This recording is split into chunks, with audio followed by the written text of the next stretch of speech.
time to take a moment and say thank you to our amazingly generous sponsors. Without their ongoing support, we couldn't even begin to think about hosting an event like this year's Steel It, ARB, Rainbow, Big Desert 480. So a big thanks must go to our major sponsors. Steel It, Paint for Steel. The Victorian Off-Road Racing Association. ARB 4x4 Accessories. Mickey Thompson, legendary off-road tyres. Rainbow Rise Events Association. RACELINE Wheels. Dynamic Wheel Co., Australia's hottest and toughest wheels. And the ARB Australian Off-Road Racing Championship.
Good morning, everybody. Welcome to Rainbow, the first round of the ARB Australian Off-Road Racing Championship here in Victoria. I'm Sandy Bowman. I've got next to me Glenn Wells. We'll be giving you as much information as we can this year. We started off beautiful day in Rainbow of about 25 degrees, about 20-degree wind today, so it should keep the dust down. We've got our few major sponsors there that we went through a minute ago. This is, like I said, this is the first of 4 rounds of the ARB Australian Off-Road Racing Championship. Good morning, Glenn. Good morning, Sandy. Good to be here. Lovely Rainbow, great spot, set up perfectly. Perfect day. It's going to be a great weekend. We've got some fabulous cars, some great competitors here. Of course, a lot of these guys have prepped their cars over the Christmas break, and the cars look fabulous at the scrutineering and the activities we had last night. It was terrific to look over, and Sandy, and looking forward to some fabulous racing over this weekend. And I did go around the track yesterday afternoon. We've got a little bit of dust out there, but this breeze should keep it away nicely, I think, for the weekend. Yes, it's blowing a southerly, which is from our left to right, which is blowing basically behind the vehicles as they leave the start line. So if it continues that in that direction over this weekend, be pretty happy as long as it doesn't turn to a westerly and blows dust across the pits, because there's going to be a fair bit of dust around. It hasn't had a lot of rain here in quite a few weeks, so it's going to be quite dusty, but this breeze is certainly going to help, Sandy. Indeed. We just saw the pits there on our screens. We've got about 51 or 2 entries. We did start off with 60, had a few drop out for different various reasons. And we normally have Darren Wells up here, your brother. He's come down a little bit ill, so he won't be in this weekend. But we do have your wee one, Lee. He'll step in with us for a little bit here and there over the weekend. And we should be on to an amazing weekend of racing. He Yeah, it's disappointing that Darren couldn't get here this weekend. He's he's been ill for a couple of weeks with a nasty virus, shingles, and he was really keen to get here this weekend and get up here and do a bit of commentary over the weekend, which he's very good at, as we're aware. But he'll be listening to the live feed at home and get well soon. He was out with his mate having a coffee this morning, but Lee's here there with the young Maxie this weekend to help us out, and he'll be kind of shuffling in and out of the commentary booth over the weekend, so I'll make it a little bit easier for us, Sandy. Now, I did see, mate, there's a fair few different classes here, as we know. We've got ultimates, we've got a few, couple of fresh Class 11s in. There's some of the classes have got a few entries. There's one or two classes, only got one or two entries, a little 1650 there. I see the Forsman entry. So it'll be interesting to see how those guys battle out over the weekend. We've got a fair few Class 6s and 66 as they became ever popular a few years back. So what we've got here for you, we're going to jump on board. We've got the prologue preview there of last year, so we're not far off starting the prologue. That'll be about 10 o'clock this morning. And we're just going to jump on board and have a run with Andy Brown's last run last year, the Grand Coupe of ARB. So sit on board and have a listen. This is what you've got to do if you want to get in the top spot. 8 kilometres of brutal track here, Sandy.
that's what a prologue looks like, folks.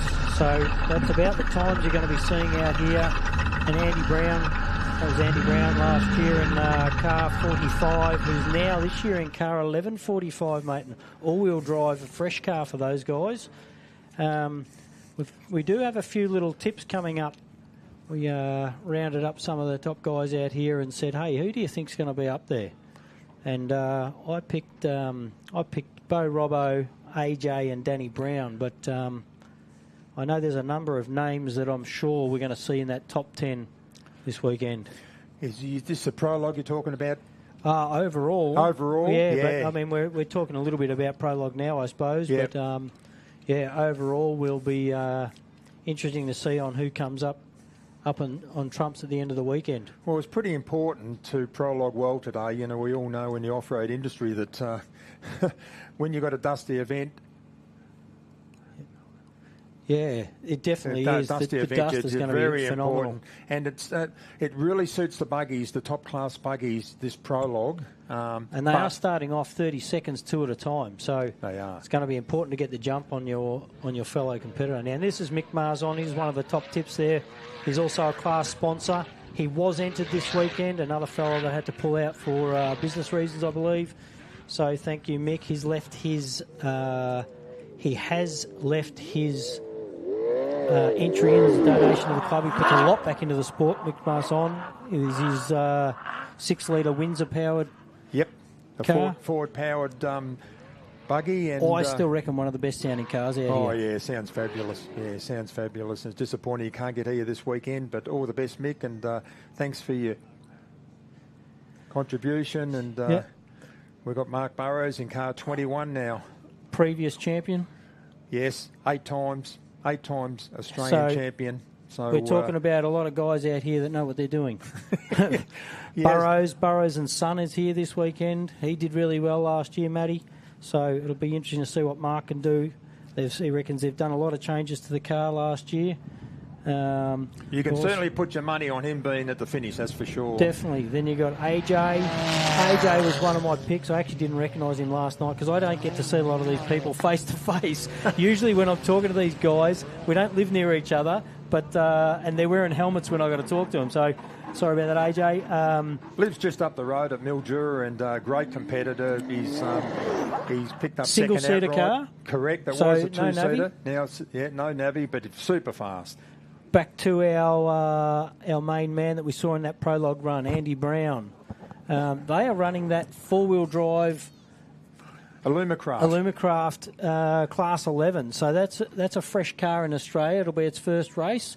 They've had a little bit of testing. Super fast car, so it'll be interesting to see what that four-wheel drive buggy does this weekend, I reckon. We've also got coming up Clayton Chapman. He came off a Gundy win last year's championship. Super fast. He's certainly got his act together now. 2JZ powered car. Toyota in the back of this car, and very quick. And I was lucky enough. I misgunned the Windy, but he was super fast there apparently. And then this footage is at the Don River Dash, which I was lucky enough to be at in the last couple of years, and down the river. And the Chapmans are big. Oh. They're very, very big in the sport, and they've been very strong competitors over many years. So certainly are, and he had a few issues on the Saturday, but he was super fast on the Sunday. And then next around we've got Bo Robbo. Bo Robbo. Another Class 11. Yep. Two-wheel drive truck. Another family bred from off-road champions. Yes. From Brian Robbo back in the day, you know. Sons, Trav and Bo steering this thing. Absolute demon of a car. So interesting to see how this goes. It'll soak up that middle third of the track, amazing, out in the desert in those sandy walks.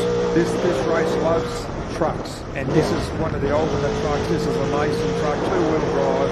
But and Bo really shows him no mercy. He can drive, and look out. You can expect to see him in the top three this week. Yeah. He was one of my top 3 picks, so I bloody hope so. Yeah, yep.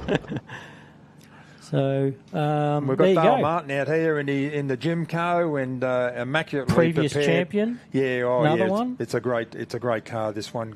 car number 5. They had a little bit of a mishap here last year. It was a fresh car for them and had a couple of little issues, but they reckon they've sorted them out and they're back out to show us what they're all about again this year. Yeah, it's got the new Echo boost forward in the back of it, you know, and putting out good horsepower, and you expect to see him up there this weekend, that's for sure. Also, his brother Brent, who'll be up next. Now, Brent's the last year's champion. Last 2 years. Last 2 years champion. And don't forget, this is a family of champions as well. Craig, the old man, he was pulled the goods a few times as well.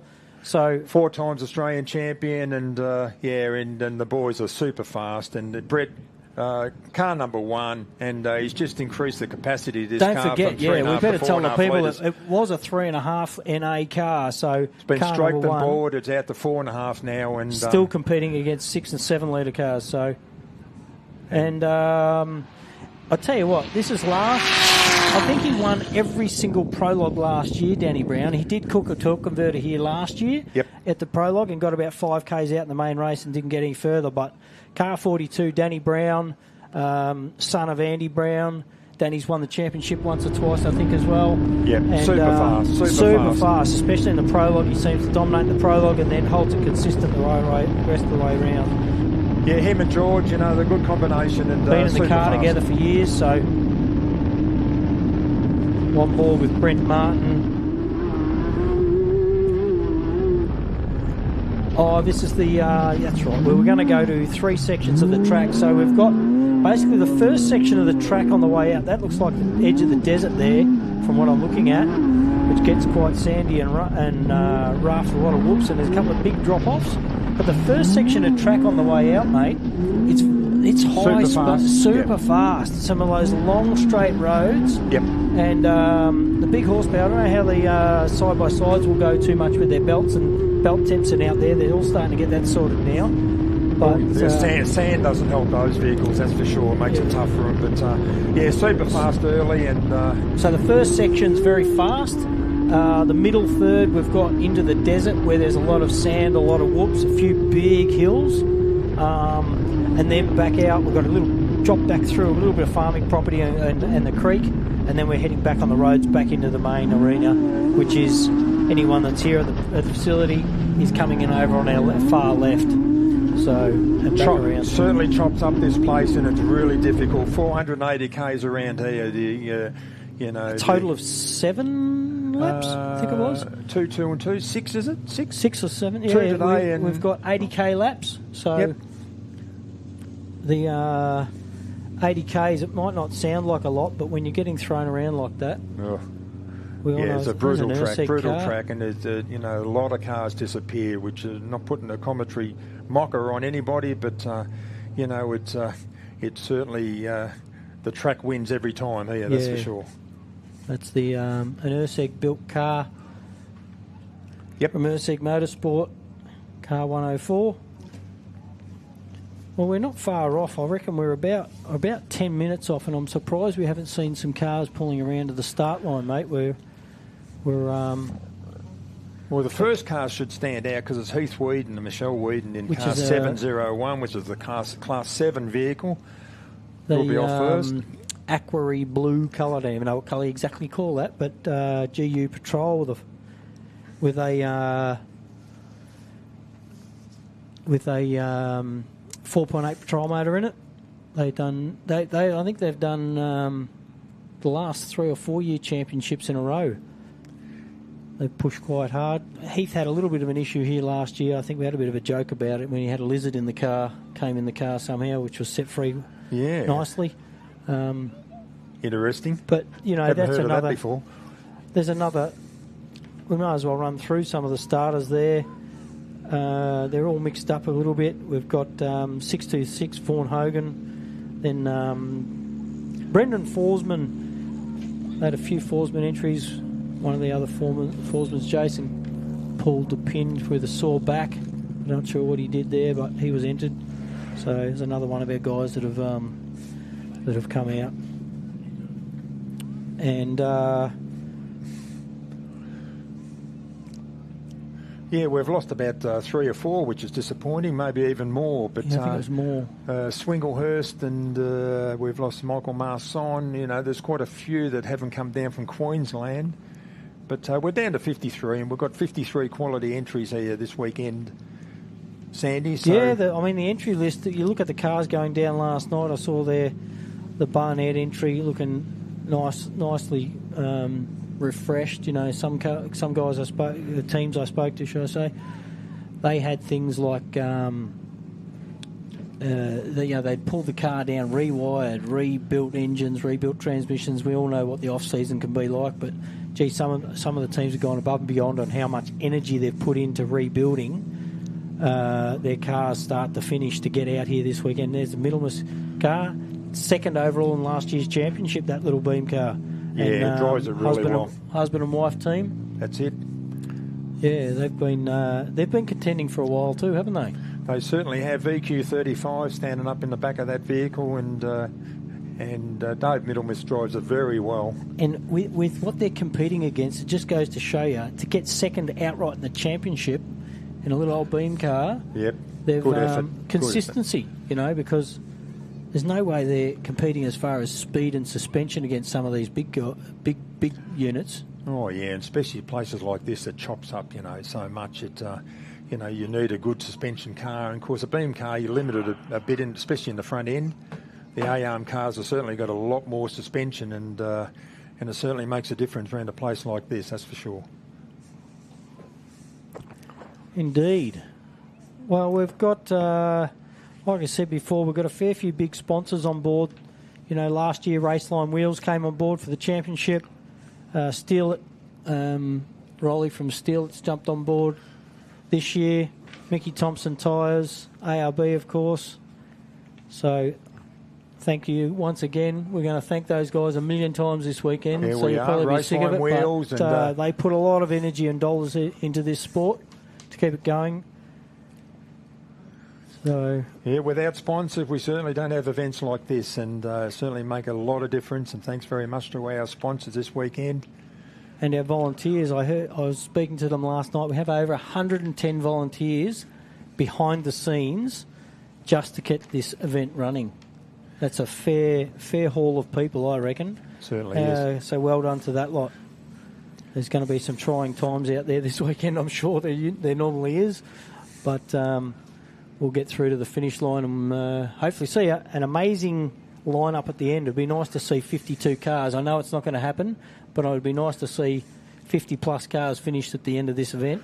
Well, it would, but it's not going to happen. It's not going to happen. I'll give you the drum now, so don't get too excited. But, you know, we just, we hopefully, we hope that everybody has a good run, and, you know, they've put a lot of work in, and, you know, it's all about seat time early on, as you know, Sandy, and, you know, seat time makes a hell of a difference. You get a lot of confidence.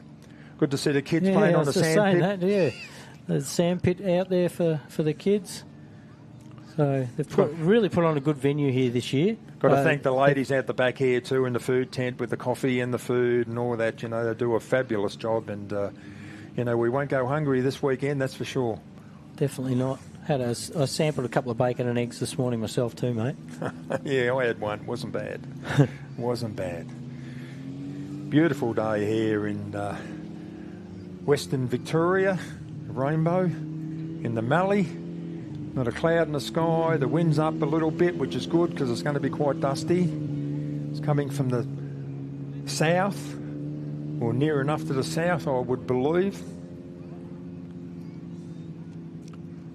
Yeah, I saw they out on the track, on that prologue track, you know, last year they had that little incident. I think Hayden Bentley hurt his back over there. So they put a little chicane on there to slow that part of the track down. Apart from that, the track is very, very much the same as last year's prologue track. Yes, and I think the leaders need to be around the 6-minute mark. But like as you said, they've had to slow that area up a little bit because it's caught a couple out over the years. There's quite a big dip over there, over the back. Some people think that they can take it on and just, you know, they can jump it and we have another car that thought he could take that on a while back, didn't we? Yeah. Yeah. Daniel Wells hurt his back over there as well. So there's been a couple that have tried to clear this big divot over there and hurt their back. So the difference with the two of them, I believe Daniel kind of hesitated and didn't know whether to.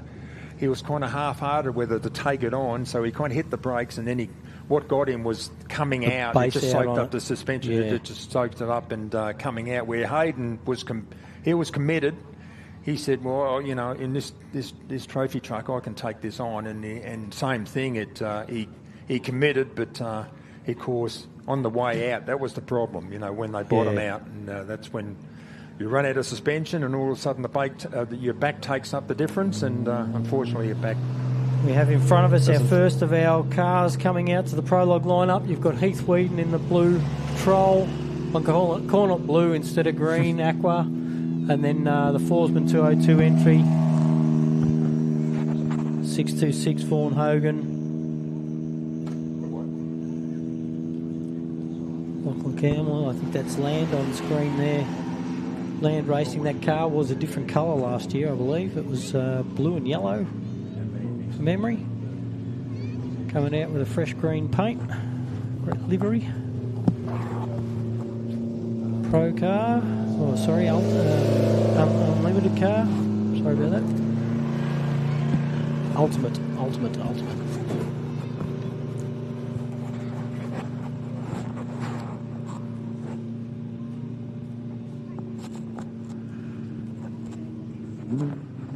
Good crowd here this weekend. I was going to say, the crowd's building out here, isn't it? Yeah.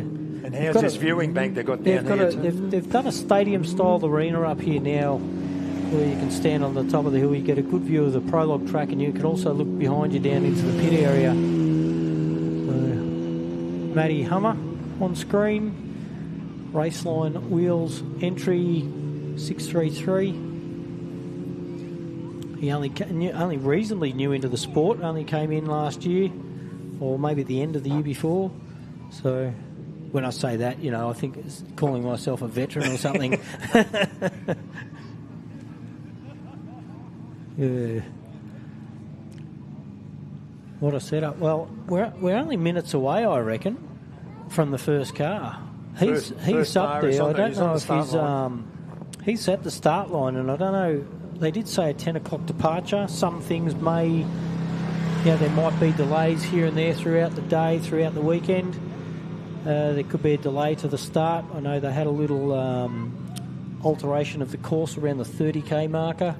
Yes, that was interesting to hear that interesting to hear that this morning for everybody outside. We've got a track of about 77 kilometres long, but for some reason there's a 5 kilometre part of the track from the 32k mark, which is going to be transport today. So huge sign saying that it's just a transport section, not allowed to go over 80 kilometres an hour, and they'll be monitored on their on the rally safe. And they, at the 32k mark, they'll just transport through that area at about 80k, and then after that they'll proceed to go into race mode again. So first time I've ever seen that, but interesting. It's the only way around it apparently. So. I have done it once before in a different style of racing where they've had a control area. It's not. It's the way to appease those around us. You know, we use a lot of different properties and different land. Natural parks, all that sort of stuff. And that only happened, like, obviously that was late yesterday afternoon, so it was well after the reconnaissance, so everybody was made aware of that at the briefing this morning, Sandy. So, interesting concept, but everybody's got to go through that. The same, everybody's got the same deal, so exactly. It might give them a chance to have a bit of a breather too. Yeah, it's obviously no passing, it's just 5 kilometres of 80 kilometres an hour, and then you can... back to race speed. Back to race speed at the end of that, but around the 32k mark, which is around about halfway around. So must be around in that sandy area somewhere. Yeah, I think it's just after the sandy. So it's just after you get into the desert there. Right. So. We've got half a dozen vehicles or more on the start line now, ready for their prologue. Starting off with Heath Whedon and Michelle Whedon in the Class 7 Nissan Patrol. It's the only vehicle, I believe, in that class this weekend. Yeah, there's a few classes. I was saying before, you know, that Class 2, the Forsman entry, is the only one in that class as well. So Poor old Class 2 has certainly dwindled over the years. I remember when I was racing back in the 80s, there used to be about 80 or 90 Class 2s at every event. And I think what's killed that is that Class 10's become so popular now, that 2.5 litre powered, engines disappear out. They get old and it gets hard to get an engine or something like that, especially with the smaller engines. Different when you're talking big blocks and that sort of stuff, which you can buy brand new blocks for, but that off-the-shelf 4-cylinder and a slightly smaller they helped it out at one stage. They increased it from 1600 to 1650, which allowed you to bore them, which helped a little bit because, as you said, the motors were that hard to get, and you weren't generally allowed to bore them because they were 1598 or whatever. Yes. But that made a difference. So you're allowed to bore them once or twice. But as you said, I think the Class 10 now is the ultimate class. There's certainly heaps of vehicles here this weekend in Class 10, and that's up to 2.5 litre normally aspirated. Growing class. Yeah. So Heath Weed, sponsored by Mickey Thompson Tyres, Weed and Pastoral, and Burson's Mount Gambier. Him with his wife in beside him, Michelle. 7:01. See, they mixed up the classes for the prologue start today. Yeah, and we did have another entry, Hank Parker, that was meant to be in Class 7 also. He's usually 798 in a cruiser, and he broke the car last week and didn't get a chance to fix it for this one. So he will not be attending. So as long as he's still going at the end, I think he gets a prize. Yes, yeah, just all about doing the amount of laps. And he'll certainly be there. As you said, there's only one Class 2, but the rest of the classes are fairly well supported this weekend. 52 cars on my prologue start order sheet. On my prologue start. So it definitely says 10 a.m. So we're running a little bit behind, but that happens for whatever reason. I don't think we have to wait too long for whatever reason. We don't always know why either. So we can't even let you know, folks. We do have a few people listening all around Australia, obviously, but we do have a few people listening abroad as well, so welcome. Yeah, welcome to our coverage here this weekend. To Glenn Wells and myself, Sandy Bowman, all weekend. Talk the most amount of rubbish you've heard about off-road yet, I suppose. No, when you can kind of, tell us we see it, and the information that we receive, which is pretty well set up here this weekend, Sandy. It looks like something out of a space shuttle to me. I feel like I'm in Back to the Future, yeah.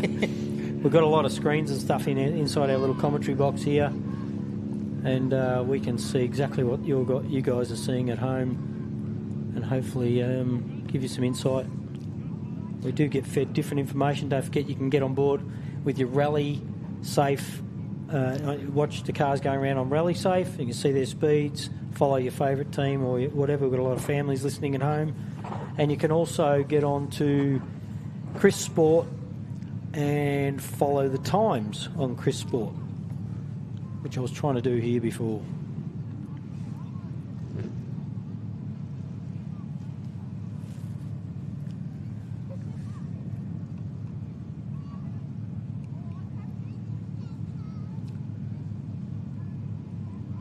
Perfect day, a little bit brisk this morning, Sandy. It was. But still got a hoodie on.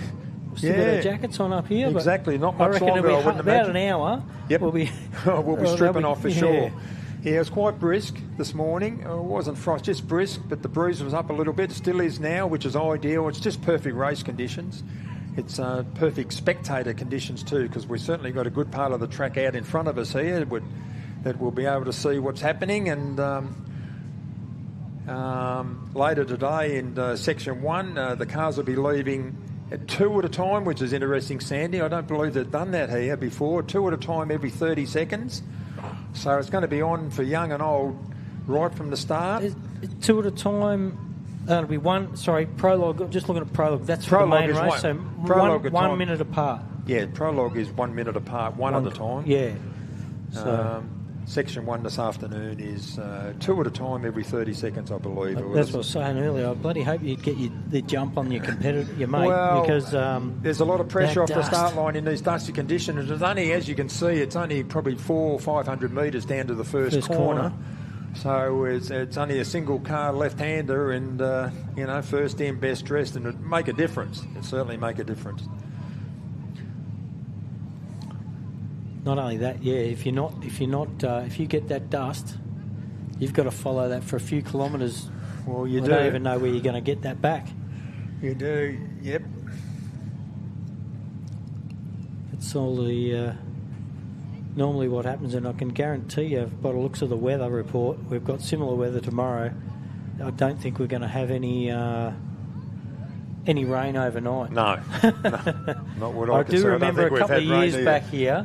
Yep. I don't know if you remember a few years back when we did get rained out on a. I think it was horrendous rain out here, and we did have to shut down. I think on the Saturday they shut down a couple of sections. But that was in August, it was a lot different March to August that's right, in correct, Rainbow. Sorry, yeah. Yeah, But, we did get a couple of wet years here, and like anywhere, gets a bit untidy. Pines as well, the season finale. That's been a couple of wet years in that.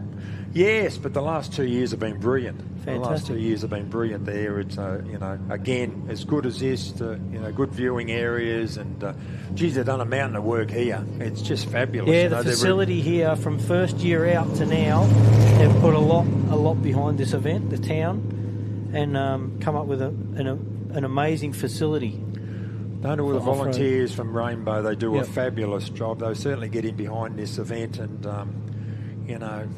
even Tony, the local policeman, and he gets involved, and all the way down, and they just do a fabulous job. And he'll be out there with a radar this weekend. Yeah, no doubt he will. I've seen him around. Some, Generally, he runs out with a radar and he radios them back in. And but they've removed a lot of trees out the front here too that were kind of blocking our vision in the past. And we've got clear view now for the start-finish line, and excellent pit area at the back here. I'm just looking out to the left. It's huge pit area, Sandy, and it's all gravel, and it's just set up superbly. We will go for a wander down there later, folks, with the cameras. Give you a look at some of the inside of the cars, the teams. I'm sure they'll tell me to nick off when I get down there and in their faces at the wrong time, like usual. Yeah, they've normally got plenty to do down there. Especially when there's something wrong with the car, they get flustered. I'm jabbing a microphone in their face. Yeah, it's probably not a good time to have a chat, and probably worse if they get towed in and then approaching them having a chat after that. I've got no filter when it comes to that. I've got to filter myself well enough to be on air, really. Yeah, well, that's it. Still waiting. A lot of cars still waiting for the prologue. There's still a lot of cars not up to the start line here. The first third of the field, I suppose. What have we got? 2, 4... About 20, 25 cars in the lineup, so I'm sure the last cars off the line today you'll see will be, the last 5 will be Andy Brown, Brent Martin, Clayton Chapman, Danny Brown and Aaron James. So there was a handful of those top numbers. Actually, the last 10 cars off the line's a fairly good lineup. They were most of our top tips. That's where the winner will come from. Yeah, I reckon so too. That's where the winner will come from. We've actually got there's a few different cars out here this weekend. Well, not different cars, but we've got young. We've got a couple of the Bentleys here, Sam Bentley and Hannah. Yes. Hannah's in the 418 truck, so that'll be good to watch. And Sam's in the 10 car. Yep, a couple of noobs. We've got Roland Polchow in that little rotary stadium truck. Yes, I was down at Portland the other week, and he fronted up there. And his first race down at Portland had a little issue with the transmission. Yeah, it looked fabulous, but unfortunately he didn't complete lap 1, and that was a shame for him. So, and I think he's had a bit of an issue. He was down there shaking earlier. Yeah, well, it's all about seat time. He's only just purchased a car, and apparently had an issue with the fuel tank too the other day. They had to have that out, and had a bit of a crack in it, so they had to rectify that. So it's actually a really well presented little stadium truck. It does look good. That's Robert Knott's old truck, isn't it? Sandy, Yeah. I believe, and We used to he's watch certainly that. stripped it, and he's done it's got a rotary in it, and it's done a mountain of work. Supercharged rotary. Hopefully he gets a good run this weekend. He said to me, I've got to keep it above 6,000 RPM, not used to driving a rotary thing. So Darren Vanderwood and the whole team of Vanderwoods, they're back out here this year. See Chris Weston rolling across the front of us in one of those rush trucks. Yep. They look good, don't he's got they? his boy Cooper in with him, for memory. Yeah, Cooper's in with Chris. Yep. They just completed that 1,000k race up in Queensland. The McIntyre. Whatever it was, yeah, unbelievable. But, they certainly get around, and they've come down from the Gold Coast, so great to see them here this weekend. Haven's people travelled a bit. Oh, they We've have. got a lot down from Queensland. Queensland's got a strong contention, and we're back up there for Gundy. Of course, we've got Bo Robinson from Perth. He just about takes the money every time. Yeah, long haul. Oh, yeah. And he's in the big white truck with the yellow, orange and red, I think, stripe. Yep, his dad's old colours, Brian Robinson, who's unfortunately passed last year, and we missed Brian. But he's got the car painted up in all the old original colours that his dad used to run, with the same number on the side, the 184, and the Olin Hardware colours. But that Mason truck, I had a look at that last night. And, nice bit of gear. That is a bit of gear. That's a bit of gear. We had a bit of a sticky beak at it too. So they were telling me that it's a two-wheel drive truck, and the four-wheel drive Masons are about 4 inches wider again. Yes. So they're actually bigger again. again. And that thing is wide as hell. Oh, I'm looking at it going... Thinking, how's it getting through some of those... There's a couple of little tight runs just out here. I'm like, I don't know how that's getting down to get through some of the gates and some of the... There's a little chute not far out from the Starline. There's our first car. We're finally away. It's Heath quarter Whedon. past. Yep. First car for the ARB, still at Big Desert 480. First round of the ARB Australian Off-Road Racing Championship, folks. And look at the dust. That's it seems to be carrying okay at the moment, off to our right. Well, it's blowing the right way anyway, Sandy. That's True. a good start. Yeah. Not back in our faces. We've got the Forsman 202 up next, have we? Oh, no, 626. Vaughan Hogan and Sam Bell. So... there's 1 minute intervals, which is good, so everyone should have a dust-free run. If we see the Whedon car heading down that bottom straight, chops up along there too, along that fence line.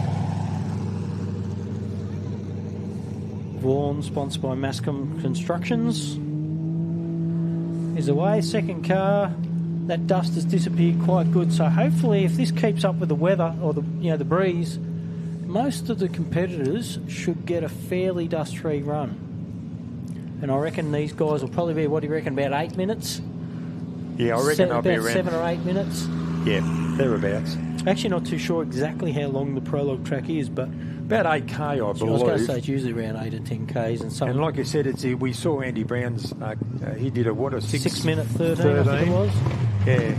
I'm sure he'll belt that out of the park this weekend. Well, you never know, but anything under 6 minutes will be super quick, considering they slowed that area down, that put a little bit of a chicane in, as you said, prior to that big hole, about 2/3 the way around. Forsman entries up next. Brendan Forsman and Lee Whitehead in the Class 2 car. Little Ryco sponsored vehicle. Nice looking car too, red and white. So Ratbag's buggy. It's got a lot of sponsors there. Too many to nominate. Ryco Felder's Dynamic Wheel, Castrol. Wow, I've never seen so many sponsors, but good on him. Well, that's what it takes sometimes to get here, doesn't it? It certainly does.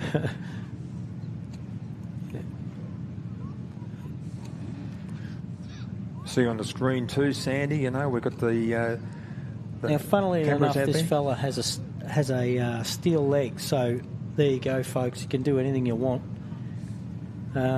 It's good to see people like this in the sport still, putting the energy in and following a passion still. So, it'll be interesting to see him have have a run around. 6681. Now, this fella last year did nearly every event on the calendar, I think. This is Ross Newman off the start line. He did... he travelled all around Australia week to week to week to week. I think he put $1 billion into the sport last year. Unbelievable. And, he's no spring chicken either, Sandy. He's got to be in his 60s. Yep. But good on him. He loves fantastic. Navigated by Chris Leonard. From Warwick. Warwick up near Brisbane in Queensland. There's the Forsman entry. Here you see he's got no dust in front of him, does he? So that's good. No. Hopefully everybody gets that good clean run today. I'm sure they'll pass through some dust, because especially the earlier on in the morning, sometimes when you start at 8 a.m. and you've got dust, the sun's coming straight in your eyes in the dust, and it makes it near on impossible. Yes, the dust and the sun is not a good combination, that's for sure. As we get our fourth car leaves the start line. That's 607, I think. 607. Lachlan Campbell, Greg correct. Campbell. Well, that's Greg Campbell's son, isn't it, Lachlan? And Greg's in the navigator seat this weekend. Oh, that's interesting. Greg used to race a Porsche. Oh, remember the back, red Porsche? Yeah, that was a few years back. And he's been in these side-by-sides now for years, and of course his business does all the mods on them too. Roll cages and everything up in Sydney there, yeah. Yep. Long time competitor in off-road, that's for sure. Greg Campbell, it's a famous name.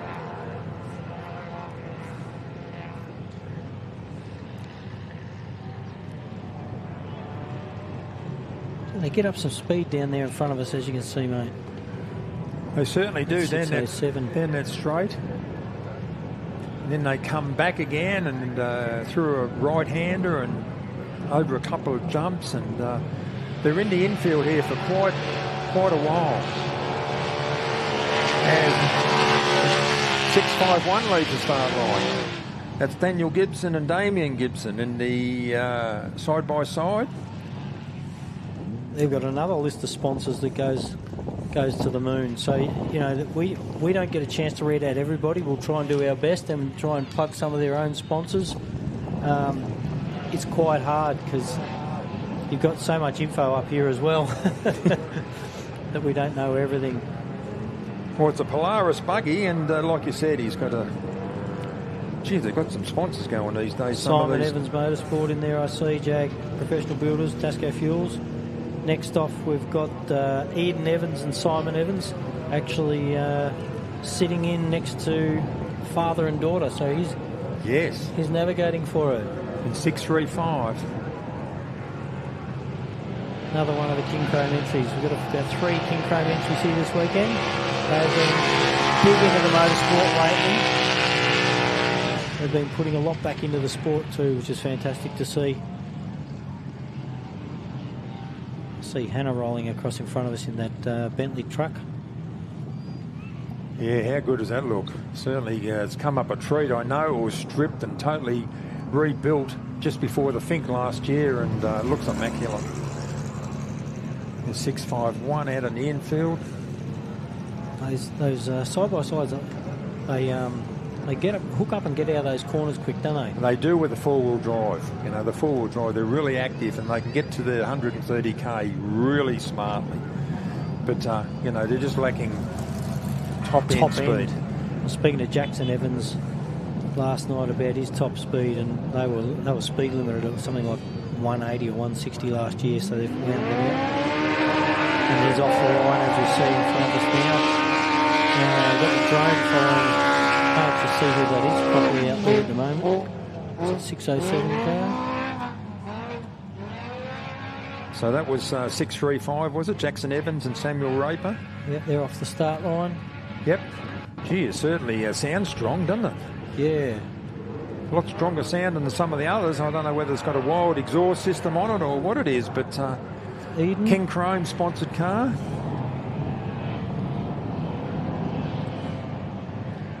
When our Simon's goes in with his daughter. Yeah, I know, right? It'd be hold on, wouldn't it? Simon's been a long time. He was a long time rally competitor. Yeah. And now he's been racing these side-by-sides for years. Now, yeah. And God, now he's in in the navigator's seat. Well, I suppose that's progression. You either become a commentator or you become a navigator. that's it. We actually missed who we just took off there. I can't see that number quite that easily. Is it 6:11? Yeah, we're still on the 6 cars, so Quite a few of those.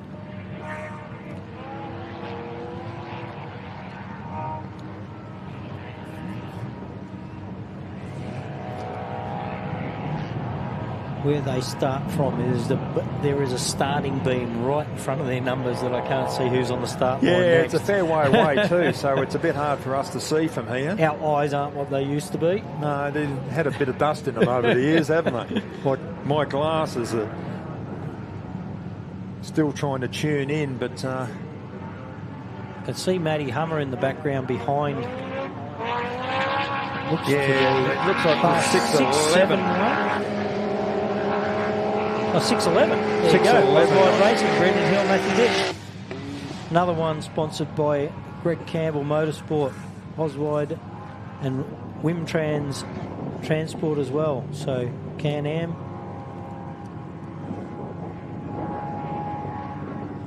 It's interesting to see the rival between Can-Am and Polaris. 6:26 over the finish line. I'm sure we'll get our first of our scores come up here any minute of times. The Forsman entry over the finish line. They must have passed Heath Wheaton because he was second off Vaughan Hogan. Heath Wheaton was first in the 7 car, but haven't sighted him as yet.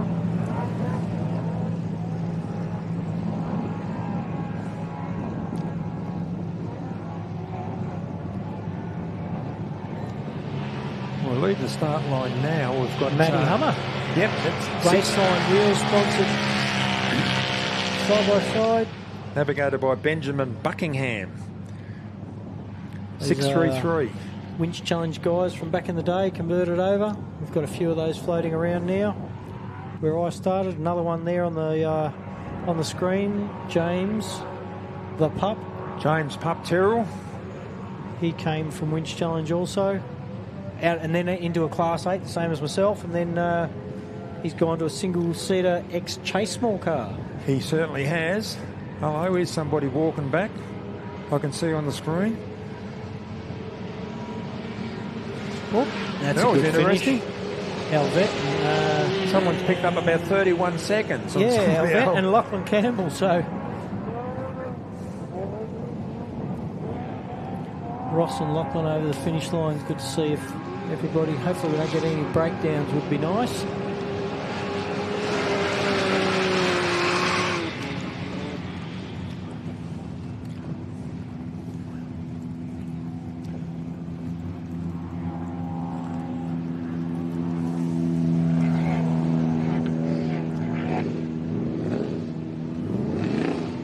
Well, there's all the 6s gone, I believe. Yeah, I reckon we're on to...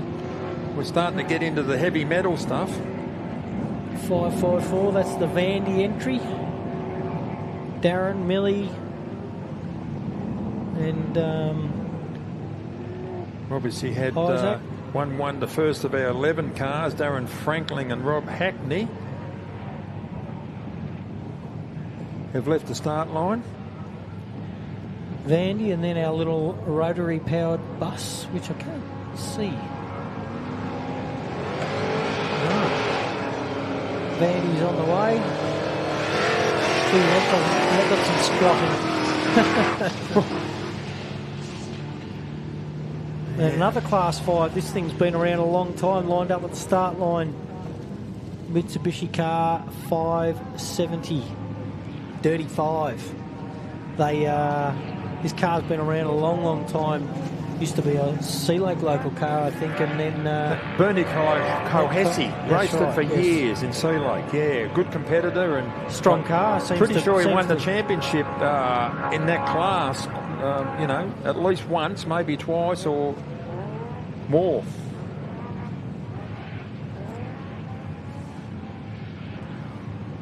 There's a lot of action out in this infield now. There's a fair few dust lines and...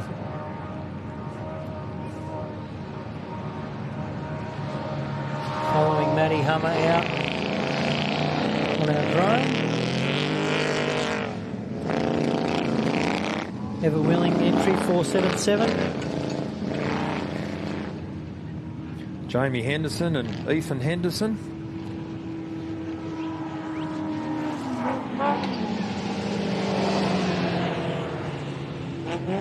Another King Chrome entry in. Cars going everywhere right now, isn't there? Certainly is. It's all happening. A great lineup, and there's a gaggle of cars on the start line for the start of the prologue, and as we can see anyway, Sandy, that we can probably see nearly half the prologue track out in front of us, so 3 or 4K. So and it's a lot of action out there at the moment, a lot of dust lines.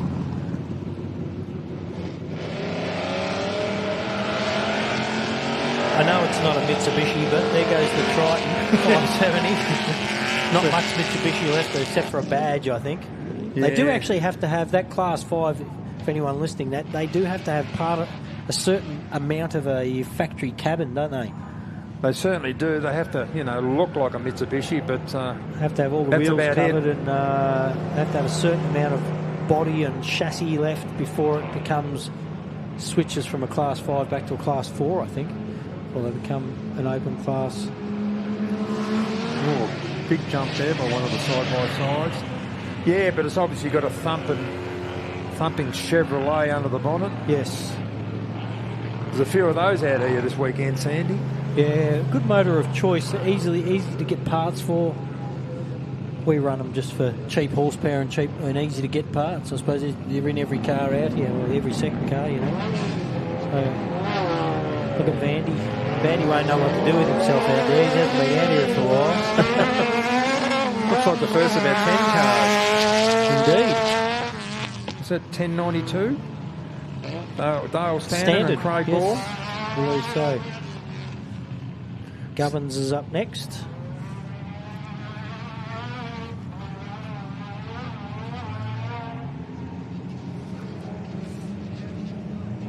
I haven't seen Jamie Henderson on the right of our screen there do too much myself.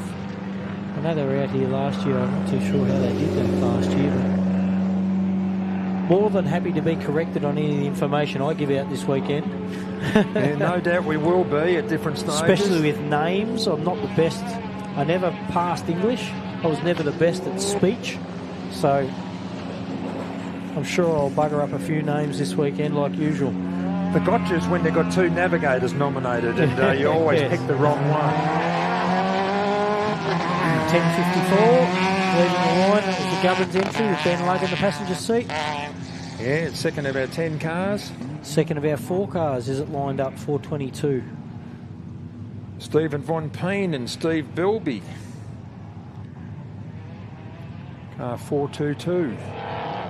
The prologue's normally too, by the way, folks. The prologue is usually, they used to do it in class order, and I think now they do it off previous finishing performances. Yeah. And that's how they feed you off the start line on the prologue, and then you get to battle out your way to the top and where you start on your overall race start. It's a big call. They've got to get it right because you don't want too many cars catching, especially in these conditions. You don't, especially in a prologue situation too, Sandy. If you have a very slow car teamed up near a very fast car, I can guarantee the fast guys get angry.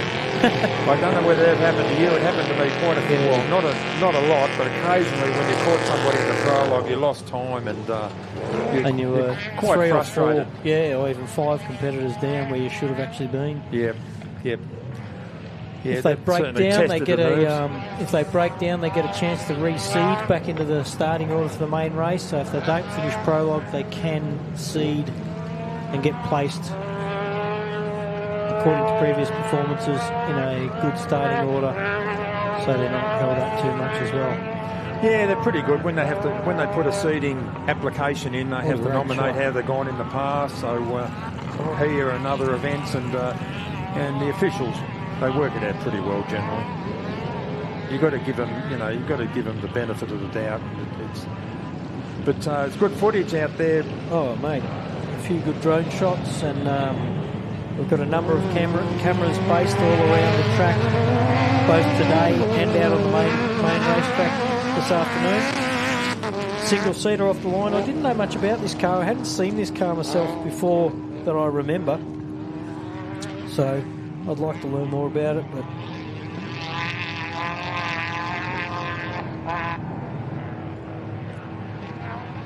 So David Adams.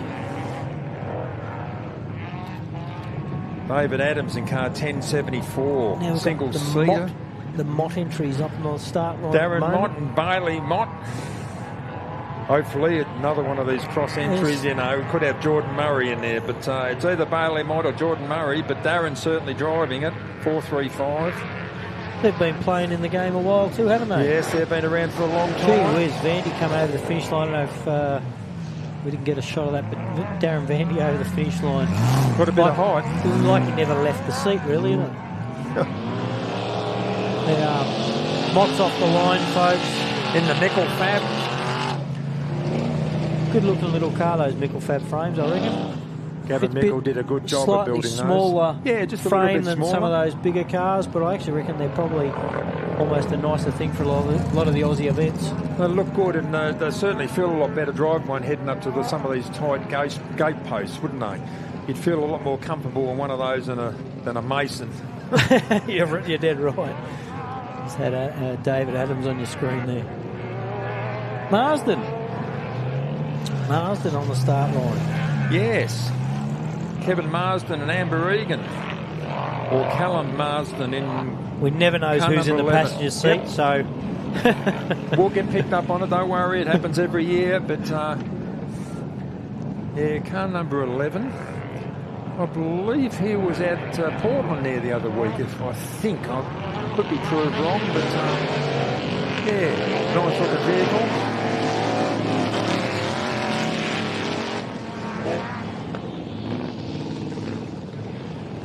We should have James Pup-Terrell on the start line now, I think, over there and amongst all the dust.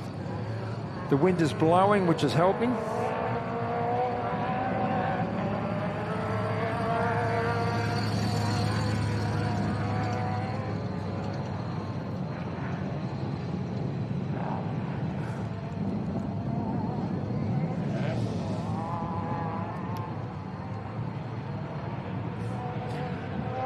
In the ex-Brad Chase, more single-seater Jimco. James, oh yes, he's It's got the SR20 in the back of it. 570 over the finish line. We should be able to get some blooming times going up here, mate. I've been trying to get them going up here, but Yep. the antiquated iPhone setup I've got here. James Terrell off the start line now, sounds strong. Those orange wheels stand out.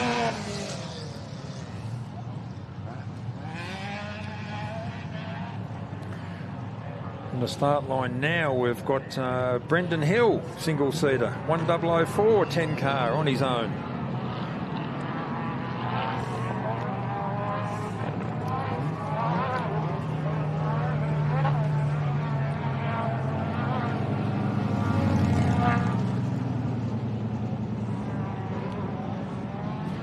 And the Hurricane Buggy, sponsored by B&H Excavations, E&T Hill Excavations.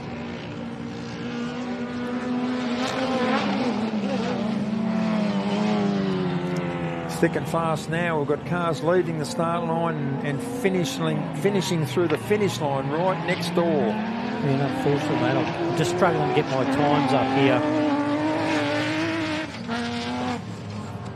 Great footage. Looks like Monty out there.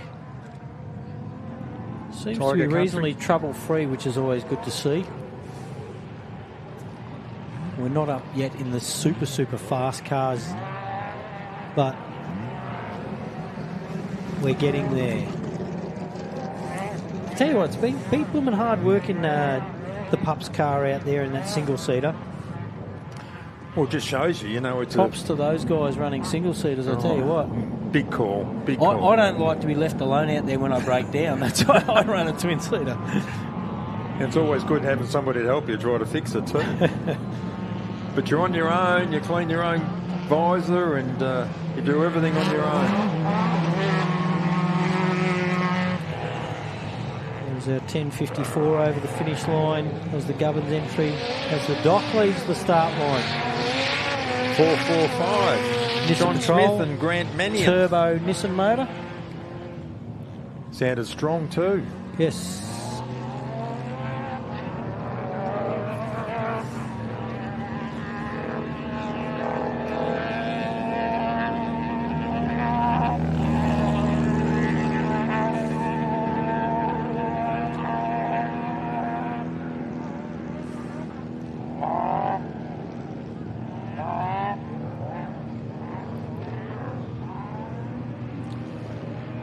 Looks like we've got the first of our pro buggies. Car 80 on the start line now, position 26. Chris Land and Tanya Gaudry.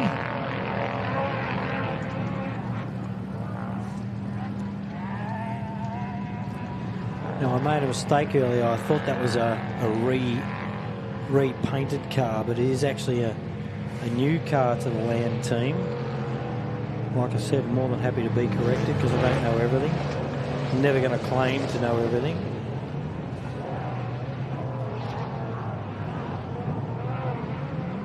There's car 80.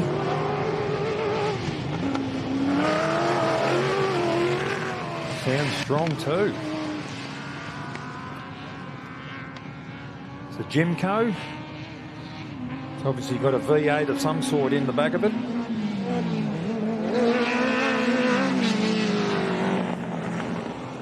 Right, the start line now, we've got young Hannah Bentley. That Land car that just left, that's an ex-Jason Keane Jimco. Okay. That was a new car for them from last year. Thank you, Jeffrey, for that information. Hannah Bentley off the start line then, navigated by Cooper Johns, car 418. That sounds strong too. The Bentleys will put a lot into the sport over the years as well. Been around forever.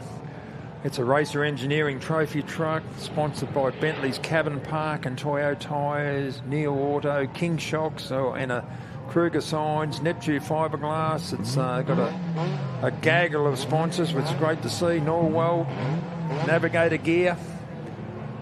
Norwell's right next to my factory down in Bayswater, mate, in Victoria, but they've got spots all around Australia too. Right, okay. They are manufactured in Cairns, get shipped all around the country. And great trays. Oh, trays, is it? Yeah, oh, they do trays and canopies for utes. Yep. You can call on the great Dave Parker, probably the best looking salesman in the world. Best looking. Yeah. You'd have a few mates, wouldn't you? Is that Sam Bentley off the start line now? It looked like him from a distance. Did. Yes, Pretty sure following his sister. Sam Bentley car 1018. The Class 10 car, navigated by Eli Moss. Not to be confused with Elon Musk. Yes, similar, but same, but different. There's the Bentley entry. Racer Engineering buggy again. So, sister and brother. There's that big jump coming up, car 11, through the finish line, which is Kevin Marsden and Amber Egan. There's that Land entry, mate. Stands out that green. Doesn't seem to be hauling that much. I know he is. A bit hard to tell on the screen sometimes. We get the screen and then we're going to pop our heads out and have a look outside. See, Dean McGinley's off the start line. He's a Griffith fella. He's a Griffith fellow in the 10 car, 1087. A lot to do with our second round of the championship. Yes, up at Hilston, New Griffith in New South Wales. Yeah, he's from that area. Good farming country up there. Lots of it. Dean McGinley and Dean DeMarco, 1087. It's got the Honda. It's got the Honda K24. K24 in the back of that. Popular engine in those Class 10s now. Yep. Yeah, very popular. Here's your boy, Pup. Pup. Yep, he's done well. He got around quite quick.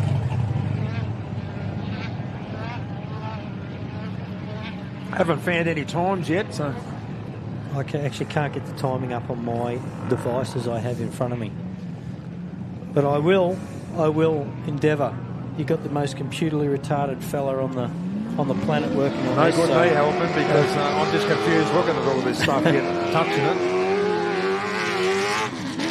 As we've got Jourdain Patterson and Perry Crompton in car 44. That sounds strong too. The ultimate class.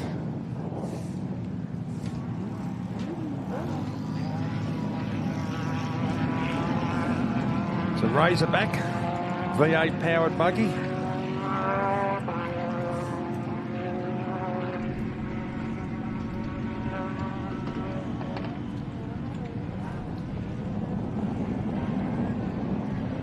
.147 on the start line now, and that's Glenn Collis and Jason Hampel.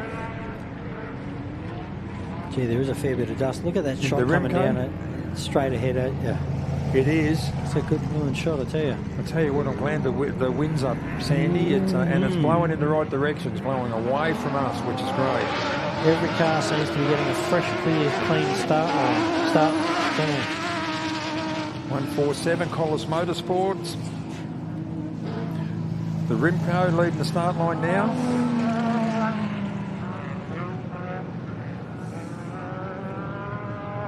It's car number 31, so we've got another 20 odd starters.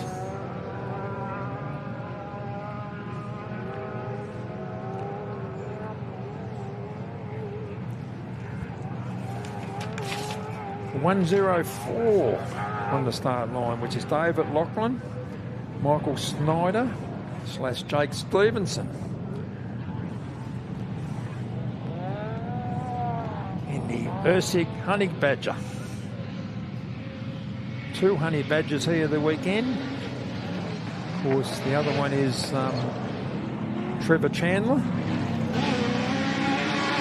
Nice looking buggy.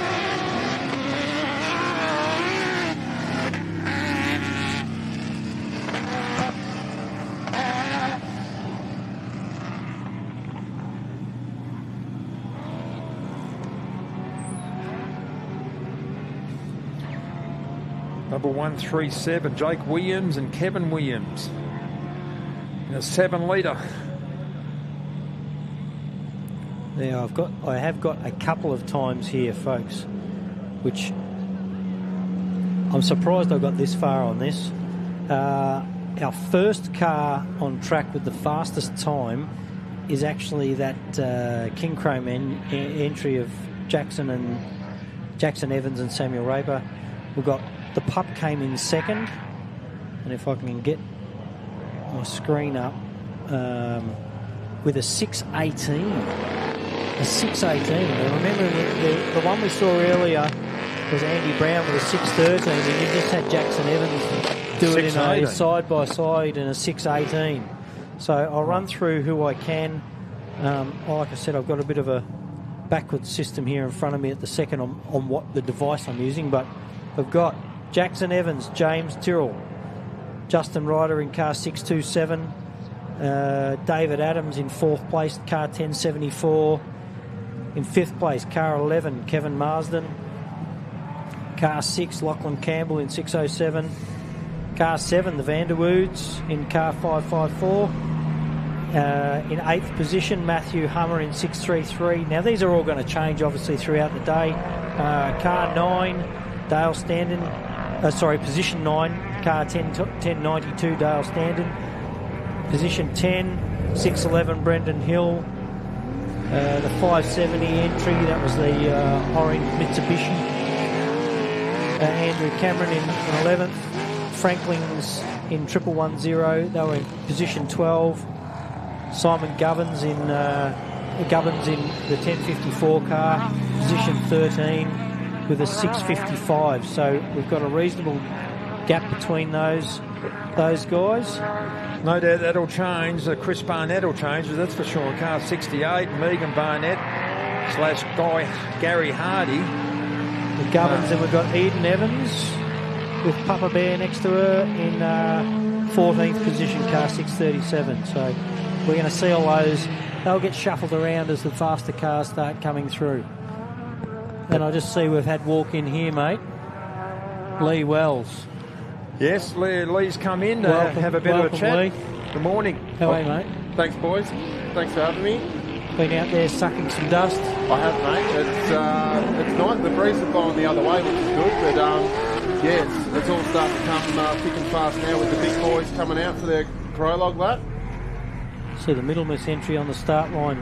Last year's championship. Just had the Second Westerns. place. Just had the Westerns lead the start line too, and that was sounding strong. And that 7-litre car. What does he call these new built cars that he builds? The rush trucks. Rush trucks, are they? Yeah. Yeah, So- that makes sense. Chris Weston and Cooper. Chris Weston's obviously done Baja. We've got a few boys out here that have done Baja, haven't we? We certainly have. Yeah, big call. Big call.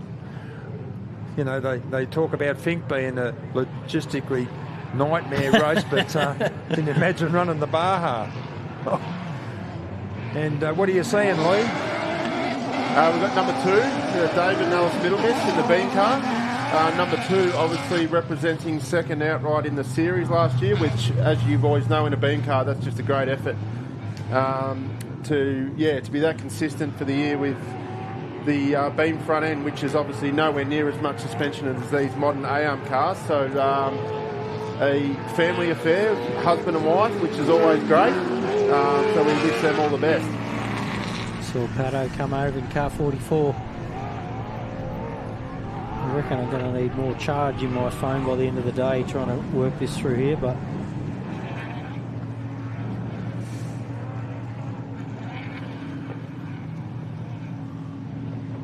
I'll get an update on this. Well, we've got a lot of movers and shakers in this last 15, that's for sure. So it's certainly going to change around. As I can see, the Bo Robinson, beautifully prepared Mason heading up as Bowie leaves the start line lead.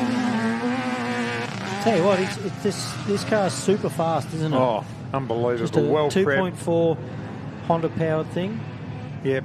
Yeah, well prepped, well driven. More than enough power in that car. 2.4 class 10, which is anything from 1650 to 2.4 litre. So it's restricted in engine capacity, but a beautifully made Alumacraft car from America. And these guys know what they're doing, and Bowie certainly knows how to drive it. So very consistent, and we expect him to be up the front towards the end of the weekend, the way he drives and prepares. And I think he's got his daughter in there with him, so again, another family affair, which is great. Yeah, Ella Graham in the navigator seat, so she certainly be getting the money's worth. That's for sure, because he drives really hard. Just leading the start line now, we've got Peter Simpson, great sounding truck. Jason Munro / Greg Barker, the class 4, car 412, all the way from Warragul in Victoria.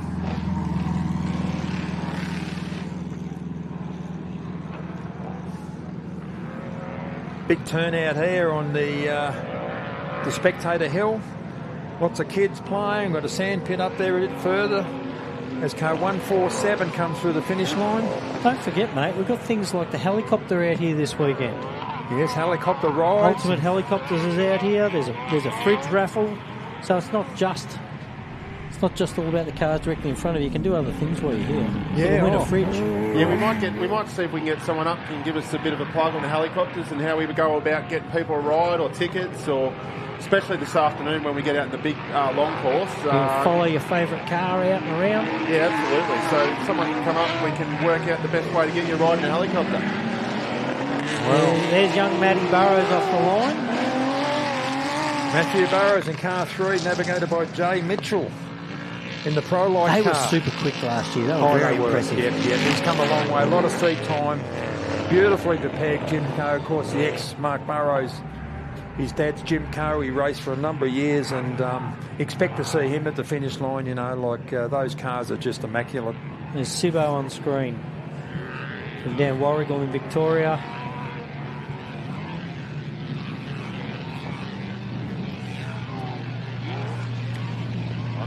Bowie. Great footage. Yeah, next we've got the King Chrome car, the Urseg Honey Badger, Trevor Chandler and Connor Corrigan. In the, it's got an Recently from a Jag, supercharged Jag V6 it had here last year, I think it was. Yeah, he's given the Jag, he's now, I think 6.2 litre, and he's built a 7 litre. I was talking to his dad last night, he's built a 7 litre to go in as well. Is that gone in yet? 7 litre in no, it yet? 6.2 this weekend. Still. Yep. No, the 6.2 is reliable and doing a good enough job. I think the Jag They just put a now, cam in this thing and that was it. I think the Jag now holds the boat up. Yeah. Big jump by Barnett. It's not always a bad thing to go with a different angle, but these you can't beat an LS7 crate Just motor. You just basic, keep it in, throw it in, put some oil in it, and just if you get the result, why change it? So since he has changed, he's been having a good run. So let's hope that continues. Jake Williams through 11:37 in the Bo Robinson Geyser Brothers truck. That looks and sounds good too, Lee. Yeah, the truck's had actually just a ground-up rebuild from Jake, so he obviously purchased that off Bo Robinson last year. He's done a ground-up rebuild, ironed out a few bugs, so he's ready for a big assault on the series this year. So all the best to him, and I'm not sure what lap he's put in yet, Tony. Yeah, they haven't updated those times yet. I've still got Jackson Evans down as a first place. So we just had Brent Plant lead 9.29 in the single-seater.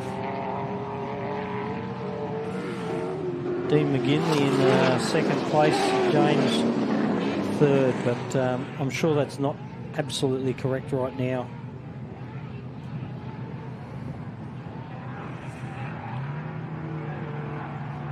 There are Jake Williams in that Expo Robbo car. He's currently in first place with a 6.16, so 2 seconds faster than Jackson Evans. Well, there you go. So we are up to date. Fast. Our top 5 currently Jake and Kevin Williams in that 11.37 car. Jackson, Chris Weston comes in third. Dean McGinley and then James the Pup in fifth. So 6.27, 6.32, 6.36, 6.36.8 and 0.9. 0.1 of a second in it between fifth and sixth. Gee, that's tight. Yeah, so what do you reckon, boys? We're going to drop into the 5 soon, is my tip. I think we'll see 5s today, definitely. Simon Tucker and Kyle Tucker and 110 just left the start line. There you go. Now we're starting to get into the real big boys, these top 10. Sorry, mate. So the big boys are coming out to play. Next we should have Robert Plant in car 128, and Robert's no slouch. You know, expect to see him right up there this weekend, navigated by Brad Ladd and Tanner James, if they need him. Yeah, very, very quick car, this one. It won the Queen Kerry Desert Dash outright last year or the year before when it was an ARB round. So these guys really know how to put it down. And which is a Jimco 3.5 litre V6.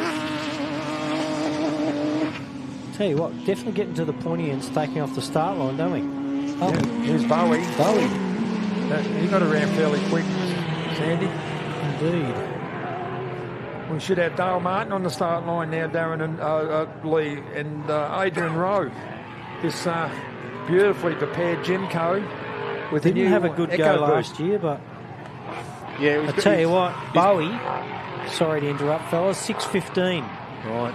So there you are, quickest so far in that little 1065 red Illumicraft. No surprises at all there with Bowie. Very fast, consistent, but I think we expect those to start dropping now. I'm not sure. We have to look up what the winning time was last year and just see. I believe it's the same, pretty much the same course. So we'll see how we go. The Martin. Dale Martin. Dale and AJ. And AJ Rose. The twin turbo Ford EcoBoost have pulled the Nissan out and gone to a Ford EcoBoost V6. Yep. It'll be strong. We expected a terrific driver, Dale. He sets into the finish line, car 412.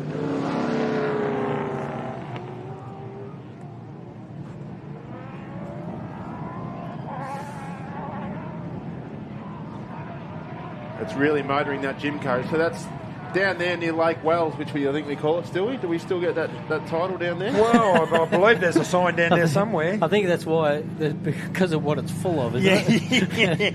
Yeah. But we can see down there is a, like that big long straight along that tree line actually gets very whooped out. So if you can see through the dust down that tree line, the cars really do pick up speed, and it just shows the suspension travel and movement that these cars can.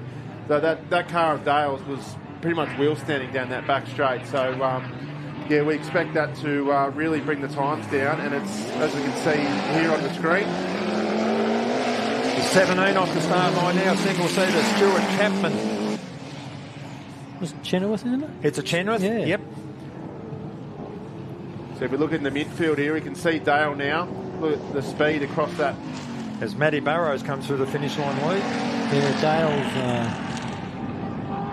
that hasn't got a lot done to it apparently. A twin turbo Echo boost with quite a low boost in it this weekend because he wants to get some seat time and hopefully get a good finish. But it certainly looks nice. It looks nice. It's handling good. It jumps nice, doesn't it? Yeah, it's working very well. Yeah, it's got some speed up, Lee. It looks good. Looks real good. As Mark Burrows in car 21.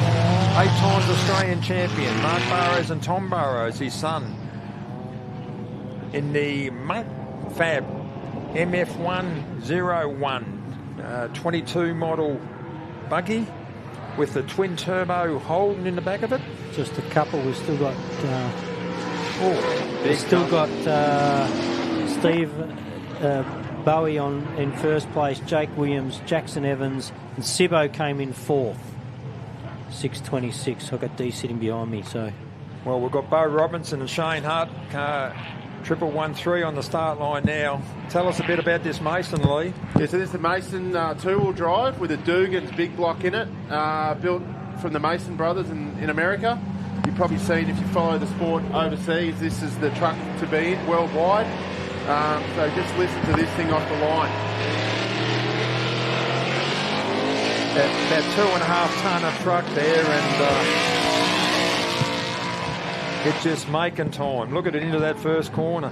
They told me that they had a little engine drama. They shipped 3 engines back to the States to get a little bit of work done. So, well, they've gone to the best because Dugan's are world renowned, and they just spend nothing in the way they build motors. So it'll be interesting to see how Bo goes.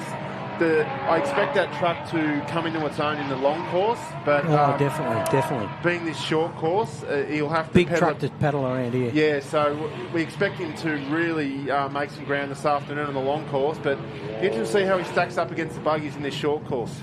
Yeah, I'd be surprised if he won the prologue today, but I expect him to be in the top 5, Lee. But be different story this afternoon and tomorrow. But let's see what sort of pace, what they look like going down that straight. They are off the line, the new 4-wheel drive. Yep. Andy Brown. How good is that car? Did that create a lot of interest last night? Indeed. Yeah, at the scrutineering. What a magnificent You probably car. know more about that car than me. I don't know that much about that car, but it is a 4-wheel drive. It's the first of our 4-wheel drive buggies in Oz that I know First 4-wheel of. drive ever in Australia. Buggy. Yeah. He's got a couple of trucks out here now, but remember, it's its first run, so, But I've only seen a couple of videos of it in the paddock in testing. It ticks all the boxes, but and it did do well over in the States. They did run it over there before they came. Yeah, Danny and Andy ran it in the States in a race over there. What race was it, Lee? It was the Nora 250. So that was the. It's like the Fink. So it's like a 250-mile race from Ensenada to San Felipe. Stay the night and then come back the same track opposite way. So that had a few little teething issues in it, but we expect it to for everyone watching out there, that has got a front diff in that buggy, so it has got 4-wheel drive. Last year's champion off the line, Brent Martin, sponsored by Mickey T and RACELINE Wheels. And that'll be fast. New 4.5 litre. He's got his 3.5 litre taken out. Nissan, yep. Yeah, the old VQ35, which has been bored and straight to 4.5 litre, and sounded strong. Didn't it? I tell you what, Bo Robinson. I was just looking at we were talking before. Bo Robbo went across in front of us, folks, and you were saying that I was saying maybe top 5. I don't know the way he was moving out there. I don't know about you blokes, but I can feel it coming through my feet. It just shook a couple of fillings out of my teeth. Yeah, it was Shane Hutt's got pole position in that thing. So here we go in the middle. Andy Brown, Danny Harvard, working nicely. Yep. Chappie on the start line with the 2JZ. Only a few more to go. So I tell you what, look out for this car too. Car 15. These guys are Clayton fast. Chapman. One gun to Windy last year. I wasn't there, but apparently it just it was super quick. And I was lucky to see it later in the year at the Don River Dash, and super fast, super fast. We've got Danny Brown now and George Apted in the Illumicraft.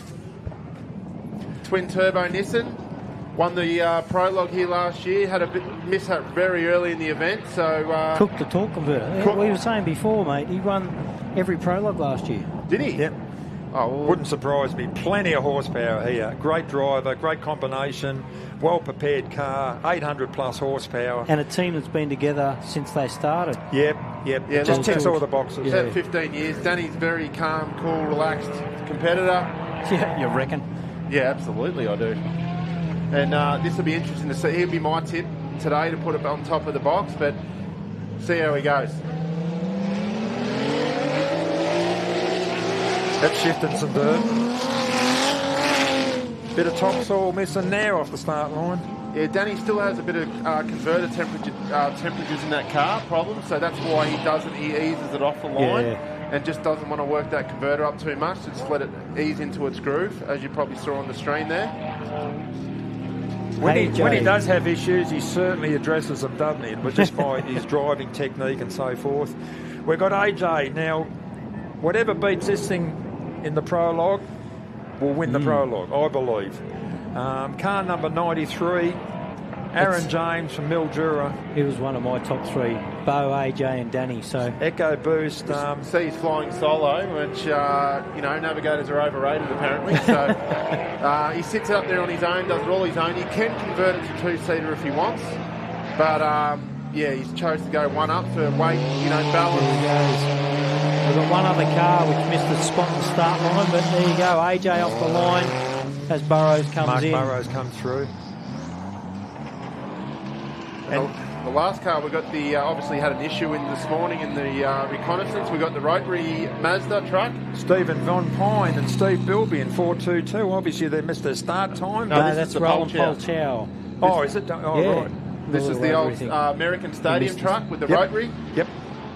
He's not in his allocated time, but he obviously had an issue this morning. They've rectified that. Roland Powchow, and Frederick Powchow. Hopefully he can get out there, and who knows? First time. Let's have a look at these top few cars go through this infield, Sandy. Oh, man, look at Brown. Times again. Brett Plant's put it on. Here we go. The Robinson truck. Pole was 6:13. Bo was on a mission. Big jump by Bo Robinson in the Mason. You can see the infield. We can't even see now with the dust, with the horsepower of these front few cars.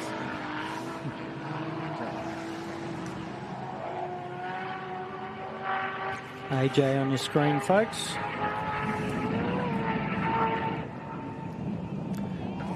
We'll get some times to you as soon as we can, ladies and gentlemen. We're just getting the rally safe organised, but we expect these times to start tumbling. And with the dust, the wind's actually luckily I've got to tell you, boys, I'm going to interrupt you, Lee. No. Your boy Bo Robbo, first guy under the 6 minute mark with 5:58. So there you go. Dale Martin in second, Mark Burrows in third, Stuart Chapman in fourth. Now I'm just going to run through quickly before we get some cars come in. 5:58 from Bo Robbo, 6:07 from Dale, Mark was 6:09, Stu Chappie 6:13. And that was the Andy Brown. And Andy Brown's through safely. Let's see what happens there. That had plenty of pace too. I'm just refreshing the top area here. Bo Robinson, here it is. Look, Andy Brown still in the sixes, 6:01. 6:01 was it second? Second. Yeah, 3 seconds behind Bo Robbo in the first drive. So Bo was 5:58.8. Andy Brown 6:01.7. That's unbelievable. Bo parades along the front of us here. doesn't even look like it's You done got the little prologue. Roland Polchow on the screen, folks. This is this guy's first race that you're looking at on the screen. He did have an attempt down at Portland, had a couple of little issues with his fresh car, but rear-wheel drive boosted rotary. That'll be a handful and a half because it's fairly short, that little thing too, isn't it? It is. Oh, it just got real out of shape in the infield there. We've still got Brent Martin crosses the line in car number 1. Maybe a smoky. That was quick. Yeah, that was fairly quick. They seem to have just left and they're back. Yeah, we've still Bo got Robinson, Aaron James. 5:58. The Who time we got to beat. left? We got Danny Brown out there. We Aaron got James, Clayton Chapman. Chappie, Clayton. Yep, look out for those three. And Andy Brown, what a drive. First up, new car. Brent Martin coming in second, folks. 6 minutes. Well, I was going to say 6 dead. minutes flat, but it's 6 minutes, 0.5. There's Andy Brown in front of us here. The car looks immaculate. 6:01 first up. Yeah, age is no barrier. He still can pedal. At So it's a great 99 job. years of age, apparently. Turn it upside down.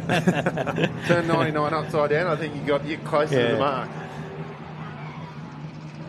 That's a great job. Oh, Here's here we go. Clayton Chappie. Here's Clayton Chapman. Look, that thing's Gee, I super tell you quick. what, these guys are moving, aren't they, these guys? I expect Chapman, Danny Brown and... Currently, Bo Robbo, Brent Martin, Andy Brown, Dale Martin, Mark Burrows. So let's see if...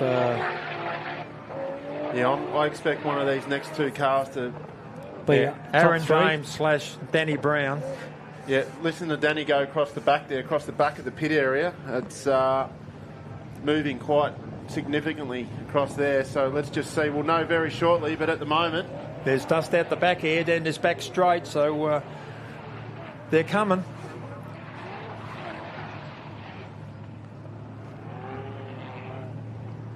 Gee, there's a blanket of dust out here. It's still moving. Just lucky the wind's moving the right way for us. There's your boy, Danny. Here he is. Here's Danny. Aimed at the finish line. At the finish, look at the pace of this. That was the jump. You can tell by how far they jumped to how fast they're going. Hopefully no temperatures this time. As Brent Martin just Have a listen to that. Brent Martin's roll across the front of us. looks like it hasn't 4.5 even been litre run V6, either. As yeah. Clayton Chapman too. But Brent Martin within 2 seconds of Bo, unbelievable. And the horsepower difference is just... Just so you know, Clayton Chappie's sitting fourth, folks. 6:03.6. 6:03, fourth. Yeah, fourth. Unbelievable, Sorry, isn't it? Yeah, it would be. yeah. Hey, Bo Robbo in that big truck. Only one to break 6 minutes. Yeah, well, he's just... I thought he might Gee struggle whiz. a little bit in this because this... I don't know if you can see Hang it on. Hang on. Daniel on. Brown, 56. Daniel Brown, 5:58.5. Bo Robbo, 5:58.8. 0.3 of a second between your top two right now. And let's see if AJ can top him. AJ's about to hit the finish line. That's just close in at 0.3. There you go. That's a big jump by Well, AJ. that's Danny Brown's fifth in a row prologue win, isn't it? Well, He's got to beat AJ first. there's just one slight issue with that. I would not want to be out in those sandy whoops seeing that Bo Robinson trophy truck in my mirror. No, not at all. No. Danny's got his family on the fence there with his kids. I don't think he's got 7 of them. I think he's only got 2, but he got all the George's George kids. Apted, his navigator, he's got a couple there too. Yeah, my kid's down there too, somewhere. That's good, isn't it? Spare wheel still on too. That's interesting. Like, where's the Yeah, days that's where they used to unusual. strip? Yeah, they there used to was- strip spare wheels off. They've got that much horsepower now, Sandy, that it's They not don't an need issue to. to have a spare wheel on. That 42 car just stopped in front of us. Like fastest prologue at this stage. Danny Brown. So this seems to be it, folks. race ready. I'm going to read out your top. Let's go to your top 10, maybe. We'll go to your top 5, which is Danny Brown and George Apted in car 42 at a 5:58.5. Bo Robbo in that 113 car, the big Mason, 5:58.8. Brent Martin in last year's championship car is a 6 minutes, 0.5. Andy Brown in fourth in the Illumicraft, 6:01.7. AJ in 6:02.6. So Right, in fifth. I don't know what I can hear in the background. That sounds like the Rotary to me. Is that the Rotary? I think it's the only car left out there at the second, isn't it? Yeah, he's had a late start, but he's the only car out there. As we get that shot you can see on your screen, ladies and gentlemen, that is a tunnel straight. That's coming up to the very last corner, which is just along the fence line behind the pit area there. Well, there you go. With our sixth place, Clayton and Adam, car 15, 603.6. Seventh, Dale and AJ in car 5, 607.1. Mark Burrows, car 21, 609 flat. Stu Chappie, so we've got two Chappies in the top 5. We've got the two Browns in the top, in the top 10. Stu Chappie's on car 17 in the single seater there, 613.2. Brett Plant right behind him, 613.7. That's rounding out your top 10, and then Bowie takes off on your 11th onwards, 6:15. So only two cars break the 6-minute mark. As the Rotary comes through the finish line. Got a finish, which is good. So far, so good. Landed really heavy, didn't it? That looked like it landed really heavy. It did. I felt that from here. So that's our prologue rounded out, folks. Well, there's no real surprises in there. It's going to be on this afternoon with the two at a time every 30 seconds. The Danny and Bo two off the time. That'll be interesting. That might break the internet, actually. It might. You're right. Gee, they were 0.3 of a second away from each other. Fantastic work. That's not much, is it? We might cut over to the sponsors for a second.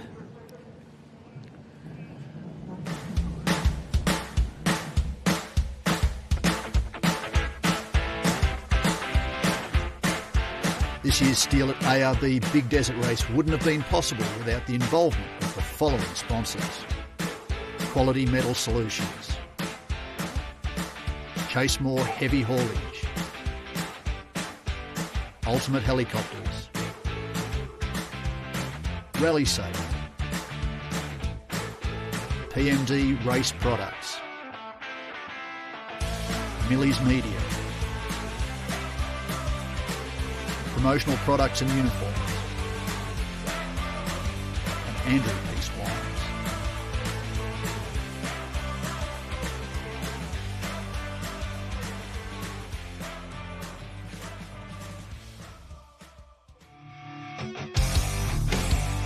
This year's steal at ARB Rainbow Big Desert 480 is honoured to have the following class title sponsors: Unlimited Class and Class 10, proudly sponsored by Marson Race Transmissions. Class 1 by Show and Go Photography. Class 2, proudly supported by Dart Transport. Class 4, Warrigal Machining and Mechanical Repairs. Class 5, Browns Gypsum. Class 6, proudly supported by GRC Motorsport. Classes 66 and 9, the Victorian Off-Road Racing Association. Classes 7 and 11, proudly supported by Gold Acres.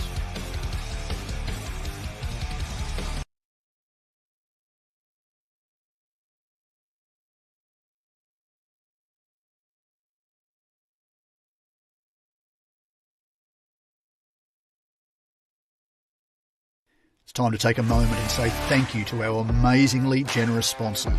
Without their ongoing support, we couldn't even begin to think about hosting an event like this year's Steal It, ARB Rainbow Big Desert 480. So a big thanks must go to our major sponsors: Steal It, Paint for Steel, the Victorian Off-Road Racing Association, ARB 4x4 Accessories, Mickey Thompson, legendary off-road tyres, Rainbow Rise Events Association, RACELINE Wheels,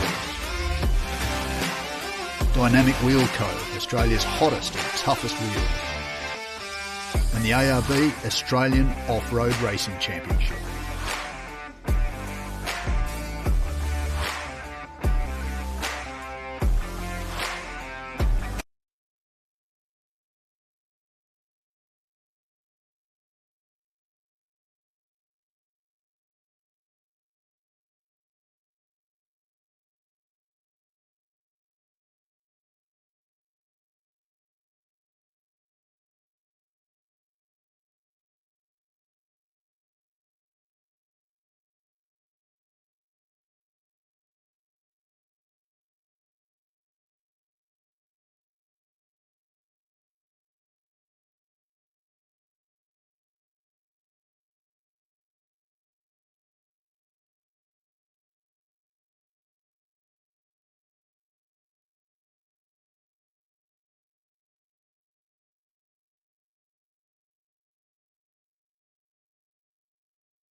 Well, I'll tell you what, folks, we're here with not quite the top place getter for prologue. Oh, no, sorry, actually, Danny Brown got top prologue by 0.3 of a second. What am I saying? I had it the wrong way around. Something's happened. Yeah. Fifth prologue in a row, mate. Yeah, we seem to have enough in us for that 6 minutes, and that's about it. So, we generally have a good run in prologue and give it a crack and try and keep it tidy, and it works out. Now, torque converter's good this time round? Yeah, we've found what was wrong with that and changed all that over. It took a while to find, but we've got all that sorted now, so I think we're right, but I'm still too scared to load it up on the start line, so I'll just putter off. 30 seconds apart this afternoon next to Bo Robbo, and he was only 0.3 of a second slower. How are we going to go there? Yeah, well, that was all I wanted to do was beat Bo this weekend, so I've done that. I can pack up and go home. But I think Bo's going to be super fast out the back in that rough stuff. I doubt it. So we're probably not going to try and beat him off the line or anything. I think we'll just sort of tuck in behind him, and that sandy stuff out there, it's not dusty, and I couldn't get anything worse than having him up behind me and that stuff. So I'd rather try and follow him around, but we'll see what happens. You never know. We might start and go stuff that. And I see the old boy did quite well too in the new car. Yeah, and he had an off too. He missed a turn and blew a corner and went out and had to do a U-turn and come back. So yeah, it must be quick because he's only about 3 seconds off the pace. So yeah, which is good. That just means that all drive is what we thought it was. Doing what it's meant to be doing. Now I saw the top 10's quite tight overall, really. Yeah, that's the thing. It's 6 minute lap, but it's quick. So you don't really get that large spread of times. So no, not at all. Yeah, which is good too. It keeps it all tight. But 2 at a time, 30 seconds apart. This afternoon's going to be interesting. It's going to be dusty. Oh, without a doubt. Well, good luck this afternoon, everybody. That's Danny Brown, car 42. He's done it here before. He's done it pretty much every race. He's always prologued well, always finished well, unless they've had some sort of stupid little gremlin in the car. But yeah, we had the boost turned up, and you can see the oil on the ground, so we'll turn the boost back down. There you go. We'll get in and around the cars in a minute, but thank you, Danny. Good luck for the main race. We'll see you and Bo off together first at about 1 o'clock. Sounds like a plan. See you then. Cheers, mate. Good luck. They are Danny Brown, folks. Got Danny in the other Brown entry, the 1142 car. I don't know where the old cheese is. Got a minute, Andy? He loves the camera. How did it feel, mate? Danny just said you had a little off out there. Yeah, we did have a bit of an off. The corner was there, but I decided to keep going. Straight lines are really good. No, look, the four-wheel drive, it's different, really different. It's back to the Frontiera days, mate. Oh, it's so good. So out of the corners, really good pull. Yep. When you cross up and get complicated with it, it's a beast. Yeah. So yeah, I got to get used to it and start playing with settings and what we can do with it. But hey, I'm really and this car will unlock the front end. Yeah. So when we're going into a corner. Out of the throttle, it's back in two-wheel drive. Under brakes, it's back in two-wheel drive. On the throttle, it's back in four-wheel drive. Under 1,000 revs, it's back in two-wheel drive. So, yeah, there's a fair bit to a lot going on, is that in other words? Going on, yeah. Yeah. But, no, it's pretty good. Yep. Pretty happy. Okay, well, good luck. The car looks amazing. It looks fast, so we'll see you at the finish line. I hope so. Thank you. Thanks, Andy. Cheers, mate. There you are. That's Andy Brown. I'm going to go and try and hunt down Bo Robbo wherever he may be. So we might just cut back to you guys for a second. I know Bo's around this way. If we are, once again, we're down the back blocks of the pits, so down behind a little bit of a hill. Sometimes hard to find reception even for our crew down here, but they've got it pretty much sorted this year, I think. Big Dog.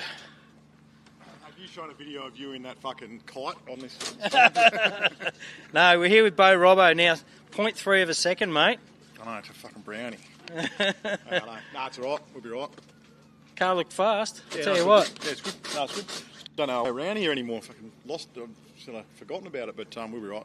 Get out in the open. Shane was saying clean run wasn't a clean run. It looked pretty clean, but I'm tipping when you get out in the fast straights, you're going to be hauling some out there as well. Yeah, and Danny was just saying he's going to let you go. He's not going to try and push you. Well, he's got no choice in the matter, has he? That's a good attitude. That's the way. No, it's all good. No, we'll be right. It'll be a good afternoon. All right, mate. Well, good luck. Good to see you out there. All right, bud. See ya. Yeah. They are Bo and Danny there, the first two off the line. If I can find any others in that top 10, we might go and have a chat to them. We can go, well, we've got a bit of time. We might just wander over the Burrows camps over here. A lot of these guys have got 2 cars entered. we've got father and son teams, and obviously they're sorting out any issues they may have had on their prologue run. What they thought they were sorted before the race, they might not have been. They might be putting extra fuel in or spare tyres on, so I don't know if I can interrupt. I usually interrupt them at the worst possible time, especially the Burrows camp. I always seem to get under their nose at the wrong times, but we'll come around and see if we can have a chat to Mark and Matt.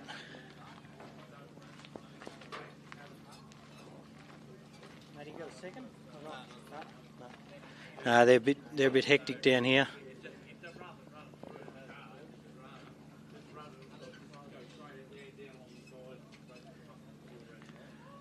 Yeah, there's a fair few people working on their car. We don't like getting under their noses, so we'll leave them be for a minute. We could wander over and have a chat to the Bentleys. We might wander down the back of the pits as well. Can I annoy you lot for a second? Am I getting out? Whoa. Man down. You can get in, you can stay in, you can get out, doesn't bother us. Just hey? Not fussed, you want me? How did it go? I went alright. I haven't driven in a long time, like 18 months, so I was a bit nervous, but I think after the first corner you just forget all that and you have fun.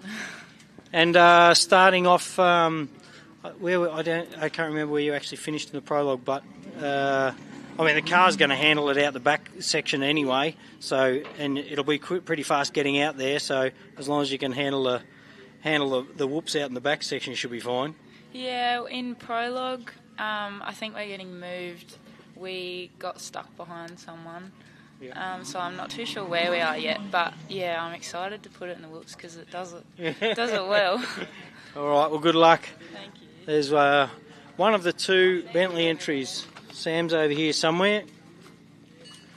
We can have a yap to him. Righto, 10:18. Also looked reasonably smooth out there. Well presented cars. Everything's sorted, ready to go. Yeah, so far don't seem to have too many problems with the car, so it should be all good. Yep. You're getting excited for those whoops out the back in the sand?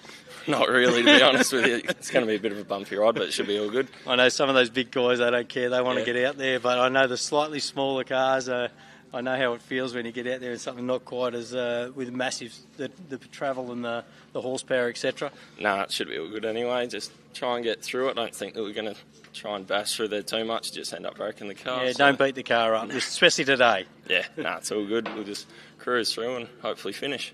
All right, mate. Well, good luck. Have fun. Thank you. We'll see you at the finish line. All right. Well, we'll go for a quick wander down. Like I said, there's everybody is head down, bum up at the second in their cars, trying to make sure everything's going smooth.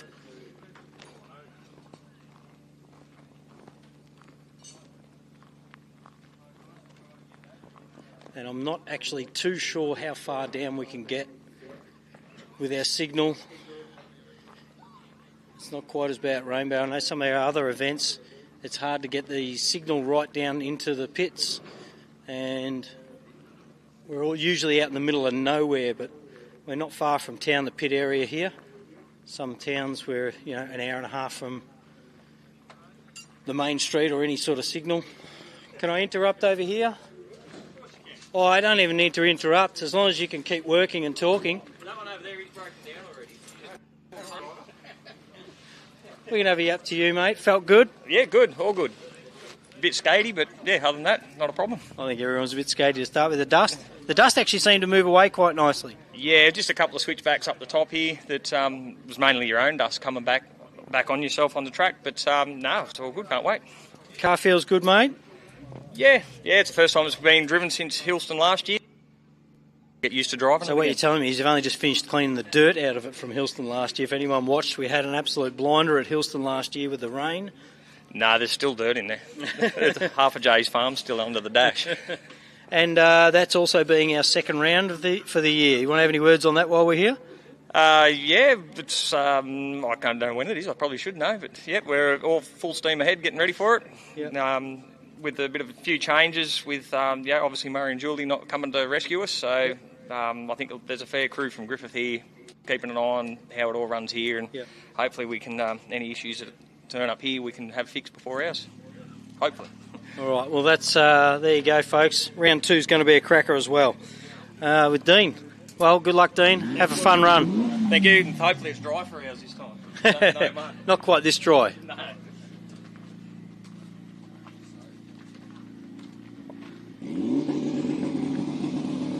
Well, I don't know who to go and visit really down here. We can just wander around. Bowie's down here. We saw Bowie holding the top spot for some time, wherever he's gone.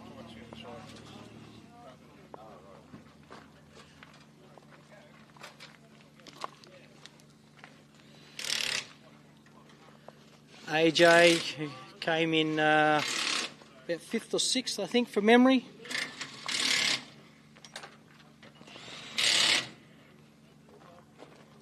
AJ, got a second? Yes, mate. Car, felt good? Yeah, car's all good. Driver was pretty doughy, but yeah, no, it was good. Pretty hard to get in and out of some of them corners. I don't know how you do it in single-seater, but yeah. Nah, it's awesome fun in the single-seater. You just do your own thing. But no, it was a bit loose in some of the corners out there, and yeah, we'll just see how we go on the main track. The dust didn't seem to be an issue out there. We got about 20 kilometre-an-hour winds today, so hopefully that stays like that for the afternoon. Yeah, the only dust was the dust you made yourself when you come back on your own track sort of thing. But, no, I think it'll be right. Obviously, the start's going to sort a few people out with this 2 at a time, 30 seconds apart. That's going to be very interesting at the first corner. Yeah, who submits? Yeah, there's not too many submitters in the pits. Especially in the top 10, mate. Good luck. We'll see you out there. We'll see you at the finish line. Thanks, Andy. Good on you. The AJ car 93, that single-seater. Wander around. I don't know who else is down here. Like I said, I'm just bouncing between the pits where we can. We'll come over to the Martin camp. They're all busy working on the car, so we'll won't interrupt them. I don't know if we still got you up there. Sounds like we might be running out of range this far down, so if we've still got you, we're just going to wander over the chappies. I know the Martins are about 10 people on one car over there, so they might be trying to fix a little issue, sort something out. I don't like getting in people's faces when they're trying to frantically sort something out. I'm going to grab old man Chappie while I'm here, if I can. Come here, Rob. Yeah, we're right on the edge of reception, so you're lucky. Back here, I'm safe. Yeah, that's Rob. These guys have travelled all the way down from Queensland. Yeah. Step over in front. Yeah. Both sons in the cars. They've been at it a long time, and they both did really well. Both in the top 10. Yep. Yeah, they're pretty happy with that. Pretty good place to start. Yeah, everybody wants to win it, don't they? But I think that where they are is very, very good. So. And it's probably a safe spot to start, instead of, we know how bad Rainbow's a long race. It's not, a 350k race where that extra little bit be what makes it. As we know, the cars start wearing out at 400 and 500k's. 100%, yeah. So no, they've got somewhere to chase down, so that's where they need to be, I think. I think it's a perfect spot, I reckon. I don't know how the old 2 at a time start's going to go, but let's find out, eh? Yeah, that'll be interesting. They might even change that later. They might even change that for the section tomorrow, even if it doesn't work too well today. Yeah, I think the boys are up against... the cars are pretty right to be in front, or hopefully on that first corner. So let's see how that goes for us, eh? Because it will make a difference. Well, good luck to the Chappies team. Yeah. Clayton, come over here, may as well. You're here. Thanks, Rob.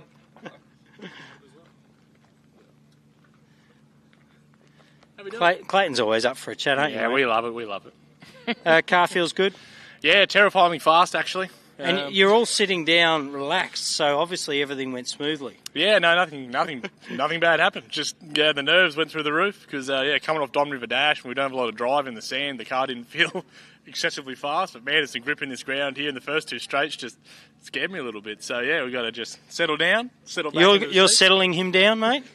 I actually had to make him go faster a little bit out there. He was a bit too cautious. The speed out there that we're getting is phenomenal, so I think we'll get our head around that. That comes with age. Yeah, I know. And children. Yeah. They say that. Oh, no, it didn't change me too much, but anyway. Well, good luck, guys. I know the cars are fast. You both cars in here in this group are fast, so hopefully we'll see you at the finish line, hey? Yeah, that's the plan, mate. That's the aim for this weekend. Get around and see how we go. Okay. Good luck. Really good luck, Adam. Cheers. Thanks. Thanks, everybody. Clayton and Adam from car 15, and Clayton's brother Stu is in that single-seater Chenoweth. So this is about our range, I think, for distance in the pits, which is about half to two-thirds the way down. It's about all we've got down here as far as cars and drivers. There's some that are fixing. I don't like interrupting the guys that are like literally 10 people on a car trying to fix a little issue. The guys that are standing around doing nothing, I'm more than happy to grab those guys and have a chat if they're not too hectic. We may as well swing past the little 202 car of the Forsmans. They look very relaxed over here. Obviously nothing's gone wrong with the car. Snacking on grapes and cheese or something, I don't know. Oh, burger rings. Sandy, how are you? Good, mate. How'd you go? Yeah, good. We just cruised around. We know we're going to be starting near the back somewhere, so no need to do anything stupid in the prologue, but everything feels pretty good, so yeah, we'll give it a crack and see how we go. Was it rough? I'm only speaking of perspective from a smaller car rather than some of the big trucks and stuff that don't feel, they don't hardly feel anything. We've done the short course here a few times, so yeah, it was no different to normal, I didn't think so. Yeah. Although last time we did the short course it was probably a bit smoother, but yeah, nothing too strenuous. And most people said the dust is disappearing apart from the switchback, so I think I'm pretty confident that everyone's going to get a fairly clean run. Yeah, we were out early, so it didn't bother us. So yeah, but, yeah, and obviously we're following all the big boys. They'll put a big gap on us pretty quickly, so yeah, we're hoping for a pretty dust-free run sort of near the back, so we'll see how we go. All right, good luck, mate. Thanks, Have Andy. fun. Cheers. Good name. I don't know where Matty Hummer is. This car's sponsored by one of the championship cars. Matty.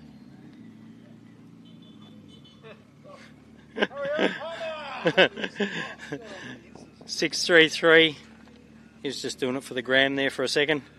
How'd you go, mate? Yeah, right. We it's back here. We did 6 minutes something. 6 minutes. And 50. the car, it felt all right. It didn't no issues. Obviously, you're all sitting down relaxed. Like some of the crews, some cars over there, dead set, got 10 people climbing over them. So we pulled it in the trailer at Millicent, put it in there, and we pulled it out when we got here. That's how it should be. Yeah, yeah. So whatever we had to do on it, we did it on it last night, which was nothing, really. Yeah, we're all good to go. All right, have fun. Yeah, we'll do. We'll see you at the finish line. Hopefully, yeah. Okay, Cheers. There you are. Matty Hummer, little 633 side by side. That's about all we've got down here that I can reach, folks. So we might cut back to you up there if that's all right. I can't hear you. I can't see you back up in the box. So we'll be up ready for a 1 p.m. start for the main section of the Saturday of the ARB Desert for Big Desert 480.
time to take a moment and say thank you to our amazingly generous sponsors.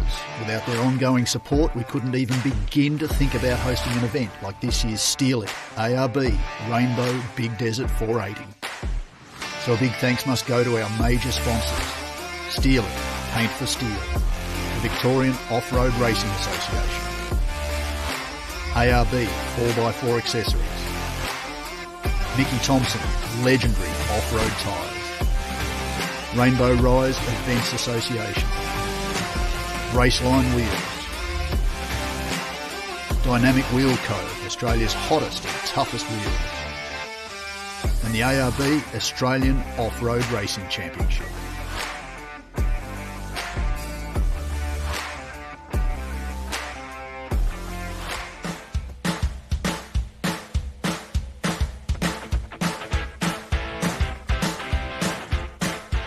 This year's Steel It ARB Big Desert race wouldn't have been possible without the involvement of the following sponsors.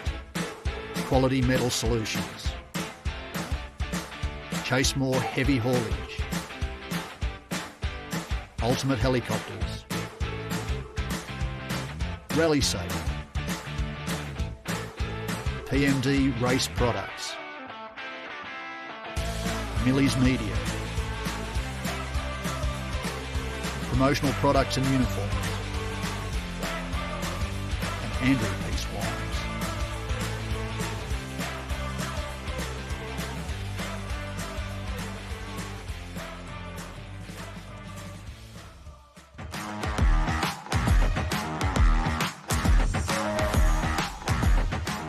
This year's Steel It ARB Big Desert race wouldn't have been possible without the involvement of the following sponsors.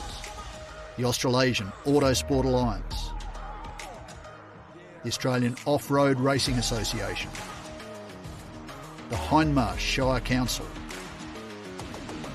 GrainCorp, Wimmera Mallee Waste, the Rainbow IGA, and SP Tools.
Good afternoon, everyone. I'd like to just welcome everyone here today and firstly acknowledge our traditional owners of this land, which we're conducting this event on, and pay respect to their elders, living and past. And I'd just like to really welcome everyone here from all over the place, from Perth in Western Australia to Brisbane in Queensland, Newcastle, Griffith, all over the country. Welcome to you all, and I'd like to pay tribute to all the committee people that have put a huge amount of effort into this. I think everyone that's been here before sees the improvement every year they come, and we're very proud of what we got here, and hopefully it can be a great event for a long time to come. So welcome all, and safe and happy racing. Thank you.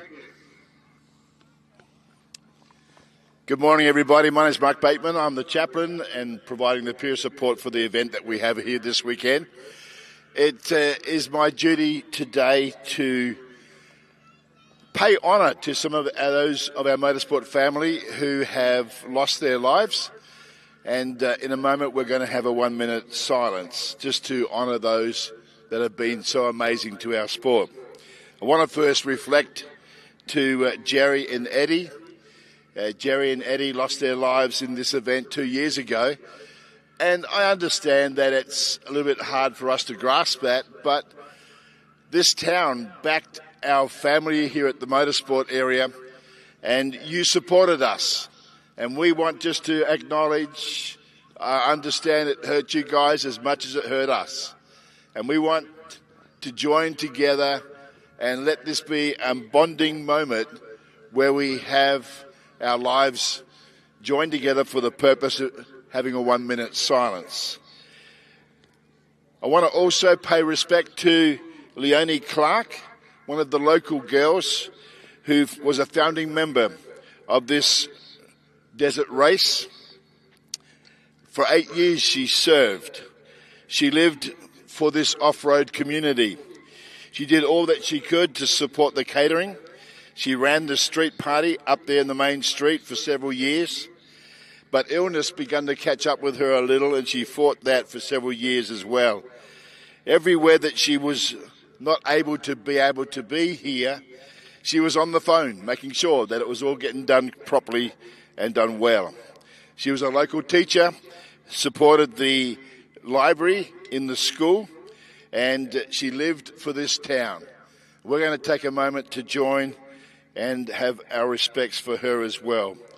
One last person we'd like to pay respect to, and that's Max Gardner. Max's dad, Greg, won the event here a few years ago, but they're from Penola in South Australia, and they recently lost Max on a road accident. So I want us to please, would you take a moment with me, stand, remove your hat wear, and let's just have 1 minute of silence to honour those who love our sport, are a part of our sport, and we want to honour them in return. Please help me, and let's have 1 minute of silence. Thank you.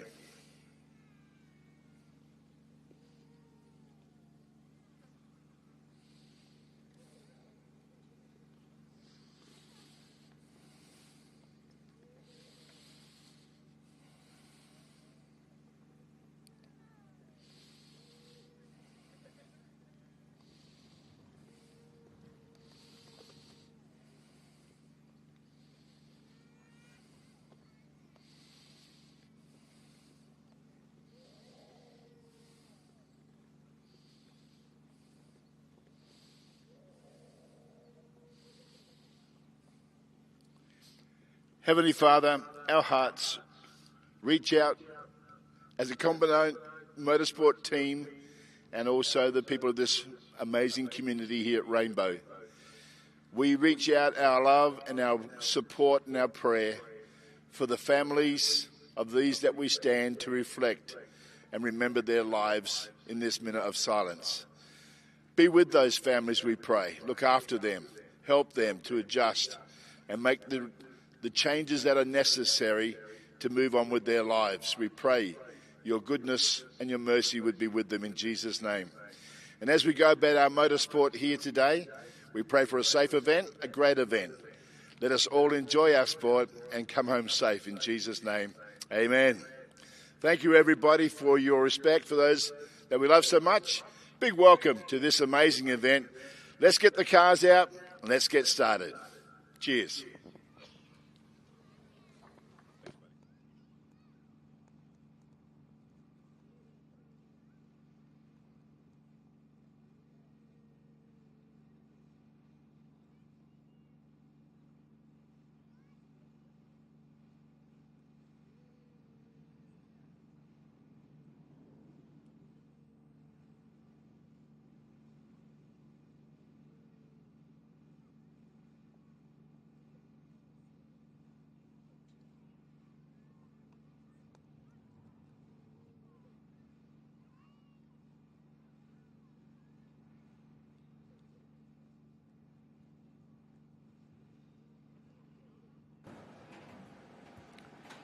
Thank you, folks.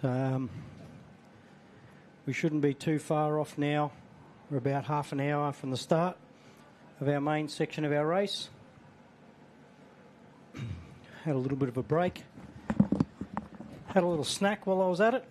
Went and saw the girls and guys over at the food tent, grabbed something to eat, and got a chance to chat to a couple of other people down the bottom there about cars and what was going on where. We might have a couple of little dramas with a couple of cars, but we'll get into that once racing gets underway. Don't forget there's a nice breeze out here today. We've got 25 degrees and about 20 k an hour winds. So perfect conditions really for off-road racing. We've earlier I did forget about Steel It, one of our main sponsors here this weekend. They've put a lot back into the sport over the last 12 months. The Steel It ARB Big Desert 480. Rolly's just told me before there's a couple of fresh products coming out on the market. They've got a grey and a black. They've also got a charcoal coloured brand Steel It out there, and he said they've got another 2 products coming soon. They tried to get one out for this event, but they couldn't get any out here in time. But it'll be like a heat paint. It'll do up to about 1,000 degrees, so that should be a good little product to go around. Might not suit some of the turbo cars, which will tip over 1,000 degrees on exhausts and stuff like that, but it'll definitely do most of your naturally aspirated exhausts and that sort of stuff. So hit them up. They've also got, so they should have a few more products coming out soon. They've got another product coming out with that, or in line with that. Not too far away. Who else we got? We may as well run through who we've got as our major championship sponsors. Once again on for this year, we've got ARB, of course. ARB 4x4 Accessories. They've put huge amounts into the sport over the years. You'll see Andy and Danny Brown here. They have got a big part to do with ARB, as most people know. They have car 42 and 1145 here. We also have RACELINE wheels. Mickey Thompson tyres have also been on board. RACELINE came on last year. Not forgetting that was our RACELINE Prologue before. And Mickey Thompson have been on the championship since its inception and continue to do amazing things with tyres. So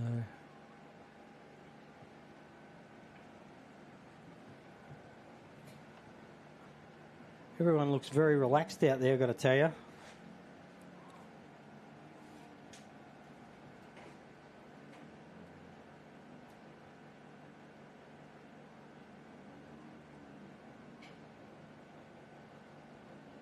There is some movement in the pits, but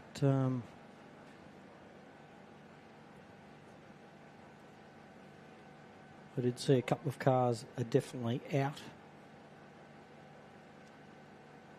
Some surprising cars. Speaking to Danny and Bo, even just after the cameras went off, you know, they're pretty excited. Danny's definitely doesn't really want to push and get sucked into Bo's, you know, sit in Bo's dust or get Bo trampled down on behind him off the start line when they leave. So.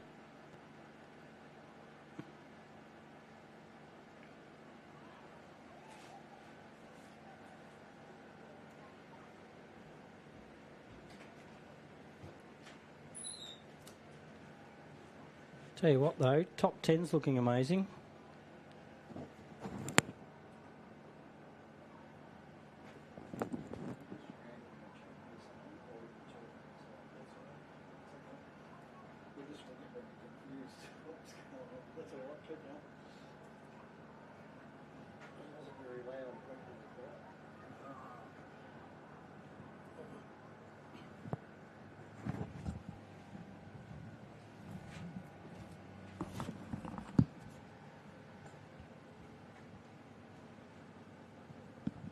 So I might as well, while we've got a bit of break, I might as well run through the top scores, all the positions before we get started on our main race, or section 1, should I say.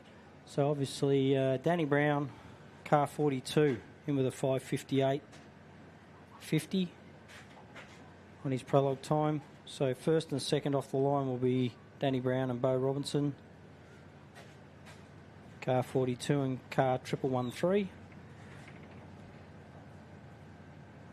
There might be an interesting change early on here. I believe one of the higher end cars has had a little issue, but I'll read them out as currently standing. The third place will be Brent Martin with Andy Brown sitting beside him in car 1142. Fifth and sixth will be Aaron James and Clayton Chapman, car 15. So car 93 and car 15. Car in 7th and 8th will be Dale and AJ in car 5 and the Burrows entry car 21. 9th outright so far. Another one of the Chapman boys, Stu, in the Chenoweth on his own. And then 10th place, Brett Plant.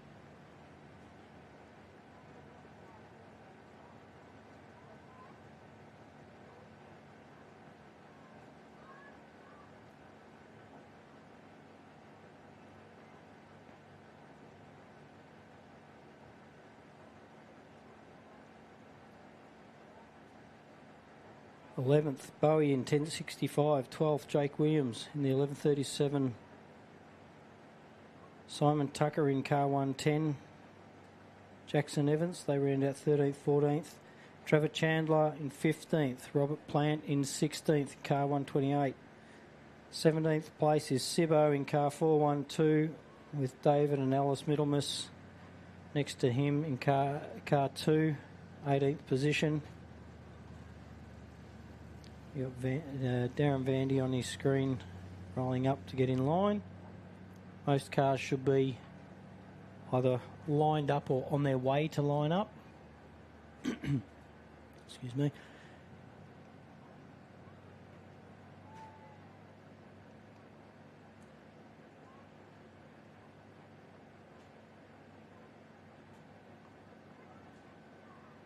Nineteenth and 20th. 1161 Chris Weston and 1087 Dean McGinley, who spoke to about our Griffith event up at Hillston. Matt Burrows in 21st, James Tyrrell in the 1036 car, that single seater, in 22nd.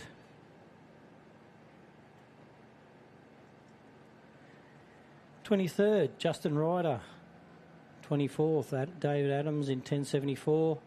Sam Bentley, 1018 and 25th. Kevin Marsden in car 11. Lachlan Campbell, 27th. The Vanderwoods, who we just saw on the screen a minute ago, they are in 28th off the start line with Matt Hummer in car 633. That's the middle miss entry on your screen coming past.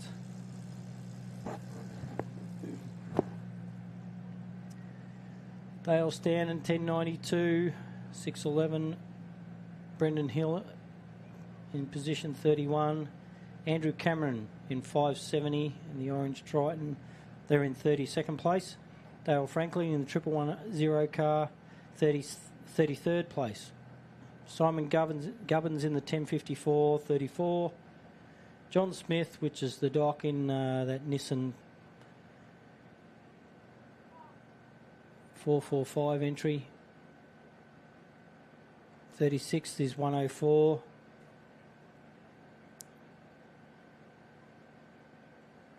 $37, Eden Evans. 38, Daniel Gibson.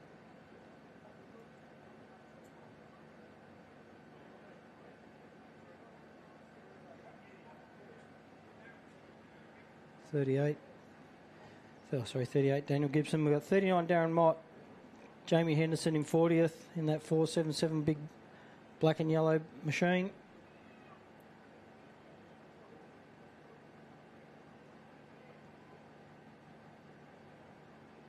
Hannah Bentley, 41st position. Brendan Hill, 42nd. Stephen Von Peen, 43rd in car 22. 44th position is 147, Glenn Collis. 45th is the little red and white entry, car 202, Brendan Forsman. Heath Whedon's 46th in 701. Then Roland Paul Chow, 47th in car 468, little Mazda rotary thing. Ross Newman, 6681 in 48th. Vaughan Hogan in 626 in 49th position. Chris Land in 50th in car 80. Jordan Patterson in car 44, 51st. And Craig Barnett in 68 in 52nd, which I didn't actually see go around today. So, fair few people lining up.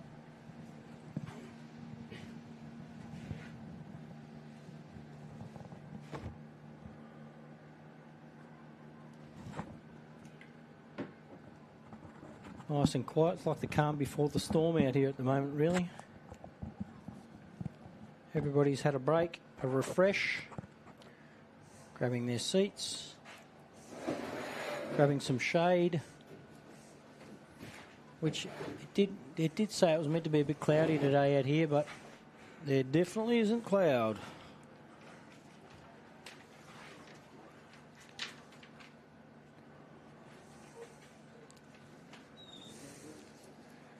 Definitely got our starting order here.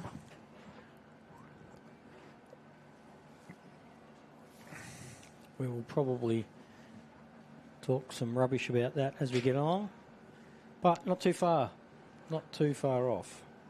About 15 minutes.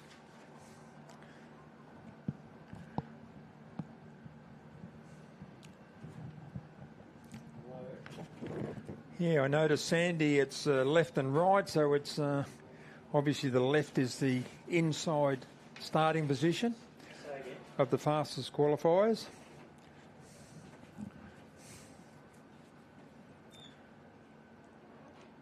Two at a time every 30 seconds in section 1 with 2 laps. 77 kilometres per lap with a 5 kilometre transport section right in the middle of it, which is interesting.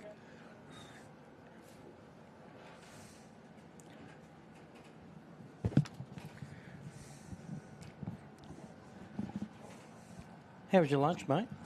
Very good, thanks, Sandy. I just overindulged as I normally do, but it was a good break. It's chatted to a few guys out there, and the What's the goss, mate? What's the goss? Well, I know some of it, but you probably know all of it. But I heard that Brett Martin had issues with an engine, but for whatever reason, they've solved that issue. So they've got that up and going, apparently. Young Matthew Burrows also had an issue, and initially I heard it was engine, but it's not. It's a power steering line which they rectified. I did see them doing that. So that was a great effort. I don't know how long he drove that prologue section with no power steering, but and he where did he? 22nd, he's off the line. 22nd. So that's the reason he's down probably that far. Because he was quick last year. He was definitely quick last year. I would have thought he probably, would have lost 5 or 6 places due to the power steering problem, but he got it to the finish. That was the main thing. Hopefully, I haven't heard of any other issues of you in the pits regarding problems from the prologue. Nothing really major. Like Brent's issue was my biggest concern. Your last year's champion coming out here and having an issue first off's never ideal. Well, it's not ideal for anyone really, but be good to hear what the issue was and how they rectified it. But apparently, what I've been told is that he will be starting in section 1, which is good. But it's always a worry, isn't it, with a new engine first out? And they've sort of done something a little bit outside the box, going to that 4.5 litre. Well, it's a fair bit in size difference, isn't it? 3.5 to 4.5, and obviously it involves offset machining or new cranks and new rods and all sorts of stuff. Yep, bore size, and as you're well aware, when you go up in bores, obviously you start to get a little bit closer to the water jackets, and everything gets hot, and it can get hot, and all sorts of issues can occur. But maybe that hasn't happened. I don't know. Maybe it's just been stroked to bring it up the extra litre, but not privy to how they gained the extra litre out of it, but whatever it is. Different ways. Yep. But it did look fast, and he did prologue 3rd. Yeah. So, the issues mustn't have been too significant. I don't know what he had in horsepower before, but I would imagine it was around the 300 out of that 3.5 litre. It's not stupid power against cars that were double and still coming out with the goods overall.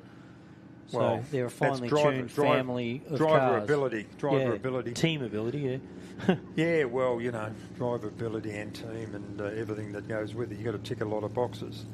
But overall, you're only as good as the guy that's steering it. And he's proved with number 1 on his roof and for the last 2 years that he's no slouch. Yeah. So hopefully he does well. We can just see a bit of action out in front of us now with Both the cars lining up, aren't they? Slowly but surely, but AJ coming out of the pits.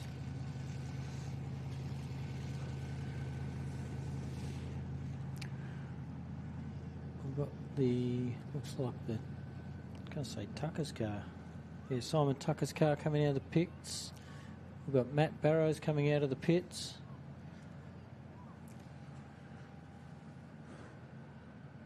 Power steering lines, the pressure side has always been I noticed, an issue with a lot of off-road vehicles over the years, hasn't it?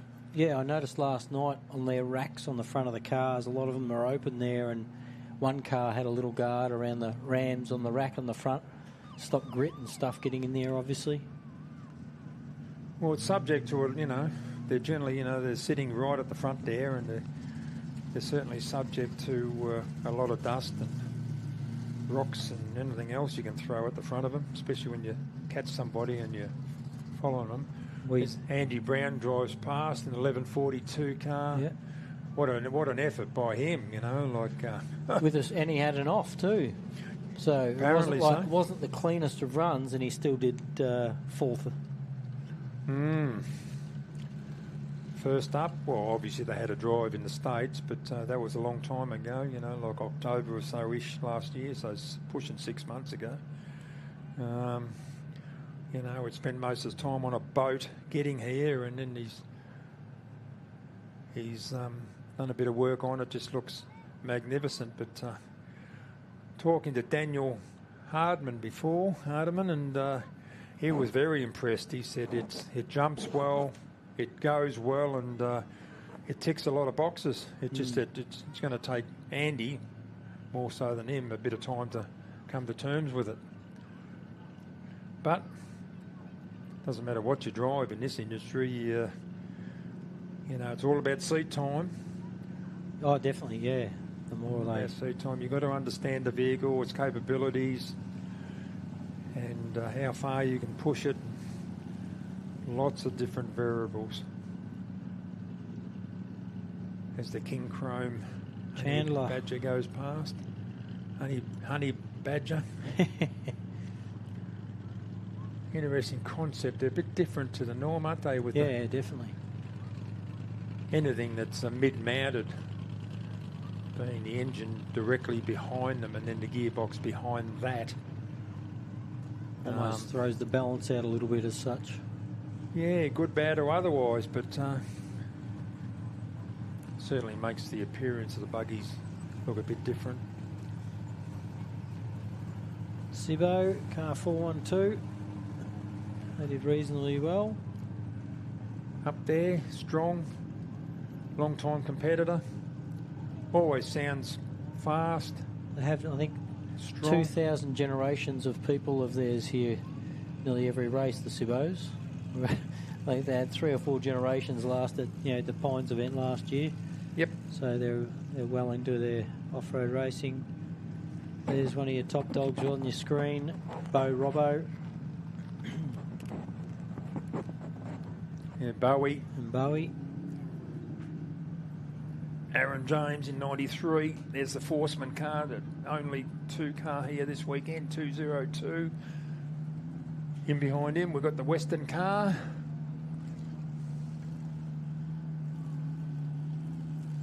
There's AJ on the screen. That Patterson car, that 44, always looks immaculate. It's a good-looking car too, isn't it? Yep. Strong.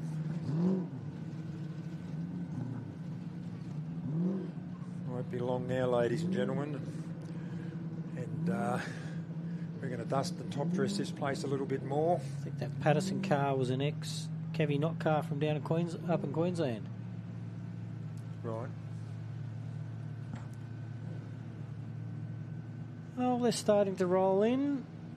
Dirty 5. 10.54, Simon Gubbins. And now we've got the influx of 6 cars, the side-by-sides, the King Chrome 637.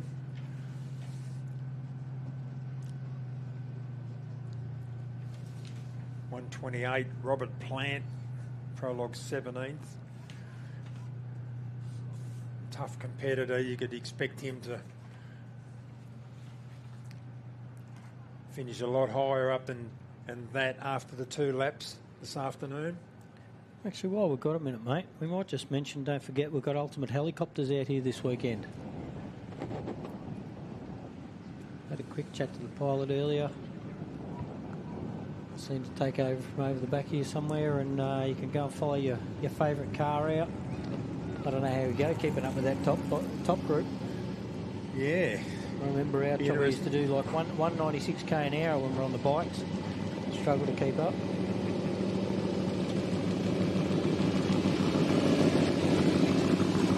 It's the Expo Robinson, the 1137 with Jake Williams. That guy's a brother truck. Prologue really well at 12. He did say he didn't finish in anything last year, so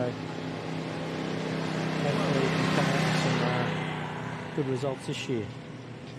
The big step up. What did he come out of? Come out side by side. That's a massive step up.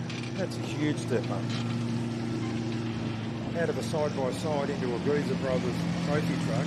Yeah, definitely. You know, and not just the average guy's a brother either. Like no.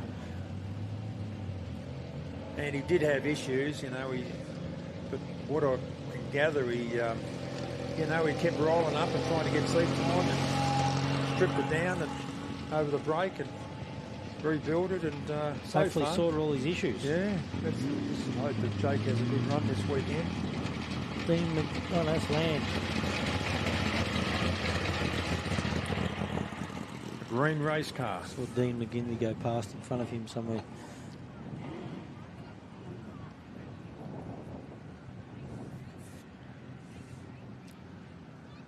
I reckon the nerves would be building, wouldn't they? We're only about 5 or 10 minutes off. We can you see past that tree? You can see the road jump down there in the distance, the other side of the lake. Bunch of cars gathered down the road jump before they head out.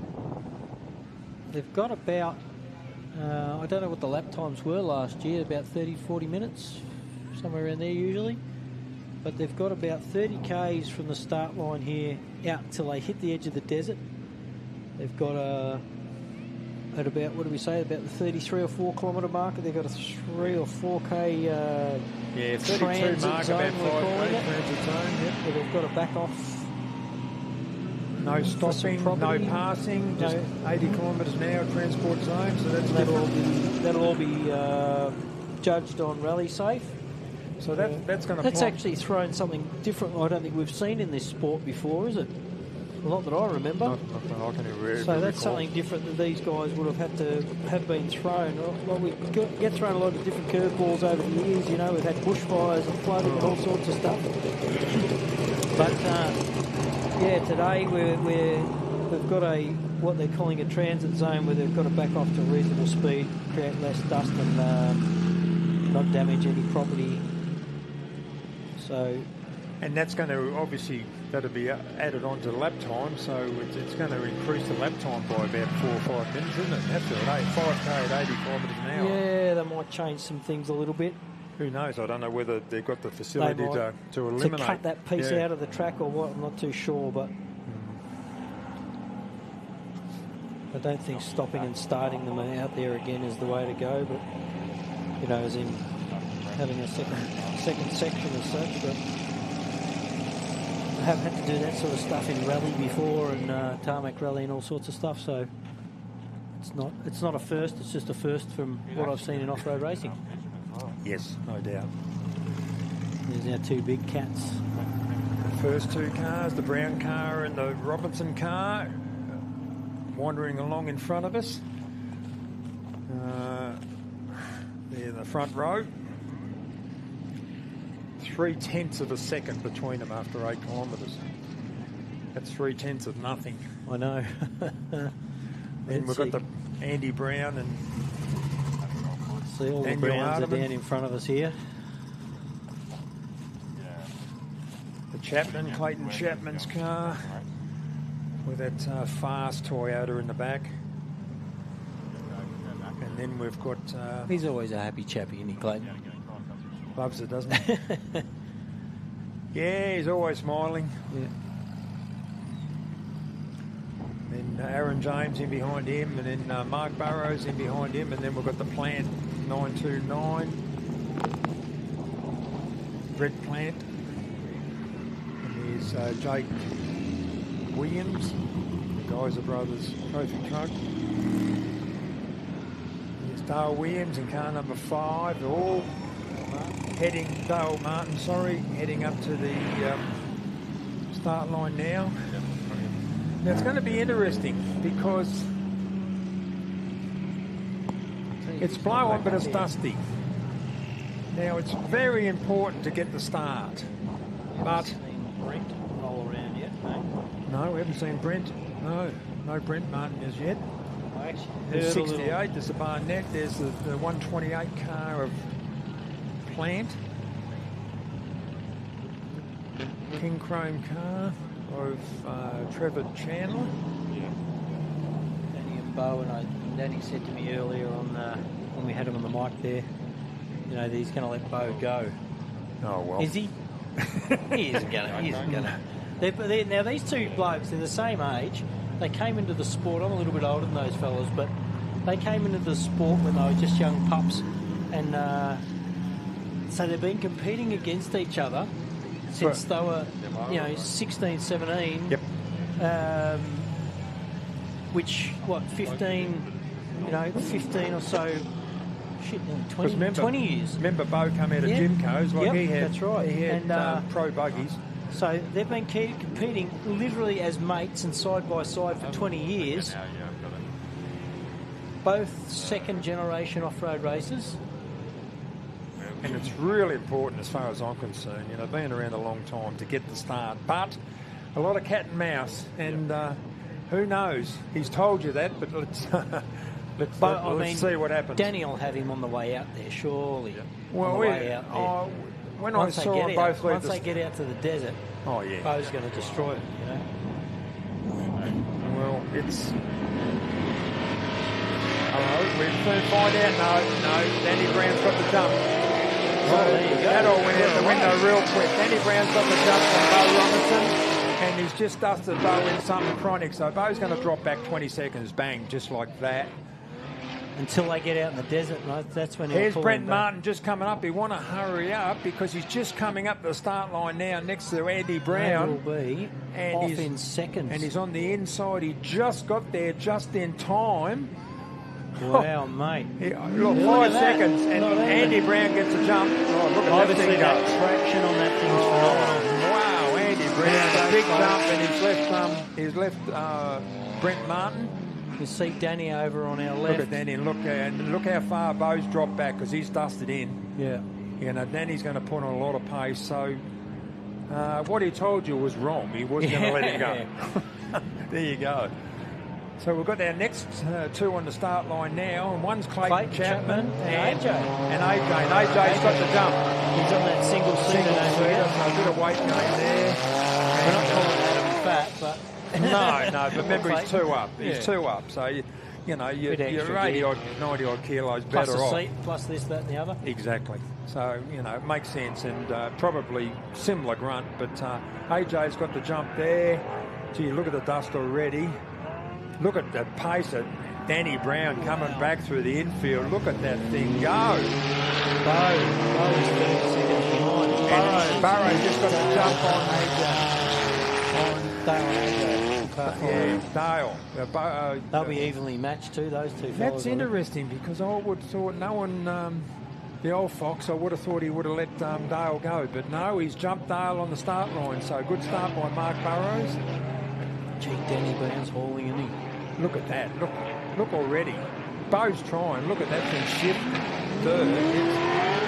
It's 929 Plant leaves the start line, and he chops out Stewie Chapman in the single seater. So, man, they're at it thick and fast. Tell you what, Bo won't be happy with that, mate. No. I think it was inevitable. Oh, yeah. Like you said, he'll probably, when they're in the sand, that's when he'll pull his goods back. And look at Andy Brown's thing go. Man, he's opened up. Look at these two off the line. The guys are rather side by side. It's Bowie. And Bowie's got the inside run, so 2 into 1 don't go. Can't see for the dust, but they were side by side into the left Jake's hander. just in front of him. Imagine the dust in behind that, Sandy. Oh. Yeah, it's not moving quite as good now that we're two off at a time, is it? No. The dust is... We can't even see.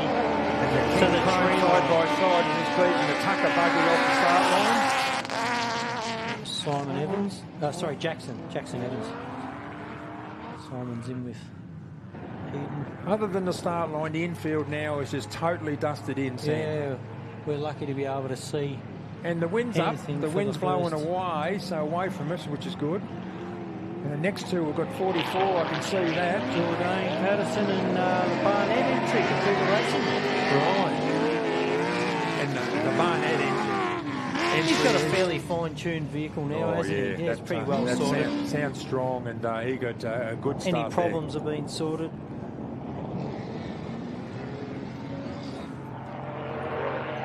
Cannot see anything on the infield as we speak. Like it's clear to the what start you can line. see on that camera is that we cannot see anything better.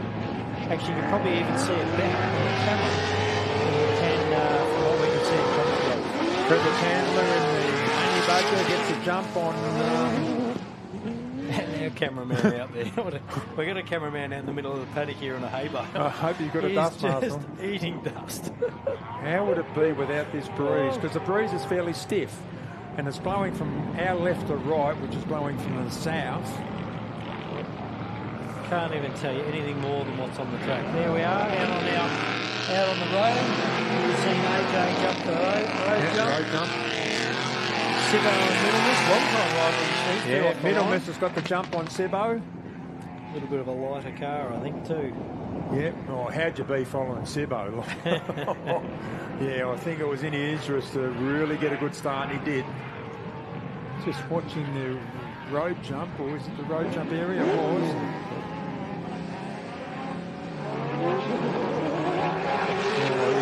Chrissy Weston and Chris Weston, as expected, got the start on the outside. Yeah, we're down at the road jump here, folks. We see Burrows. Oh, sorry, that's Dalemark car 5 in that turbo car. Right. Little Eco Boost bus. Yeah, hopefully Dale gets a good run because he didn't last long last year here. Plant single-seater. There's Matty Burrows leading the start line, but he's been beaten off the start line by side. Lachlan Campbell. Lachlan Just pulled Campbell away from him there. Yep.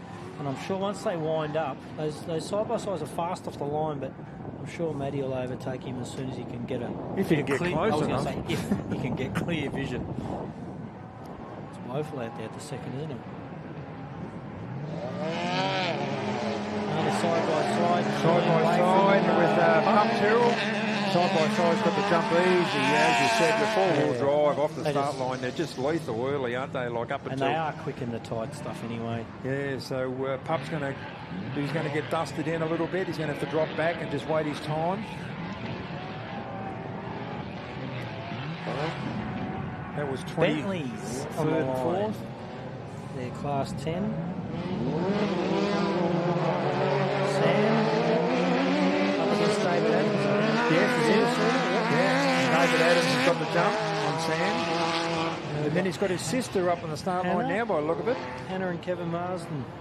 Hannah seemed a little nervous when I was talking to her before, but I'm sure after she gets to about the 5K marker, it'll feel like home again, you know? Well, it's a big call, isn't it? It's a big truck. It is a big truck, yeah. You know, and she hasn't driven she's driven it since, I think, last year? I don't think so. And that's heavy. Look at it. Yeah, she's got the jump. That's stick shift. Sounded like. I don't think so, but I can be proven wrong.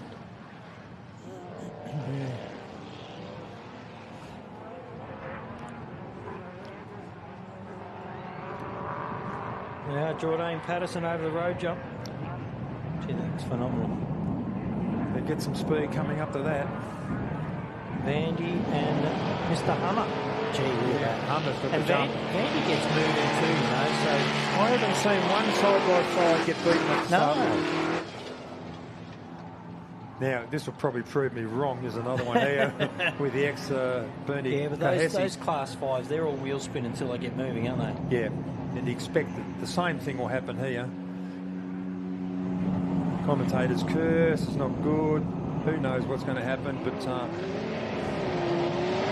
We've seen it. There you go. We've seen it. Hold on. He's coming back. 2 into 1 don't go. Can't see anything, got dusted in. So did they. Cannot tell you what happened at the first corner, but... Sibbo over the road jump there. Gee, that landed nice, didn't he? He's had a few Just this car for well. a fair few years out of getting out of his old bug. Yep. Handles so well. Sounds strong. There's another good start by another side-by-side. Over a buggy. 110. Down. There's Chris Weston. We've got about 4. I think we've got about 4 cameras out there in the field today. A couple of drones. Sorry, we're not real accurate with it. Who's leading the start line? It's 445 and 104. And the Honey Badger, and they're side by side. Inside's got a rule. It should be the Honey Badger into the... No, wrong. Oh, wow. Outside pass on the left-hander. Up next. In the dust. Eden Evans and Daniel Gibson. 2 side-by-sides, so this will be interesting.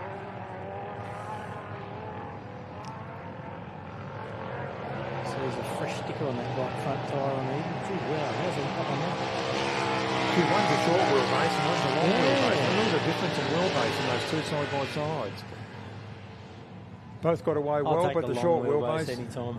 Well, it just makes it easier, doesn't it? Coming up to our last 2 or 3 groups.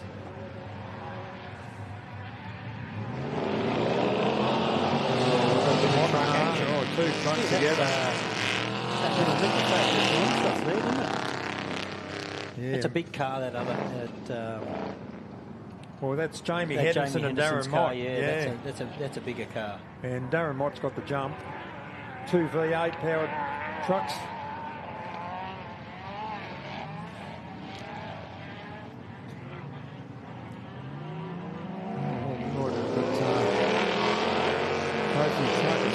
He's got the jump over 1004 Brendan Hill.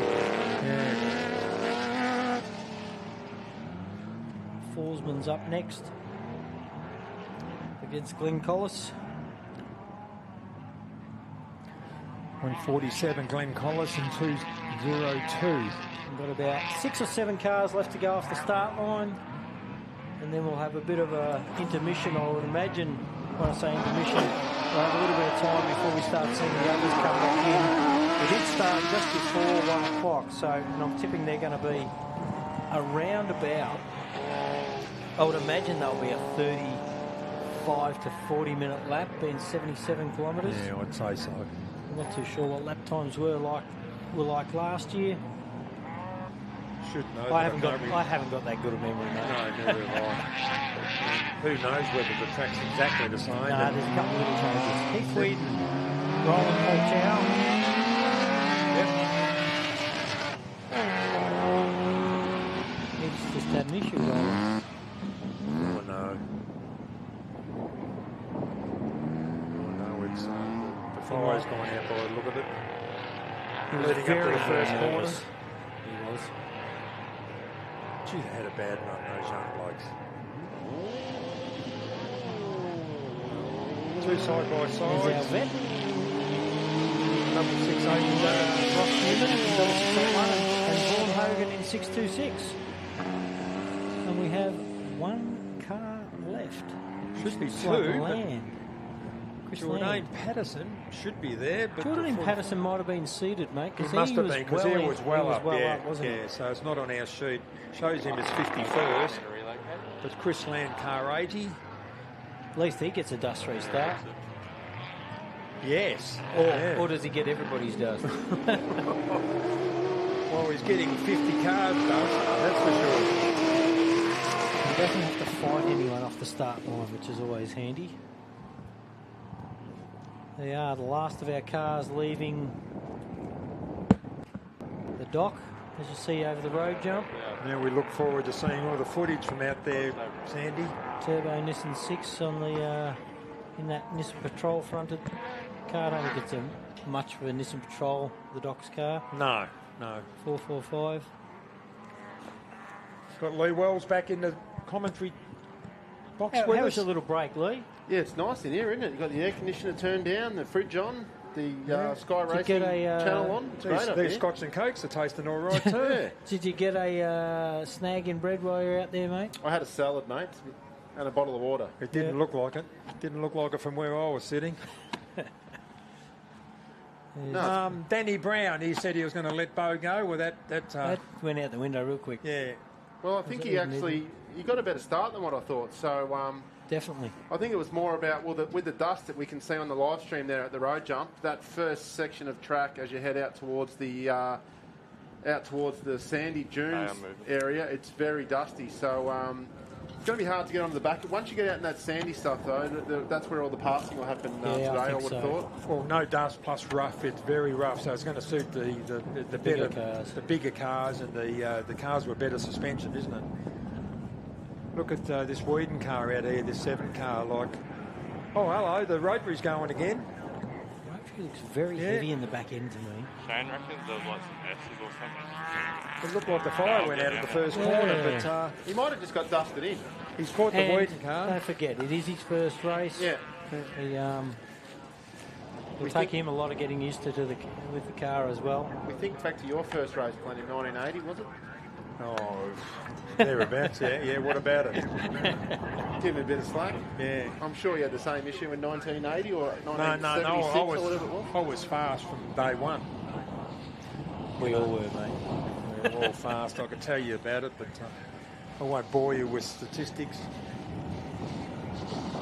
Isn't it great, these cameras we've got out, like that one out of the road jump? So for everyone, this road, what you're looking at now is about 6 Ks from the yeah, start it's just line, 5 after, or 6 Ks. So when you divert off the prologue track through a gate out into a main road, it's literally just not far out at all. So it's a good spectator point.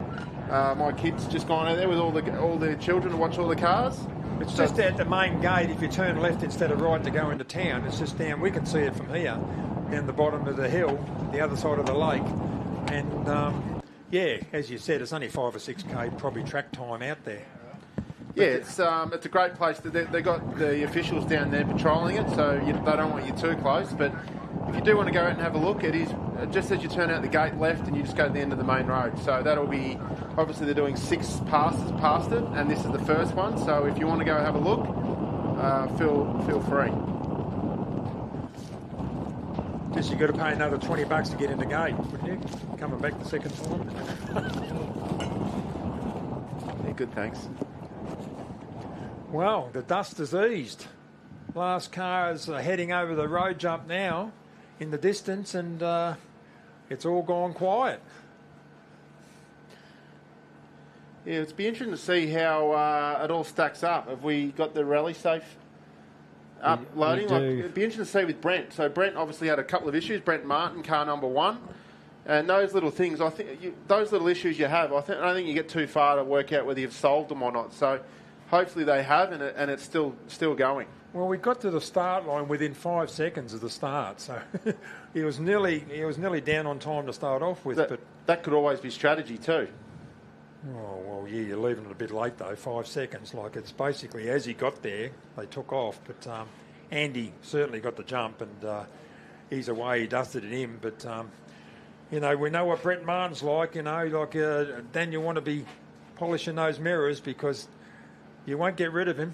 While he's running, he'll still be there. So it's about 77.6 kilometres, I'm informed, of a lap. So we're expecting, I'd say, 45 minutes a lap, 46. That long last year? I'm not sure. Yeah. But they've got that selection now. We've got so it's only 72 of race. We've got approximately 5 of transport. So now whether that'll come into the overall time, I would imagine. It's going to be a patrolled zone. So these rally safes have got your speed on the dash.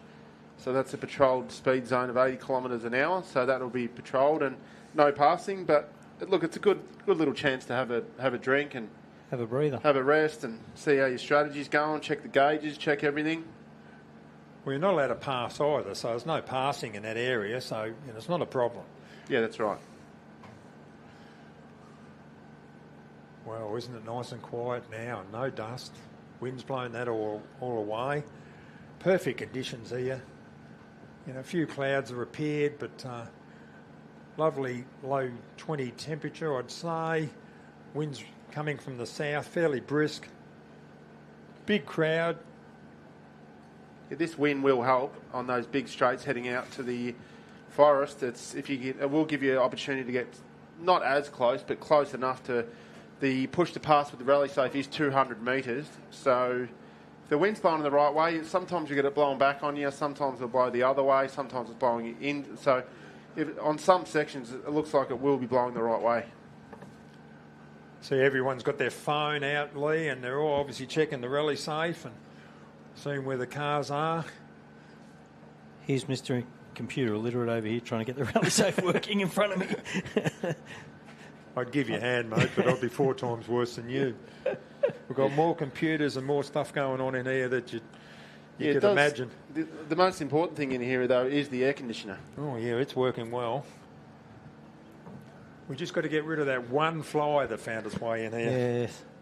I didn't bring it in, I tell you. There's a few flies out and about, but the wind's helping. Well, won't be. I'm sure we'll get another count. So where you're looking at now, all the cars have crossed that road crossing. So we'll have another camera angle come up for you, which is a bit further around the circuit. See, they're open the road crossing down there now. They must open it once the cars go through, because I can see cars travelling through the road crossing and heading west. They've got a traffic control down there. Imagine coming up in your sedan, you're going, what's going on here? If you were aware of what was happening in the region, going, why is this road closed and why is all this dust everywhere? Especially if you're the first car there and they hold you up until all the front cars come through, and you'd be thinking, wow, what's that 30 feet in the air at, 200 clicks? Yeah, these front cars there, it's about at 180 to 200 kilometres an hour at that section. I think Danny was telling me his thing was 220 or 30k an hour top speed now. So yeah, that'll be about right. And they'll be getting every bit of that, I reckon, on the way out to the edge of the desert. Yeah, it's very fast on the way in and very fast on the way back. So there's a dust cloud over here again, Lee. Is this where they come back? About to go over the road jump. Oh, it is too, yeah. It's a side by side. Yeah, so he's obviously had a minor issue, because you can see, ladies and gentlemen, that dust trail on that. Is that one of the King Chrome cars, maybe? Yeah, he stopped for about 10 minutes and could have been a belt or something, Sandy, and he's off and running again. But yeah, I saw the dust appear, and I thought the other side of the lake there, Lake Wells as they call it. Yeah, I don't understand why. You're going down there for a dip later on? No, it looks like a fresh, nice clean water lake. Looks nice and blue for me. I'm not sure if there's anyone water skiing in it at the moment, but anyway, yeah, that side by side is off and running again. So, well, I think everybody's safely left the stadium, which is good to see. Just have to wait. Like I said, I think we've got another couple of cameras out and about out there. I see Chris Hummer down in front of us from RACELINE Wheels. They jumped on board as a sponsor. They sponsored the Prologue this year. They sponsored the Prologues last year also. Got some great sponsors there. We've got Mickey Thompson, Tyres, RACELINE, as you said, Steel at Australia. Yeah, we can't do these races. It's probably a good opportunity to thank all the sponsors. ARB, obviously, our main sponsor was Steel at, terrific support. Yeah, Mickey Thompson, GrainCorp, RACELINE Wheels, Gold Acres, MRT Trans, which is Michael Marson in North Queensland doing transmissions. Hope you're well, Michael, if you're listening. Browns and Gypsum, PMD Race Products, SP Tools, Ultimate Helicopters, Chase More Heavy Haulage, Glenn. He's got plenty, so I'm glad he's thrown some cash in. Right. Rally Safe, Wimmera Mallee Waste, Hindmarsh Shire Council, QMS Quality Metal Solutions, Nigel Pendlebury, Millie's Media, and Dynamic Wheel & Co. So without these, we can't make races happen, so thanks to all the sponsors. IGA Plus Liquor in town here, obviously, and PMD Products. I can see their name. And of course, Lee, we've got to thank the ladies' committee that run the food tent back there. They've done a terrific job. There's a great line there at lunchtime. Beautiful steaks and hamburgers and chips and dim sims and donuts and oh wow, they got it all back there. I saw you had one of each, so they must be all good. No, I just thought I'd just test them, try them out, that's all. So we've just got the Rally Safe fired up, and I see Brent Martin, who was in the pits earlier with a little bit of an issue. You said they seem to have got it sorted, but he stopped out there. Well, that's unfortunate. Like we said before, these sort of little issues, you know pretty quick normally if they've resolved them or not. If you can get through that first sort of half a lap. Says he's travelling at 0 kilometres an hour, so that's never good. No. I did get asked by another Martin that's watching from home, Michelle, what the penalty is if they're caught speeding in that control-zoned area. I'm not too sure, but I will find out and let people know.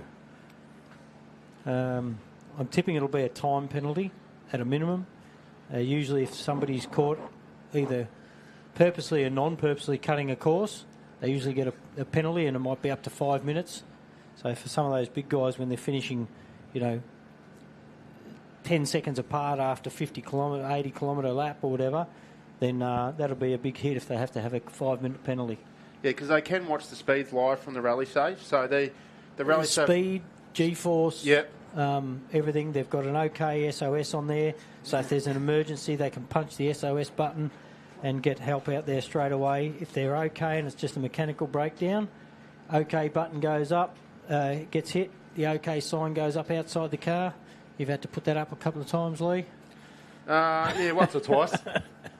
And then the next competitors it's compulsory to stop for the first two competitors after an incident. Yep. And unless there's a marshal there to wave them on, but... yeah, because we are all friends. We all know each other, so it's... I guess it's important if you do have an issue, you do try and get the car out of the way as best you can. There's nothing worse when the car's stuck in the middle of the track and you have to sort of do a bit of traffic management yourself. But get them out of the way, display to other cars that you are okay, or if it's just a mechanical issue. And, everyone stops, everyone helps out. Everyone, like, as we know, in the pits, everyone lends motors, gearboxes. Everything. They'll lend you a car if you really want. So Will they? Yeah, apparently. I might put my hand up for one of them. Go and see Mr. Brown. He's got a couple sitting in the shed. He has. Speaking of Mr. Brown, he's still first out on track, mate. Bo Robbo is still in behind him, and I'm just going off rally safe, which sometimes, as we know out here in the deserts, does take a bit to update, depending on who's throwing the signal backwards and forwards. Well, if they have reached that sandy section out there, you used to patrol out there, Sandy, in that spot. So I'd be interested to know how much ground Bo Robinson. I expect him to make up a lot of ground when it gets into the real rough. That's 11:42. That's Andy Brown. Sorry, so it's still Danny, Bo, Andy, AJ.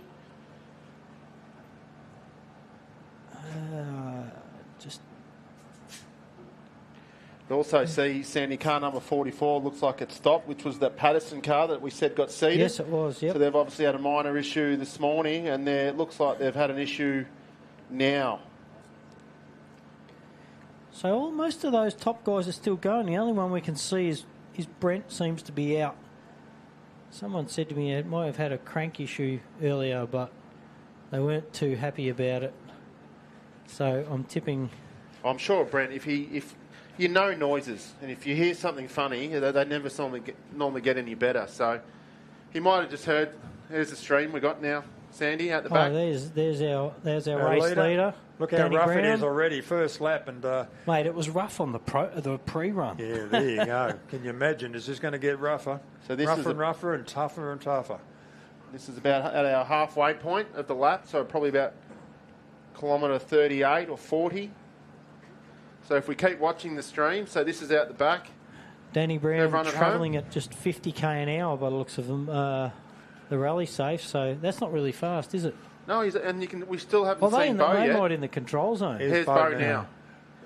So that's this about isn't the control zone, is it? No, it's not. No, that doesn't look control zone area. There we go. They are Bo Robbo. That's a great shot. That is a great shot, and you can see the suspension working on that truck. So that's about... Danny's opened about 25, 30 seconds, which... Oh, well, 20 seconds will be dust line before you even start. So let's see. The next car should be the 1142 of the black carbon fibre black of Andy Brown in the Illumicraft. Followed by AJ seems to... Looks like the gap between... if you have a look on the rally safe, the gap between Andy and AJ seems to be quite small. That wouldn't surprise me. AJ's no slouch. Chappie, Burrows, Dale Martin, Stu Chappie, they're all still moving. 929 still moving. Bowie's still moving. Car 110, that's the Tucker entry. They're still going. Barnett's still going. It doesn't seem to be too many stopped out there, which is good. It'd be nice to see a good field finish out here. I know in previous years we've had a lot of carnage, of cars dropping out. So. Oh, this is notorious for Sandy, this place. It, just soaks up the cars and breaks them for whatever reason. It's always been tough. It's a tough event to finish. We've got to remember too, today is effectively a sprint because there's our third car. There you go, the four-wheel drive buggy. Andy Brown, listen to that. He's on. Be interesting to see the gap. If they hold that camera there, then we might be able to see the real live time gap difference, which isn't much. I'll tell you what, AJ's caught him. He's only just out of his dust line. That's all he is. Because AJ started remembering that AJ started 30 seconds behind him. So with Brent dropping out. With Brent dropping out, that's made a big difference. Obviously, Andy's got a clear air in front of him, but if AJ can get around Andy... There's Chapman. Clayton Chapman. Because as we said earlier, the rally safe is 200 metres. So if you come within 200 metres of the car in front of you, push the button, that alerts the car and it flashes up that such car, for example, 93 wants to pass. Effectively, that means, like, I've caught you, you need to pull over and let me past. So that's how it's meant to work.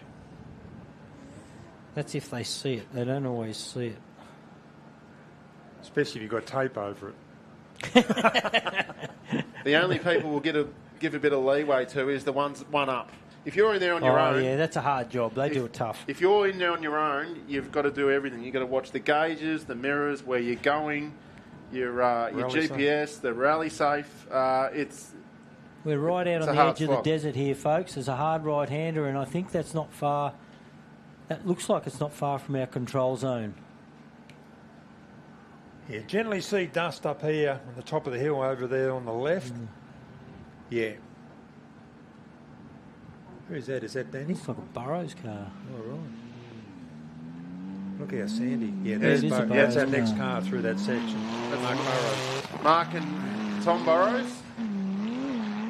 Mark will just set a nice, we do have steady a few pace. drones out there. Once again, it's a bit hard relaying.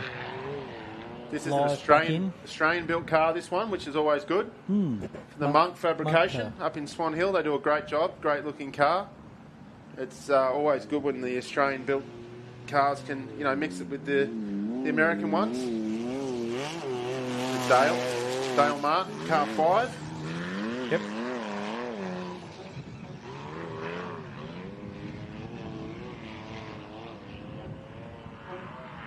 There's 3 turbo cars there's 4 turbo cars in a row there. The 2 chappies at each end, and then you've got Burrows and Dale in between.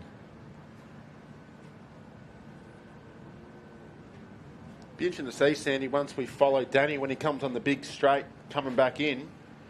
If we see, because we'll be able to get his speed up on the rally safe.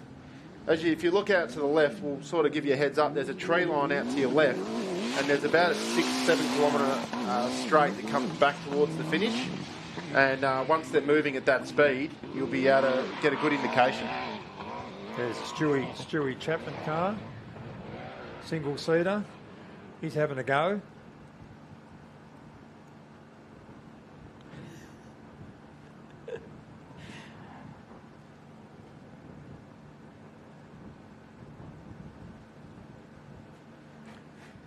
It's interesting looking at the footage from the air, how different the terrain is. You've got the... Look at this. This is first lap. Folks, it's... Look how chopped up. Look at that car just pig rooting all the way through that section. This is lap 1. And they're just, when they're doing that, they're just digging those holes deeper and deeper. Yeah, that's the Brett Plant Jimco, 929. He's one up. Jimco single-seater with a Chev, 6-litre Chev in the back. There's the Bowie car.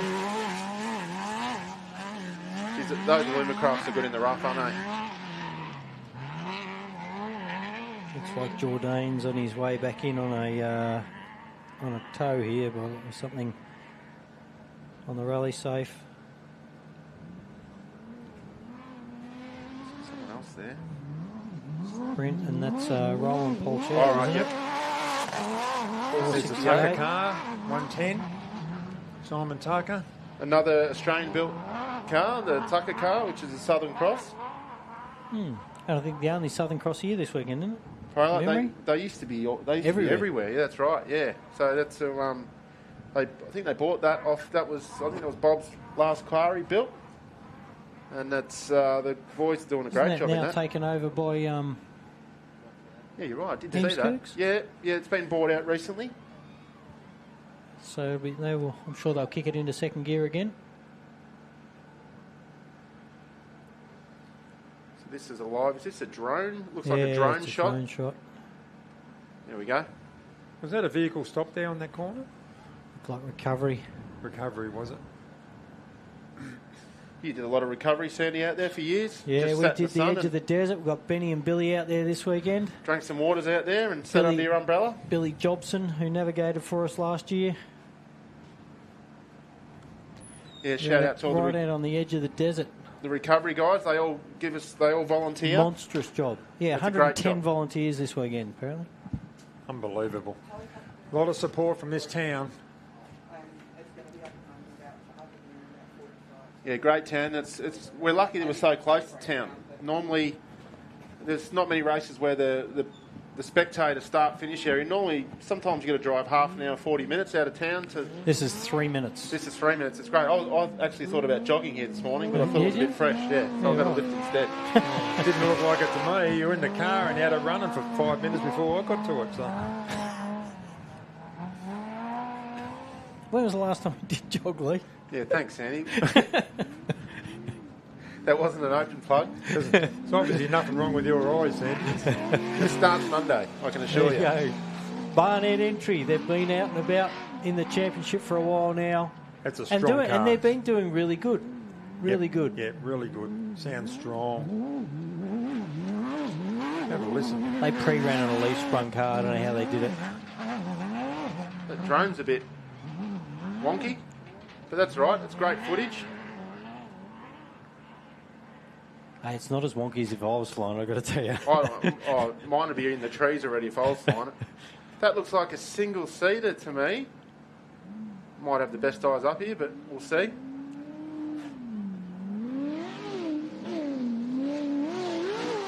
Chandler? Yes, Trevor Chandler in the King Chrome, Urseg. Honey Badger, Connor Corrigan.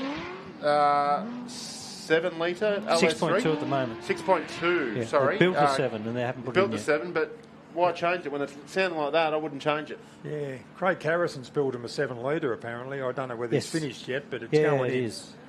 Yep. I wouldn't change it. Not until it's worn out. He's certainly doing a lot more miles than what he did with the Jag in the back.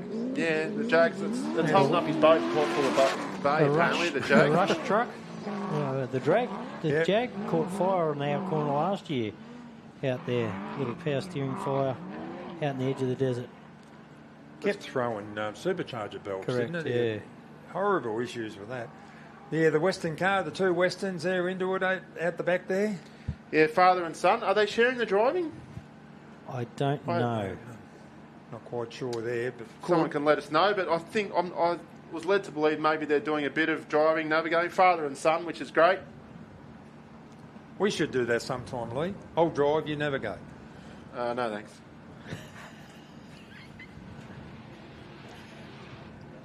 Great footage, as you can see. Look at the sky. It's a beautiful day out here in Western Victoria.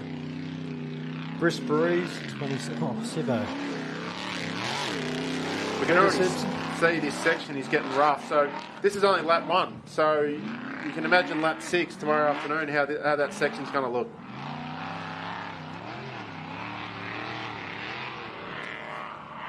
Hard on everything, this track. It's hard on suspensions, hard on drivetrains, hard on engines, hard on drivers.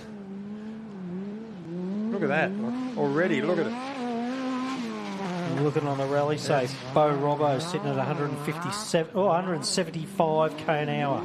Yeah, so we can see... Probably winding up, and he'll be coming... There's his dust out on our left. Yeah. If you look out we haven't got about... a shot from here, but... Yeah, if you look at about 10 o'clock on your clock, ladies and gentlemen, you'll see a dust trail. There's a big long straight that comes back towards the... and where they turn back onto the prologue track. And on that road, at that speed, you'll be able to track them as they come back in just by the dust line and how quick these cars are going. And it has a couple of hay bales and a couple of those ICBs as a chicane in the middle of it, which I believe didn't last the day out last year. No, I doubt they will this year as well. 205 out of Robbo's car right now.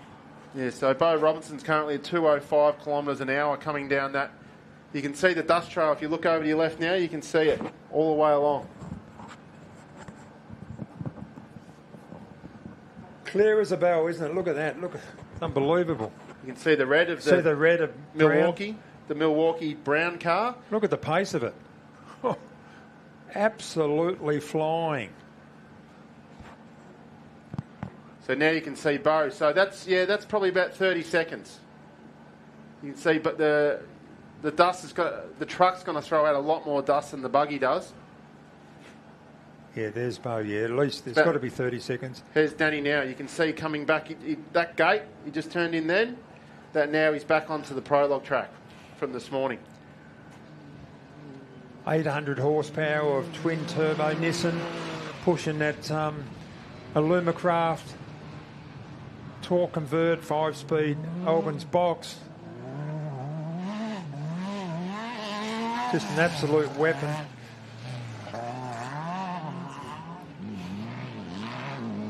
Trying to control our computer in here. So what time did they leave? About 1, did they? So it's... I reckon it was just before 1, actually. So we're on about 40 minutes, 45 minutes now. And he's just about to come back into the arena. There's Bo's lights coming around the corner. Yep. At the bottom corner. So it's going to be about 42 minutes or something, and that's probably with the inclusive the transport section. There's Hannah Bentley.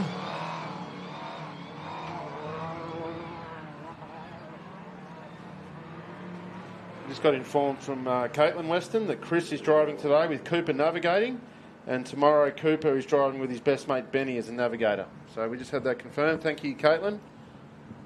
Hope you're enjoying it all.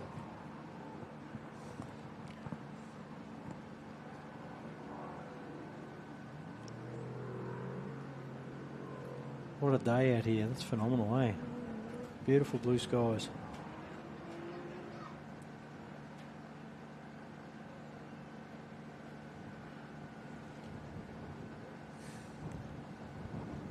We can look to our left now. We can see Danny dust. There it is. Oh, there's Danny. The black and red Illumicraft.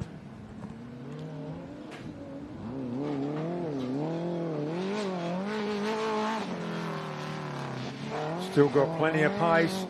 Heading down the tunnel of trees now towards the highway, and then there's a sharp left at the bottom, and then I'll come up through the top gate and venture up through the start-finish line for the end of lap 1. Remember, folks, there's 2 laps here this afternoon, so he'll continue on. And this is, as we discussed earlier, it's a you get seeded tomorrow for you. So if you started 15th today on course and you do the 7th fastest time over the 2 laps, you will be recorrected time tomorrow to start 7th. Here he is, current race leader, prologue winner. Heaps of pace. Danny Brown through for his first lap. In the Milwaukee Illumicraft.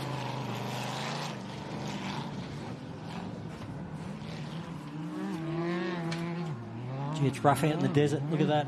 You can just hear them. Hear them. Speaking of noise, you can hear that Dugan's. Gee whiz. I've only got 2 fillings left in my teeth, and I think I'm about to lose them. You can feel it in the... We'll just keep quiet and let you listen to this at home.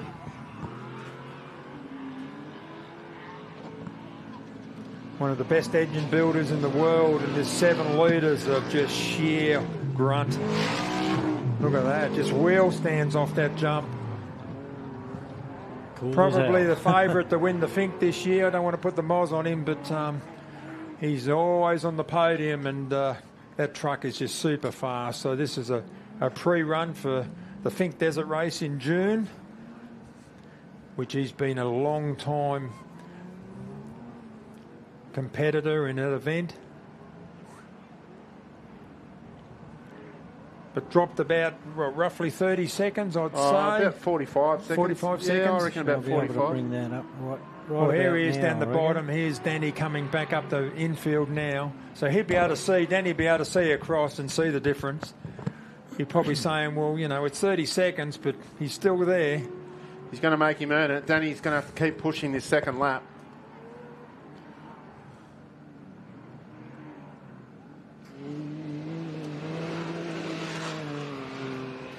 Probably similar horsepower. around the 800 mark. Then he's got to switch, though. He can switch it up a little bit more if he wanted to, where there's Bo nearly side by side there. So Bo can see Danny and vice versa. They'll be waving. They're great mates, these two, so there'll be plenty of gesturing and waving going on between the cars. You reckon? Yeah, I don't think they'd see much because of the dust factor, because it's starting to dust in with just the two cars in the infield.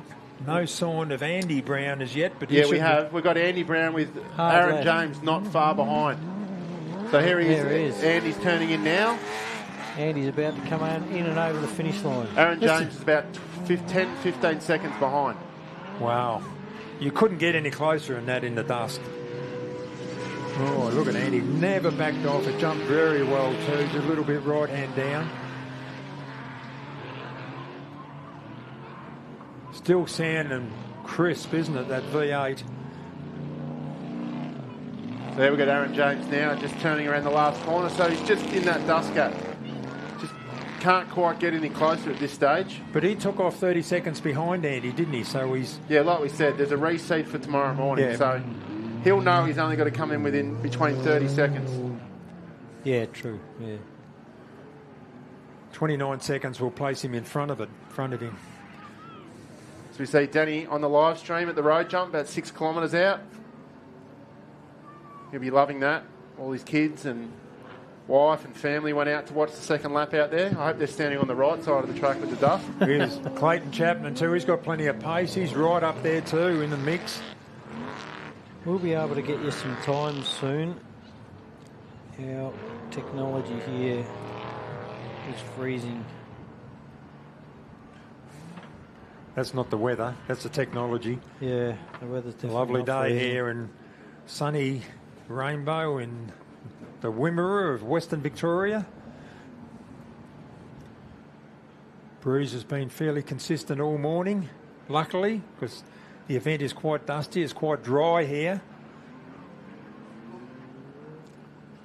They could have done with about 20 mil on Wednesday or something, would have been nice, wouldn't it?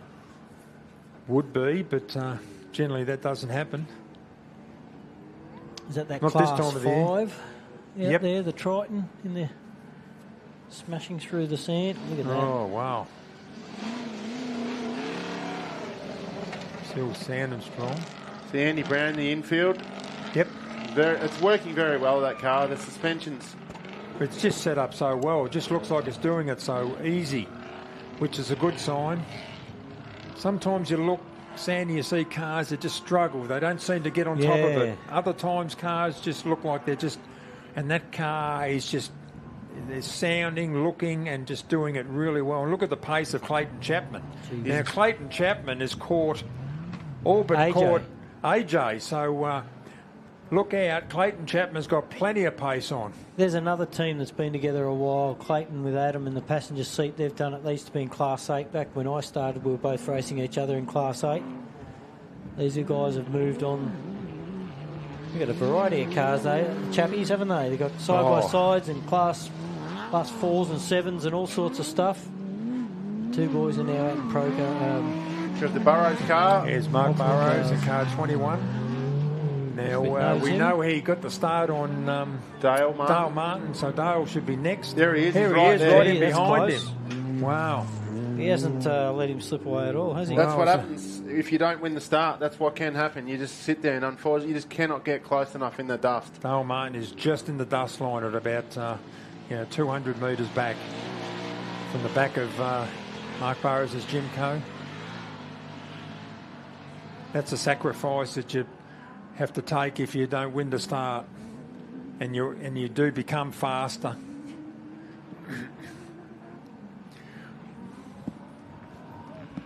It's hard enough to drive these vehicles in these conditions, but when you can't see, very difficult. And here's the Stuart Chapman car. He's still travelling really well too. So the single-seater, Cheneth.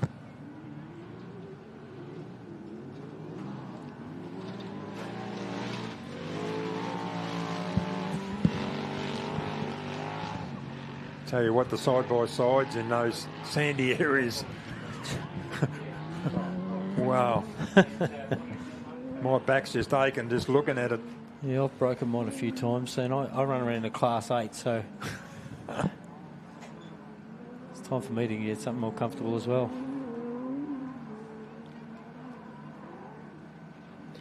Look at Mark Burrows has got plenty of pace. They did say they've spent a lot of time refining this car after last season being a fairly fresh car, and it seems to be pretty well dialed now, doesn't it? It does. It definitely looks a lot better than it did this time last year anyway. Like, you know, I think it was straight out of the box last year. It was. So it's a Monk fabrication, Australian built, King shocks. Even the suspension's just sitting when it lands again now. As 929 goes through the finish line, which is Brett Plant in the single-seater.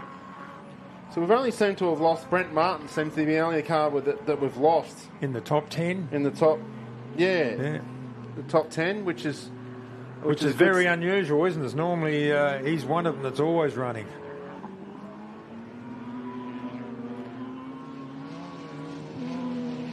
We're looking for the Bowie car, and here he is now.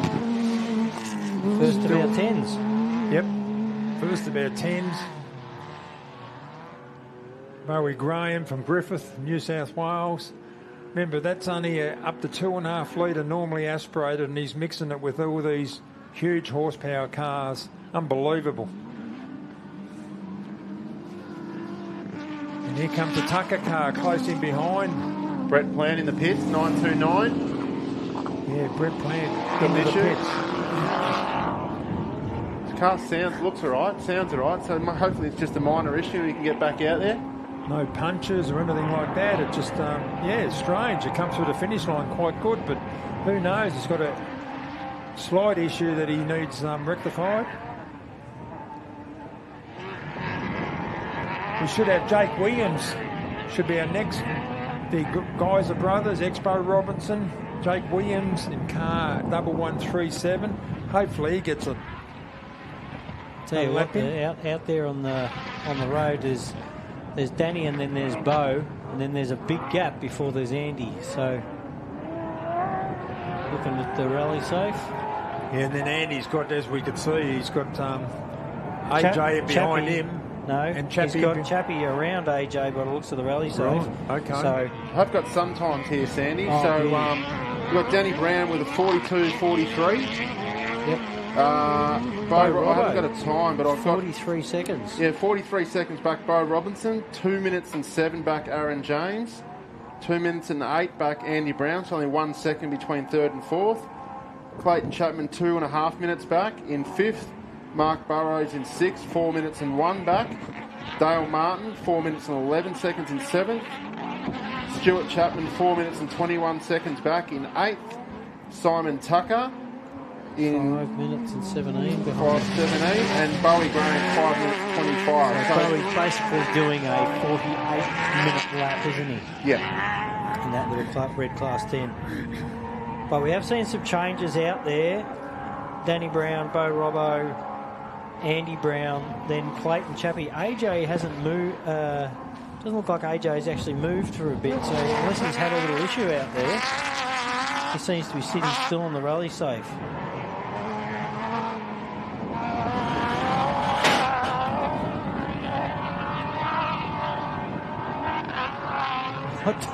What was that? I don't know what that was, but we just had something crash into us. Wind's come up a bit. Yeah, that sounds like Glenn's wallet fell out of his pocket. Ladder's fallen off our... I think Glenn's wallet just fell out of his pocket. Certainly wasn't yours. Yeah, we've got the car 93 has stopped. Yeah. Oh, it has stopped on the rally safe. He's pulled off, yeah, so that's unfortunate. Well, it's good for Clayton Chapman because he was in behind Aaron James, so he's going to get a bit of a dust-free run.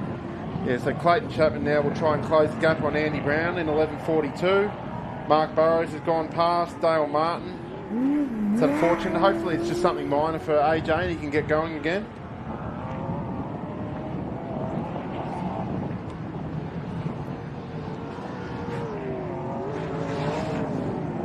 Chandler over the finish line, folks. So he's still on the road. We really haven't had too many drop out, have we? I saw Roland Polchow didn't look like he made it into the desert. It's unfortunate, that little Mazda thing. Yeah, that's still stopped. on the... Same with Brent. Brent's still stopped out there. And AJ is the only one. AJ's the only other one that's stopped out there. So far, 3 cars out, which be nice to see all them back on track for tomorrow. Hopefully I didn't hear the right thing about Brent having some crank issues. So he might be able to get back out, but from what I heard it might be a little more serious than where you can fix on track. Chris Weston over the finish line. As we got told from Caitlin earlier, Chris is driving today with Cooper and his son in the passenger seat. Still sanding and looking very good. Done a lot of miles, that car now. It's not that old, but it does, as you know, they do the rides and through the rush trucks and the buggies, and you can actually hand over some money and have a drive of one of their cars at ride days all over Australia. Barnett on screen.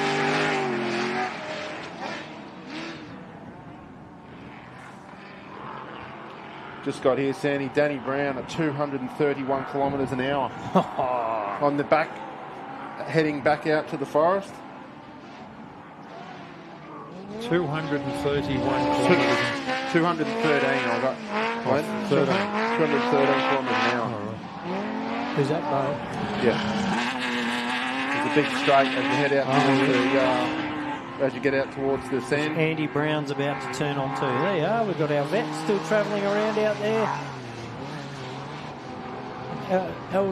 Elderly gentleman, been still loving his motorsport. Oh, it's unbelievable. Just every weekend apparently. Anywhere's the Vandy Enders and races. Yep, 212 still going. Andy Brown in the Illumicraft. 212 kilometres an hour. 219 kilometres an hour. Now these guys aren't far off hitting the desert again, are they? No. It looks like that. The desert's. It looks like Danny Brown's just about to poke into the desert as we speak. We've got a lot of cars coming through now, thick and fast at the moment. Bit like the dust, mate.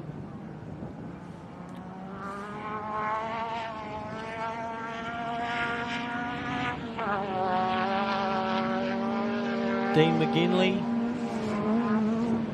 Yeah, folk from up Hillston area. Hillston area, yep. 2.4, the K24 Honda-powered buggy.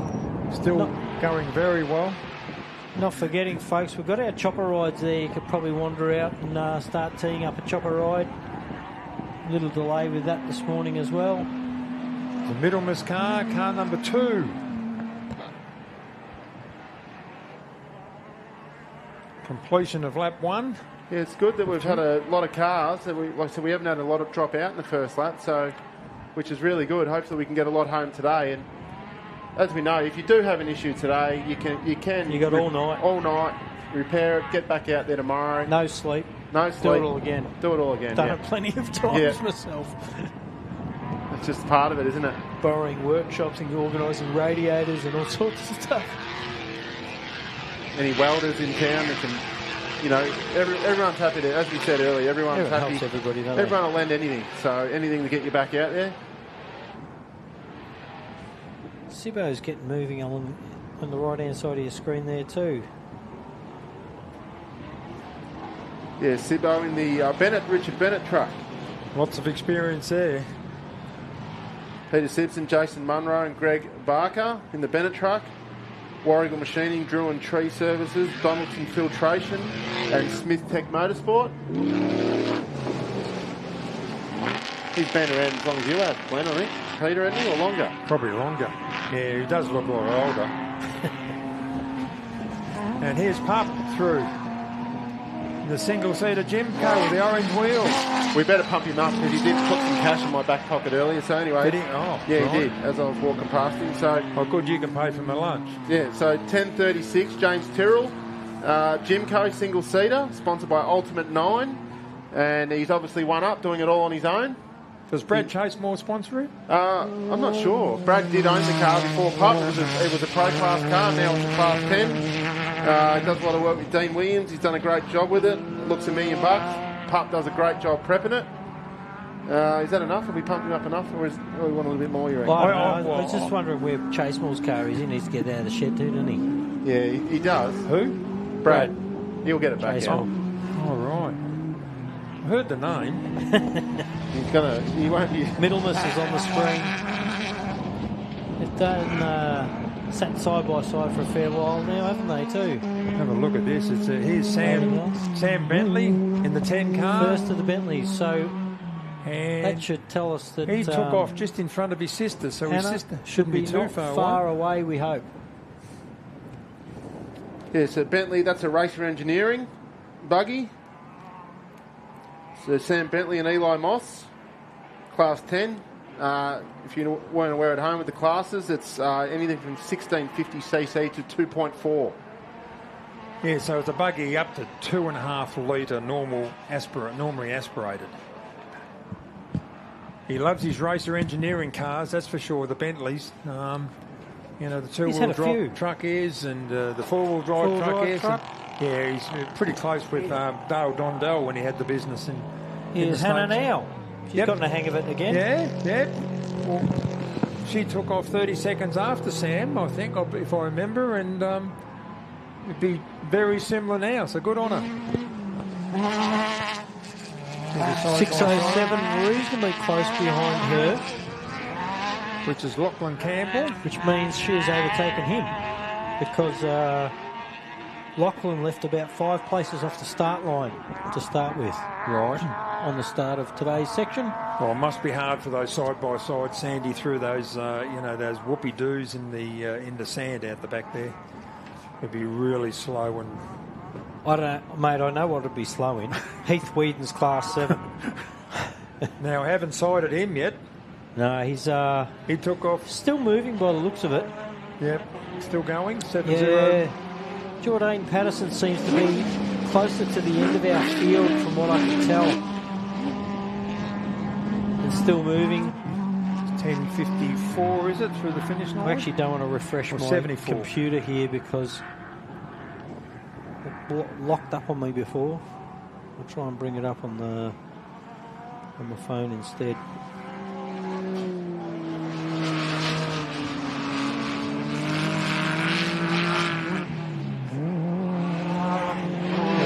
I just got word that the chopper's back in action over here.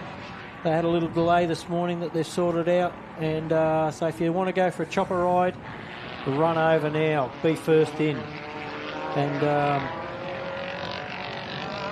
get the bird's eye view, follow your favourite cars out. How good would that be? Just amazing. Running around over the top. I'll tell you what, it'd be better than what we can see here right now, because with this rush of cars back in the stadium, seems to be a fair bit of dust sitting around. Just an aerial view of all of this would just be fabulous. Car number 11 through the finish line, Kevin Marsden. Here's Hannah. Well, there's Hannah through the infield now, chasing after her brother.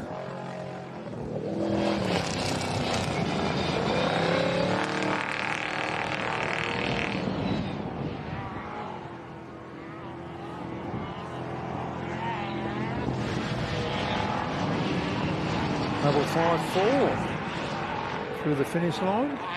From what I can see on the rally safe, mate, and once again, it's not always updating what we've got all on my screens here, that Danny Brown's opened up that gap with Bo Robbo a little bit. So whether Bo had a little off or Danny's just had a bit more clear air.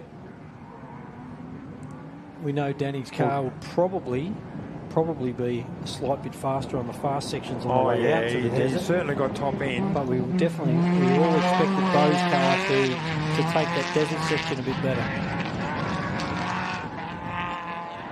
And plus the dust factor, like whether Danny's caught any of the well, it doesn't look like yet. it. Danny, from what I can tell, Danny's got clear air. He's got clear air. Car 1137, which was Jake. Was that Jake Williams? It seems to be stopped out there. Yeah, haven't seen him come through. Haven't seen him come through. We're still sort of, I'd say what, halfway through the field by the looks of it.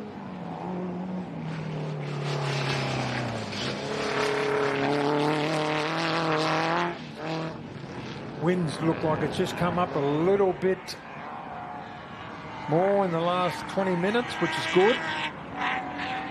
Dale Martin looks like he's been towed back in. Dale Martin? Sorry, not Dale Martin. Michelle would have freaked out there. Fellows at home. Brent Martin's been towed back in. So he looks like he's back in the pits.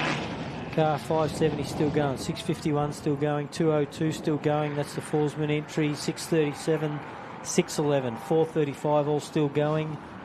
The Land entry looks like it's still going. Heath Whedon's still going. 668, one of Ross Newman's still going.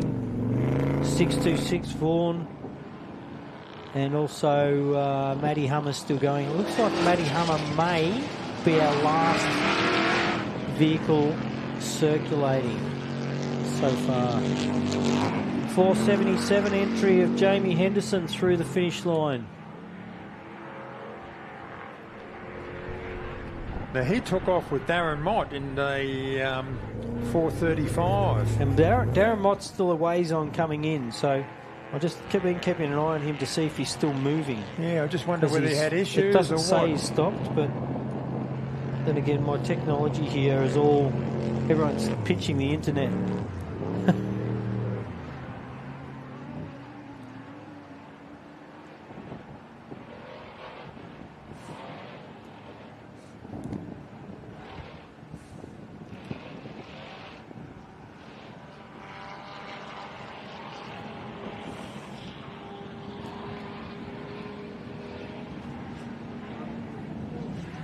He's 445 through the finish line. John Smith. The Doc. The Doc. Boosted RB30, I think it is.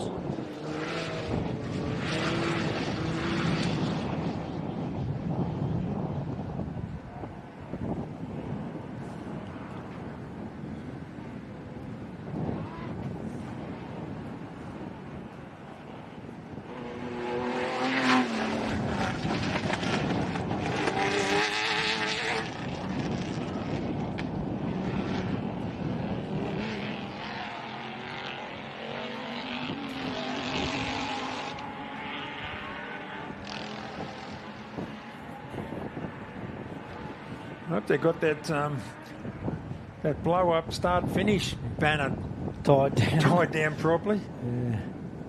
Like if, Well, it's better having this wind than the zero wind. no Hey? doubt. I've been there before. I remember hiding back in about 09. The dust out there, you literally couldn't see 5 feet in front of you.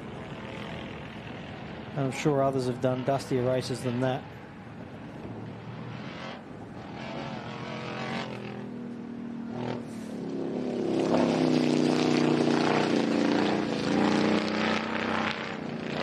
There's a recovery vehicle just wandering around in front of us here.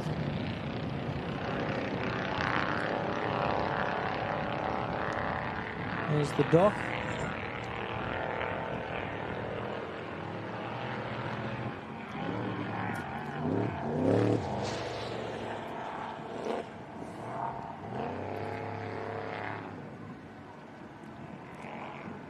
Excellent viewing, isn't it? It's a great viewing track here, Sandy. It is.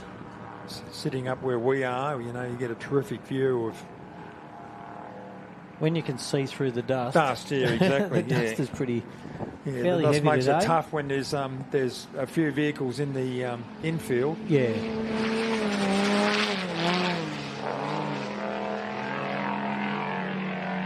And funny, some of these guys, you know, they'll hold up to around 300 litres of fuel. Some beyond even. I think some are like 340 litres. Some of them using about a litre per 700 metres. Yes, yeah. Danny Brown, I know, is on E85, and he would need to do, you know, what is it, 77? It's 150 something Ks. Yeah, he'd need over 300 litres. Yep, so it'd be full. Yep. So you can That's just a imagine lot those of cars, weight. they'd be starting on around 3 tonne, wouldn't they? Well, 300 litres of fuel, you know, it's a litre a kilo, isn't it? So Yeah. there's 300 kilos of fuel on board. Unbelievable. It's a lot of fuel. Definitely. But like you said, 600-700 metres per litre. Sure is.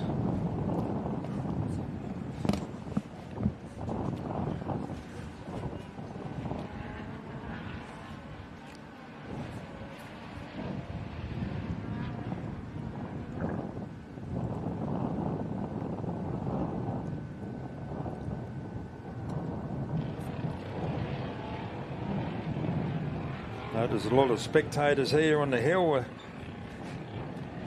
closely looking at their phones, looking at the... Pinching my internet. Exactly.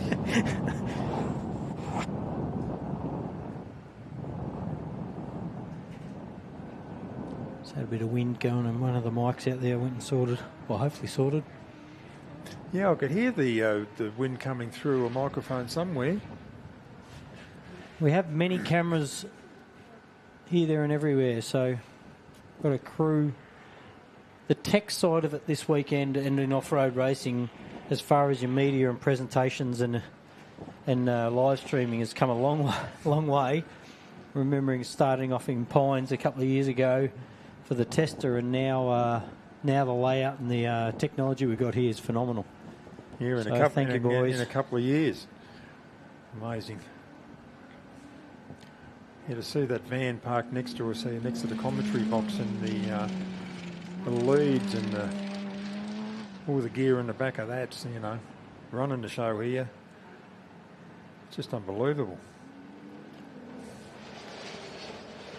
But anyway, onwards and upwards. 570, that was the Dirty 5 truck. Or 5. Class 5. There's only 2 of them here this weekend. That and Darren Vandy, which... did we see Vandy come through? I didn't see him. He come through? He did come through. We miss a few. They kind of sneak through when in the dust and so forth. We'll be looking in another direction. We've got a few coming in over on our left, back into the stadium. There's a side-by-side coming through now. That is Warnhagen. It's the King Chrome one. 637, is it? Eden Evans. Eden Evans with her father in the passenger seat. Simon Evans, long-time competitor in rallies, and now side-by-sides. Forsman's coming into the finish line, 2:02. Our only 1650 car here this weekend, Class 2. They'll be getting beaten up in the desert too, I'd imagine.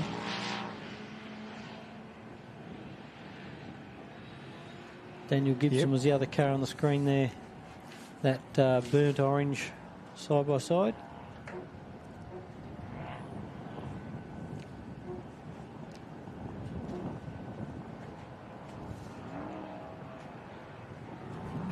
Sorry, guys, I'm back. I just went and grabbed a drink, sandwich. I get it. Yeah. Looked after the Another child. sandwich, mate. Three pies. I'm on daddy daycare as well today, so. And 6 donuts. You did well to eat all that in that short amount of time. I'm not even going to respond to that. So still to come in, car 80, Chris Land. Looks like Heath Whedon, Jordan Patterson, Ross Newman, and Vaughan Hogan. Matty Hummer seems to be stopped, and Danny Brown looks like he might be about to go around him. That's with Danny now. That's what we find with these 2-lap heat.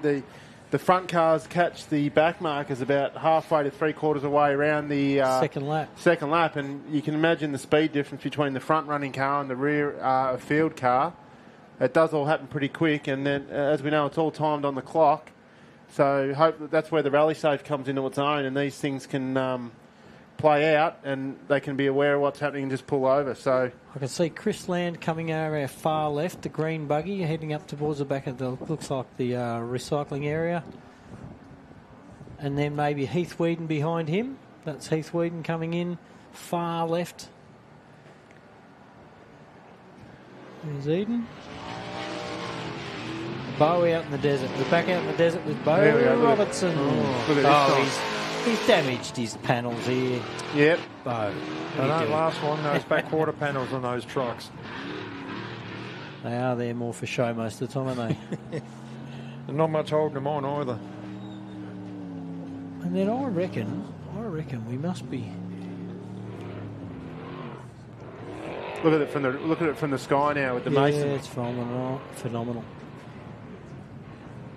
About 40 inches wheel travel on each corner. With 40-inch tyres. With 40-inch tyres, yeah. Try picking up one of those and changing it. They would probably be, I know our tyres on a beadlock are about 75 kilos, so they would probably be about 90 kilos a corner of wheel. Yeah. They'd have to be. Well, they've actually got an onboard jacking system, the Mason trucks. Do they have that? Yeah. On this one? I'm not sure if it's on that one, but on most of them, you just push a button and it lifts the car up either side because trying to get a jack to get under there with 40 inches of travel. Wheel travel, yeah. And trying to pick up a jack would be 40-inch longer than the tyre. car. Yeah, on a rim. Yeah, hydraulic jacks, I think, both sides. Then you need Arnold Schwarzenegger to change it for you. That's Who where are we following out there? Is that's that, where the navigator gets his pay. You know, it looks like a chappy car. Clayton, maybe? It's certainly the right colour. with the 93 falling back, it was Andy Brown in position 3 with Clayton Chapman with clear air. So be interesting to see how they stack up when they finish this second lap. They're quite close, Bo, Clayton and Andy. They were all quite close. Before AJ dropped out, we had Andy Brown, Aaron Jones, Clayton Chapman, Dale Martin, Mark Burrows, Stuart Chapman, all within that 20 to 30 second dust cap of each other. Well, I've done me Doe and AJ, haven't I? You put it down, did you, last night? Yeah, I did, yeah. Still got Danny and Bo up there. Have you?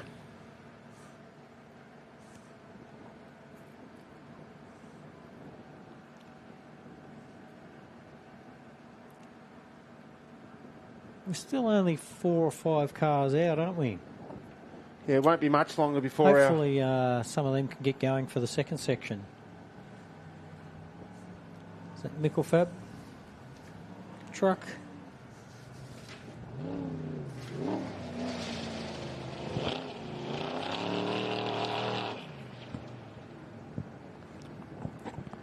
Yeah, Danny's sort of entering that, not far off entering the finish straight over in the distance. So it'll only probably be another 5 to 10 minutes and he'll be back.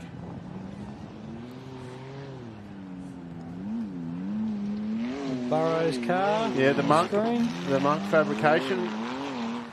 King Shocks. Certainly not getting any smoother, that section, is it? No, that car definitely looks like it's sitting nicer than it was last year. They've obviously done a fair bit of suspension work on it, I would imagine. Because I think we remember last year, Mark did a CV about 5k from the finish. That's right. I think it cost him 3rd outright or 4th. He was running really well, and the car was pretty much out of the box. It literally stopped, within 5k with a CV joint from the finish line. So was that him or Michael Marson? That was Mark Burrows, last year. So it's a bit more testing. Mark's lucky enough to live on a farm with a property. It helps having a test track in your backyard. A lot of these guys haven't, but Mark's he can run the car around the paddock and play around with things, and he's got obviously the 2 cars. Comes Chris Land. Chris Land, yep. Car number 80. It's had a miss since this morning, that car, so yeah, right. Be interesting to see whether he continues or brings it into the pits. There's 701, Heath the Weed, and he's completed the first lap. You're hard to work in the Class 7, Sandy. I know. Yeah? Is that why you're stretching right now? That's why I'm sitting up here, mate. You'd have to be married to a masseur, wouldn't you? Yeah. Oh, they're having Too fun. many years in Class 7s and 8s for me. They're doing more than we are. They're having fun. Jordan Patterson over the finish line. That seems quite strong. He might have had a... it is. He was stopped early.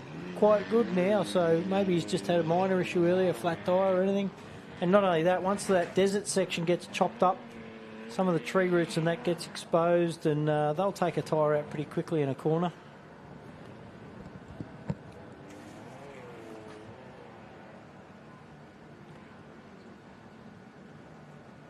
Don't forget, we have got the live stream across all the live stream of the event across all the social media platforms, and the live timing and tracking on the Rally Safe app. The live stream is on YouTube on the ARB 4x4 Accessories stream, and I'm sure it's been shared across all the avenues on Facebook. The ARB Big Desert 480 page. So get on and have a look. I'm getting a bit of feedback on my mobile phone of the people that are watching and listening. And what sort of feedback's that? Get them off? Yes. Someone switched Lee's microphone off. We've got Matty Owen that's been listening at home. He said he'd instead of going to the Grand Prix, he decided to stay home and listen to us. This is better than the Grand Prix, isn't it? Absolutely. Off-road Grand Prix, really. We've had a few big days at the Grand Prix over the years, but back in Melbourne, but we'd rather be here sitting in this lovely air-conditioned commentary box. We've got the races on here, got the Sky Racing Channel, the races at Moonee Valley.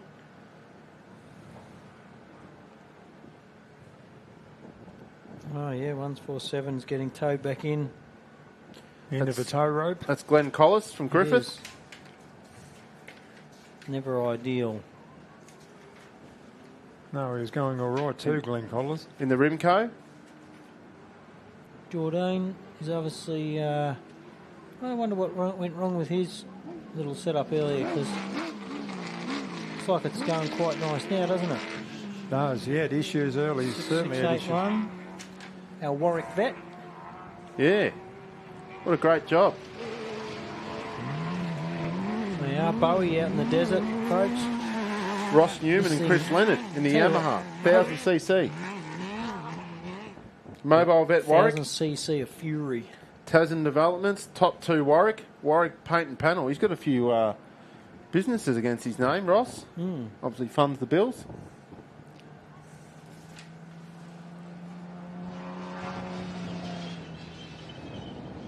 Heath had a tail shaft issue earlier. Been chasing a vibration in the car at high speeds, but he changed the tail shaft just before. We're going to change the transfer case tonight maybe and see if they can get rid of the vibration. Wow, that's a big job. Yeah. You going to go and it's help not him? No, wait, not a chance. We brought it up for them. But they're always strong contenders. There's Heath Brent and Martin Michelle. down there. If he's got a minute, he can come and tell us he's... Yeah, don't Just hide doing the from us, walk of Brent. shame. Yeah, doesn't look happy. We can see now, we look out to our left, Sandy, you can see that's Danny Brown. You can see the fast dust trail over at In the 10 distance? o'clock on your dial. You can see that Sandy might be able to bring up the speed. It's probably going into the wind now, so it'll probably knock a bit off. That's probably why the straight going out of the towards the forest is a lot quicker, because that would be going straight into a headwind. Looking at that. Yeah, it's probably down to 230. Yeah. They can get a bit unstable at those speeds. Yeah. Certainly plenty of pace, isn't it? Look at that dust line. Yeah, there it is. It's Look, a you can red see it. Milwaukee. Yeah, you can. As soon as there's like a creek in that tree line over the distance, you go through a creek, and as you come out of the creek onto the road, it's literally a 6 or 7k. It's got a chicane in it with some bales about halfway through, but apart from that, it's straight line, isn't it? it's a real engine tester, that one. But it's Have a looking few like engines fail in those scenarios usually. Yeah, absolutely. Especially out of Pines, you know, with that White Metal Road. So yeah, revving. they don't generally like it too much. Especially in these hotter temperatures, these turbo cars do like the cooler air. But Danny's done well. Looks like he will be the first car to complete 2 laps on track. That doesn't necessarily mean on time, but we'll see how it stacks up. And like we said earlier, they do reseed for tomorrow morning. So you can come in 6th on track and be the 2nd quickest on time, which reverts you for tomorrow. And there's the dust line of Bow too now in the distance.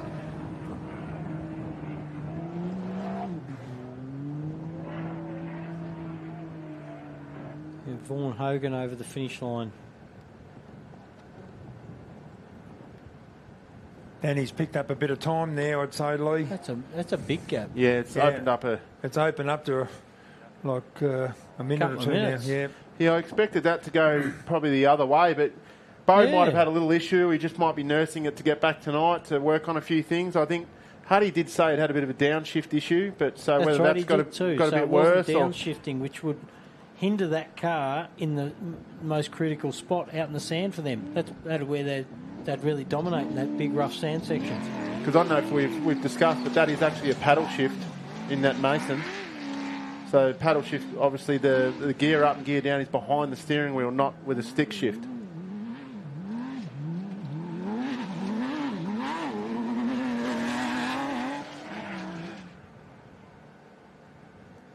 That'll be 2 laps in the book. Still no sign of Bo. Did he go through that? A bit of dust appeared earlier, but we hope not. We want to see that car going around all weekend. Just for entertainment value.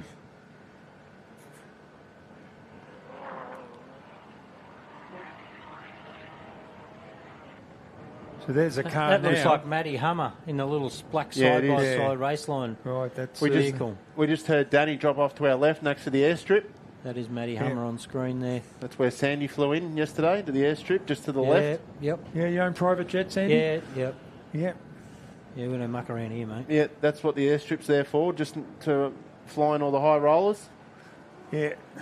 Me and Bo Robbo. Did you? Yeah. That's a combination. We try and stay separated nowadays, mate. Look at our screen now.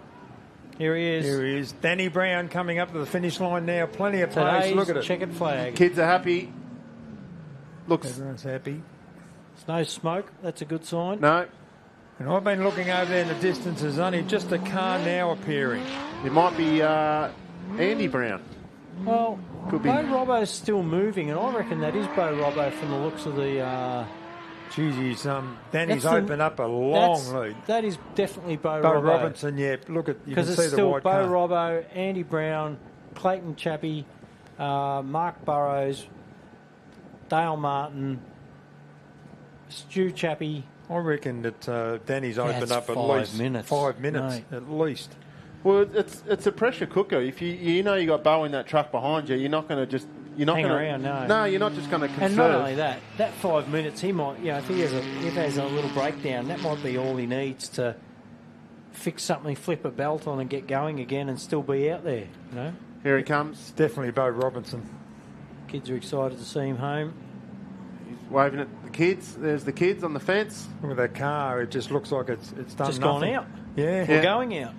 And Daniel looked like he hasn't even driven, being the picture of fitness he is. Oh, the amount of time he spends in the gym is just Yeah, extraordinary. these guys are absolute athletes. Yeah. They do not... Danny won't even have an alcoholic consumption tonight. No. That's well, it's only 2 laps. It's still 4 laps tomorrow, but Bo's, so far here's so Bo, good. Over on your left, folks. Bo's coming back in the arena, so that's your gap. Danny's already through the finish line and pulled up out the front of us, and Bo's on his way back in. Yeah, so he's opened up. That's 5 minutes. Yeah, it is about 5 minutes, but it's still no one else. Did we I think see? Andy won't be far behind that. Andy's not far. And Will then, be interesting. and Clayton then Chapman, he was closing in. He's closed the gap, and if he starts tomorrow on corrected time, that might be a good battle as well. Seeing him come in all right next to, or take off next to Danny Brown or something. You never know. Yeah, they're going to do 2 at a time tomorrow morning, I'm assuming. I believe so, same as today. There's Matty Burrows on screen. Little V6 still sounding strong, isn't it? It'll be interesting to see when we see the lap times, whether Danny stepped it up a notch on the second lap or Bo's had an issue. Dropped off. Or So- bit of both. Matt Hummer, he'll be glad to get the heck out of the way before Bo comes up behind him, I tell you. He finished his first lap, and I reckon Matty Hummer might be... Matty Hammer's the meat in the sandwich at the moment. Yeah, well, I think he's now clear to go out here. I think he may be, from what I can tell, last car on track.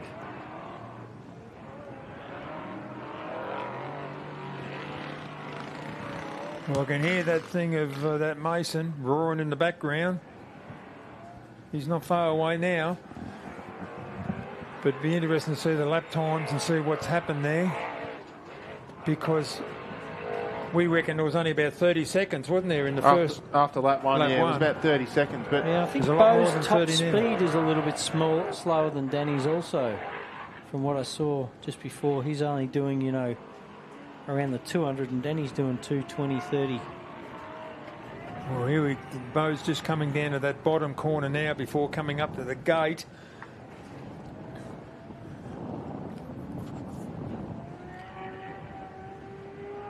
Whether he's had an issue, but there's still no sign of Andy Brown, but there is a bit of dust there in the distance, so it might be him. Still sounding strong. Yeah. From here. Still feel it through our feet. Here it comes around the last corner. Bo Robertson.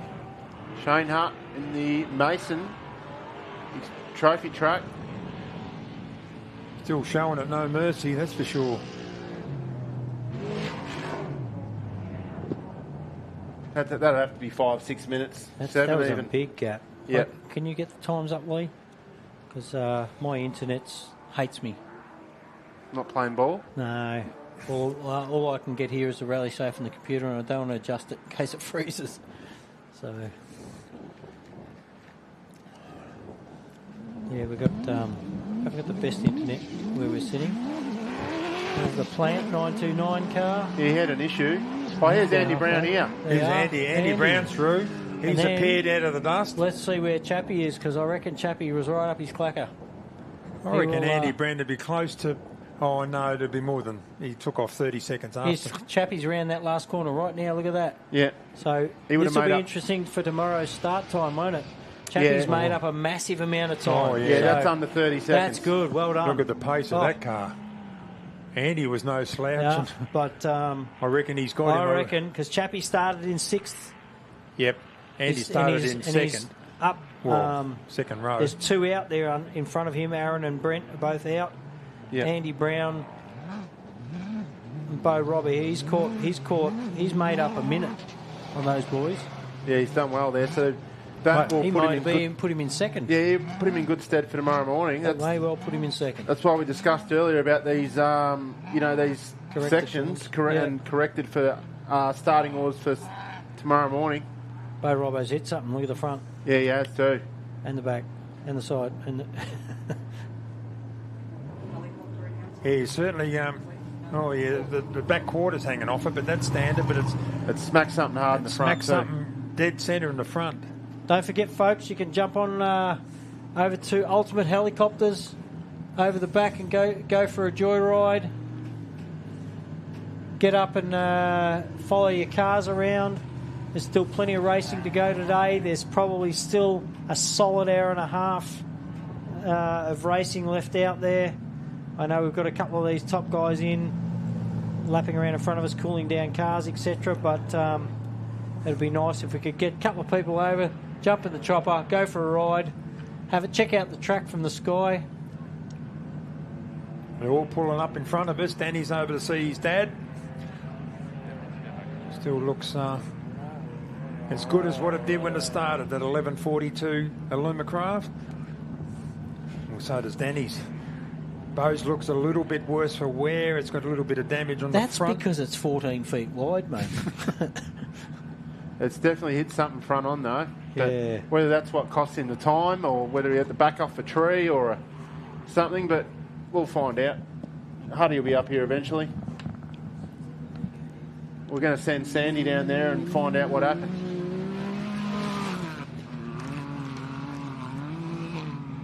So was Danny's time similar to his first lap? Or we haven't got anything haven't up got yet. any times yet?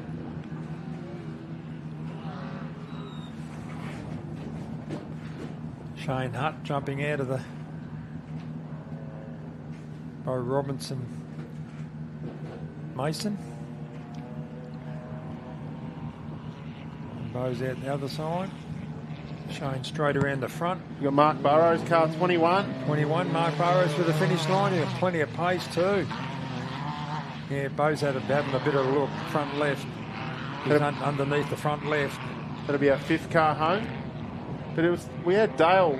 Dale was right behind Mark after lap 1. You can see him out there now to the left. He's probably dropped another 30 seconds to a minute, possibly.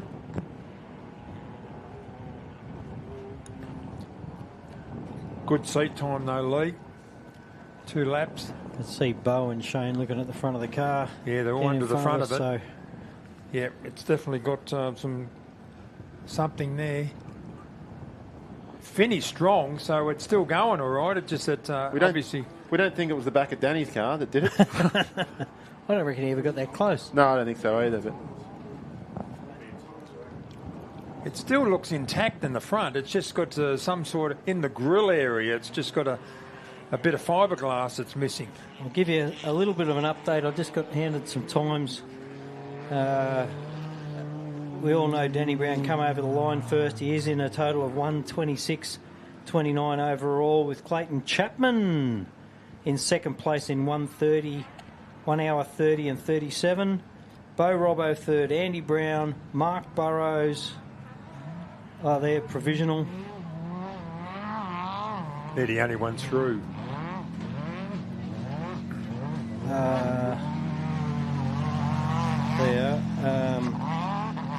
Andy Brown, Mark Burrows and Dale Martin in 6th with a 1:33. So Danny Brown's really realistically, he's got a 4-minute lead, and then the rest are literally within 1 or 2 minutes of each other. So we'll give you more times as they come across, but that's your 6 cars so far. Not much has changed. AJ's dropped out. We've got Stuart Chapman out to our left on the live stream. So pretty much, yeah, just Aaron James and Brent Martin. Brent Martin.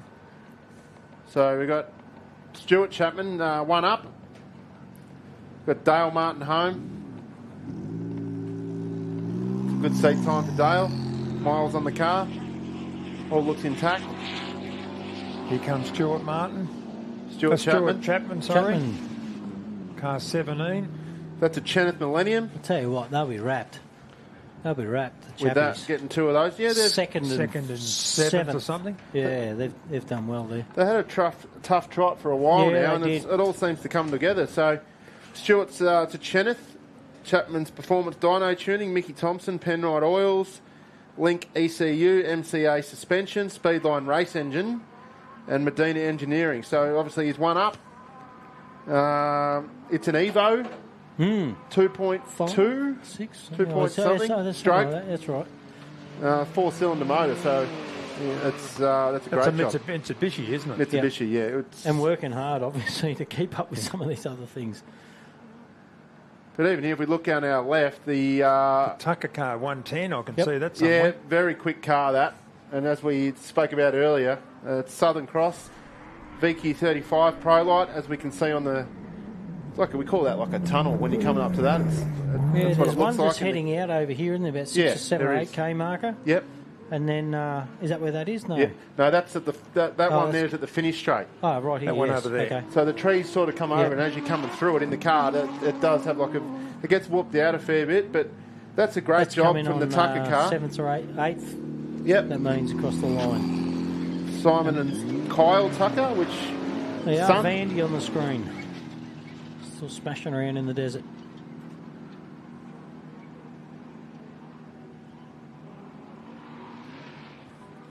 I really can't see too many other cars out there that have stopped. 1137's getting towed back in, which is Jake Williams.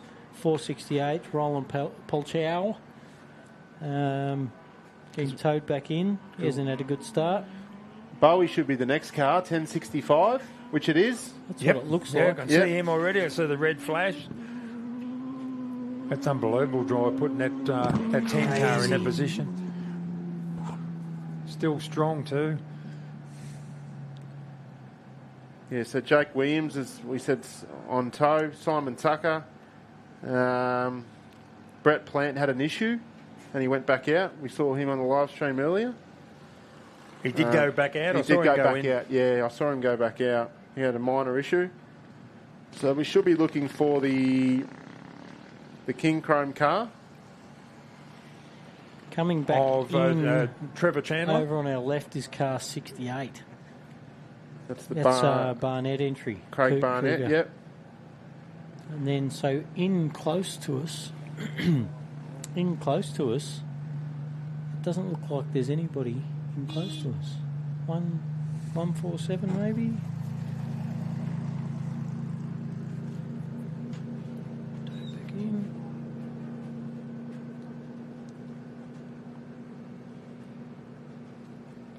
Stu Chappie sitting in 7th with a 134.45. The Tucker car that just came over the line with a 135.01, and then Bowie and Steve and Ella Graham in with a 136.19 in 9th place. So currently 9 cars over the line. We might see if Danny's down there. Danny, do you want to come up and have a chat? He's going to ignore me even if he can't hear me. We are going to run down there.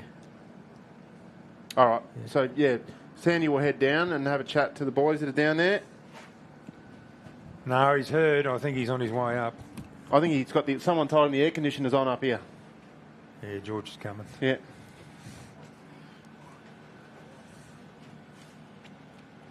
Someone might have told him there's cold beer up here.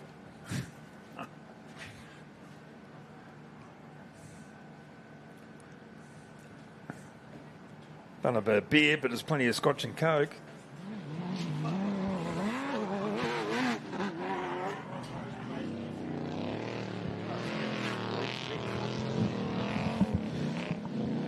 Hello. How you going? I'm going good, you? Puffed. You look like you're having fun. Yeah, it was rough. Danny Brown in the commentary tower here with us.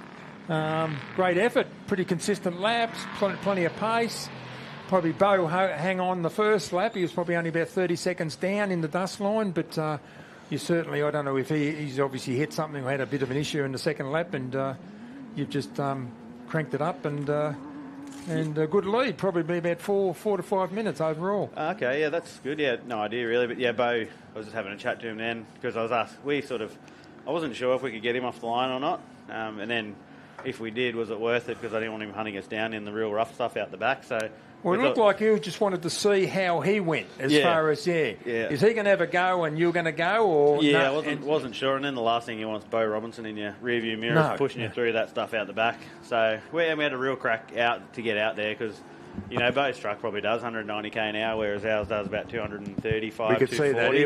He was just early 200s where you're 230. Yeah, and so we can put some time on him getting out there, and that's what we wanted to do. And then once we're out there, we'll slow down a bit in that, or we just can't go as quick as the truck in that rough stuff. But I was just having a chat to him, man, and he reckons it's just as rough in the truck, and it's, you know, he's just bouncing through certainly chopping up. You know, we've got the footage of where the cameras are out in the sandy, loamy areas, and it's unbelievable chopped up already. So it's just going to get worse before it gets better. And when you get a tank slapper in the buggies, the side to side, you've almost got to fully reset. You know, back out of the throttle, slow down, and then get going again because it's just hard to come out of one of those tank slappers. So. No, it was good. The cars, we've got an issue with the diff in the transmission. It's lining really, really bad. Like it's screaming. So we'll put some 250 weight gear on it tonight, and that's all we can do. Just have a look all you can do. Just make sure there's no big bits rattling around in there. No, it's Ronnie Schmidt told me that before Pines, he said your gearbox has probably got a good one to two races left in it. So I thought I'll push it for 2. So we knew it was going to be touch and go, but you know, diffs, as long as they got all stuck to the gears, they'll hold together. It's well, going to be noisy. Good. It looks like it hasn't even been run, Danny. You know, you've done a real good job. And just for your information too, the Clayton Chapman, Aaron James dropped out. He was close in behind your dad. Yep. And then Clayton Chapman was close in behind Aaron, but Aaron pulled out halfway around that second lap. And Clayton now is your competitor off the start line in the morning. So he's passed Bo as far as time. So it'd be corrected time. So you'll take off with Clayton Chapman, car number 15 in the morning, who had a fair bit of pace going. But, Clayton's definitely quick. And puts Bo back into third with your dad. Yeah, okay. Oh, that'd be good. Yeah, and your dad's really impressive, obviously. He's no problems. That car, it looks like new. There's no oil in it or anything, and he reckons it's an absolute machine out there. It's just like yours. It just looks like it's doing it. Then. Yeah, and he like my car in that sandy corners, we just sit there shoveling 10 metric tons of sand and not going anywhere. So yeah. But anyway, we had a good time. Good Thank on you. you, mate. Cheers. All the best, and have a good day tomorrow. Will do. Thank you. Good to chat. Alright, folks. We're down the front here. Yeah, that brings it like in a corner. It just looks like it's on top of it. It's jumping well. Tell you what, folks, it's a good lineup down the front here. I'm going to drag Bo Robbo back if I can.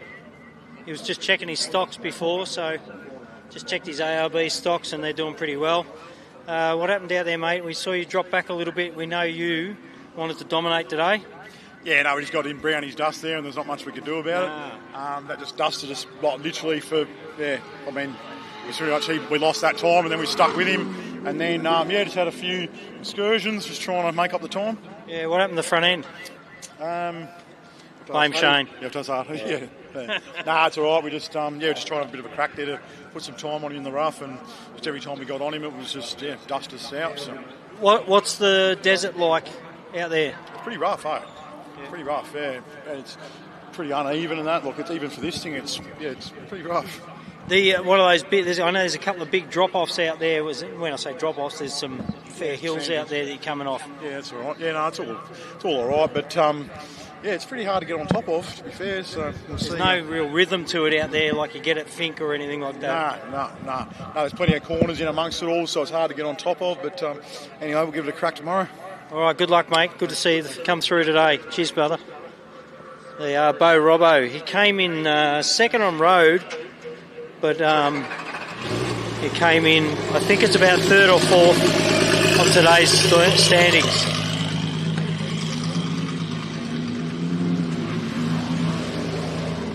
Andy Brown's out here. A lot of these cars are coming in red hot, so they'll do a couple of laps to cool down. I'm catching Andy again before he tells me to nick off. Yeah. Hey, mate, how'd it go? Look good? Yeah, I was wrapped. It was starting to get used to it now, and the damn thing's an animal. Yeah. It's really good. We're starting to learn to get into the rough. Hates forward sliding. Other than that, it's really good. It does or you do? It hates it. It just doesn't do it. But other than that, it was fantastic. Wrapped. In the rough stuff, it's nice? Yeah, pretty good. It's rough, so it's hard to tell how good it is, but it's better than the old girl, so really good. And I just saw on the times that Clayton seems to be coming in second on What is he doing? I don't know. What is he doing? I don't know what he's doing, but yeah, good on him. Yeah. Doing well. Yeah, all right. Well, good to see it back. Good to see you guys back, and we'll see you out then again tomorrow. Thank you very much. Andy Brown, car 1142. Well, everybody seems to be racing. If you can see over behind me here, this is the sort of thing people have got to deal with. That looks like Eden Evans coming over 3 wheels.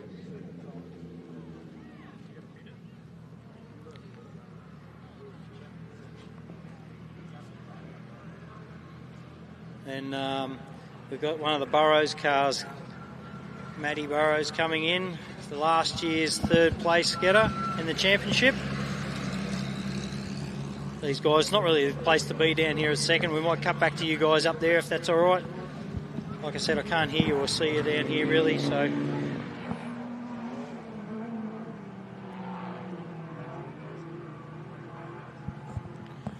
No worries. Thank you, Sandy, for down there. I think Danny just wanted to come up here and have a drink and sit in the air-conditioned box. It's hard yakka out there with these cars. It's what are we, mid to high 20s ambient. It's very hot in the car. So, yeah, they've all done really well. So we've got 4 or 5 cars now come in, 6. But everyone seems happy down there. It's good to see Andy at mid-60s still going out there and doing it very well. So obviously really happy with the car too, Lee. Like, he's really happy. And look at it, looks good. A little bit of oil around the back number, but obviously breathing a bit as Sibbo comes through, Peter Simpson through the finish line. Yeah, completion of lap 2, 412 in the truck, the Bennett truck.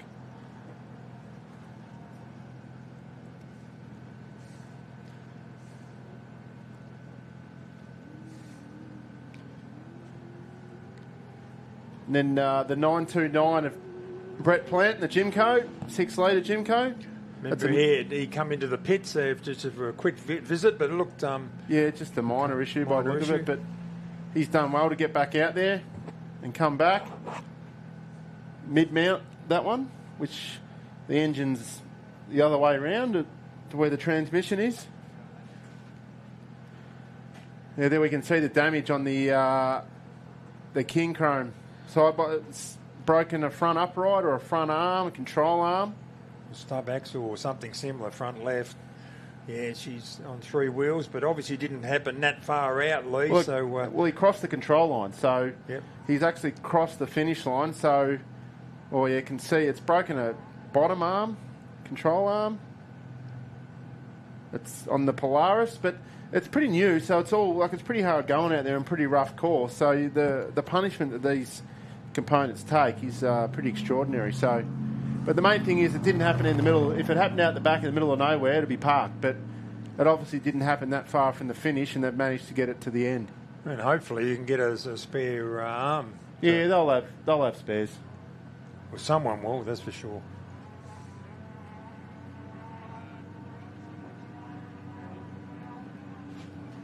Yeah, we're going to cross over now to Jackson Evans, and he's going to tell us what we're looking at and what damage and what happened.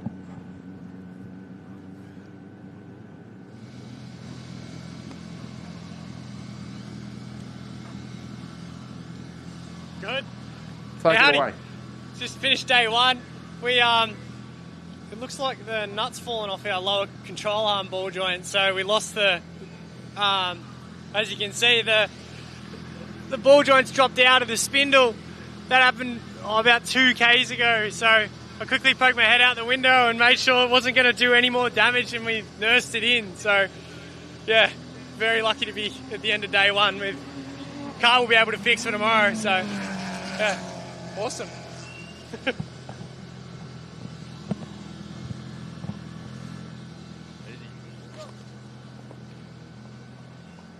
Where James Terrell in car 1036 through the finish line.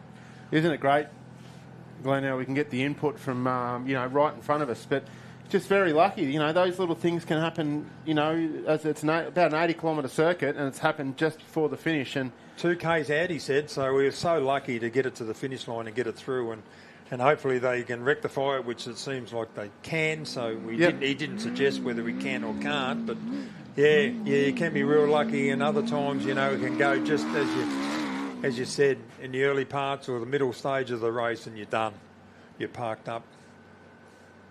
But yeah, James Terrell in the 1036 crossed the line while that was finishing up in the Jimco. Well, he's probably second in class. I think there's only Bowie, I think, that I saw in front of him.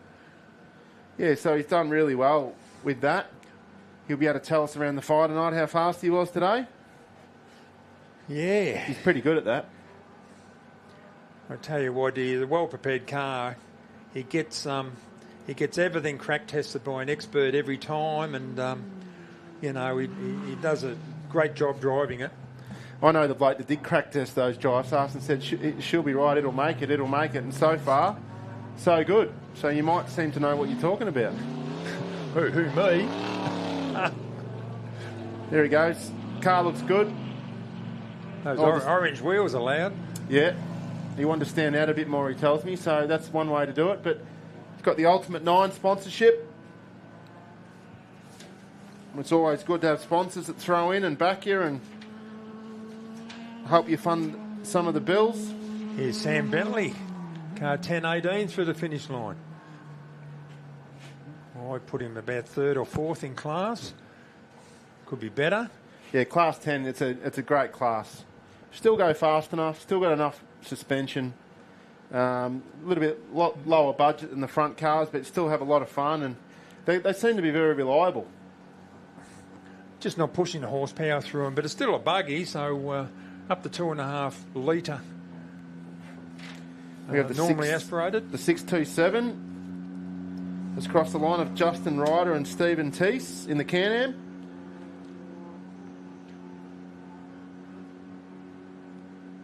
Looks like they're going to transport their King Chrome Polaris with the front end loader. That's one way to get it back. I just come up the side of it and just put the 2 fork tines straight under the floor pan. lift the whole thing up. He said the nut had come loose. He's lost a nut on the lower control arm. So maybe if it's just the nut, until they get it back and assess it, who knows how much damage it actually did. But and he's driven 2 Ks on it, he said. He said it happened a couple of K out, so, who knows what damage that causes too. So, anyway, I'm pretty sure they'd have lots of spare bits. We've got another Class 10 across the line. That's a 10.54 of Simon Govins and Ben Lugg. Isn't it a good race between the Class 10s? What's that, 3 or 4 cars in a row on track? On track. So it's very, very close racing. Real tight. Yeah, Bowie's got them all by a bit, and then after that, look out, there's a gaggle of 10s.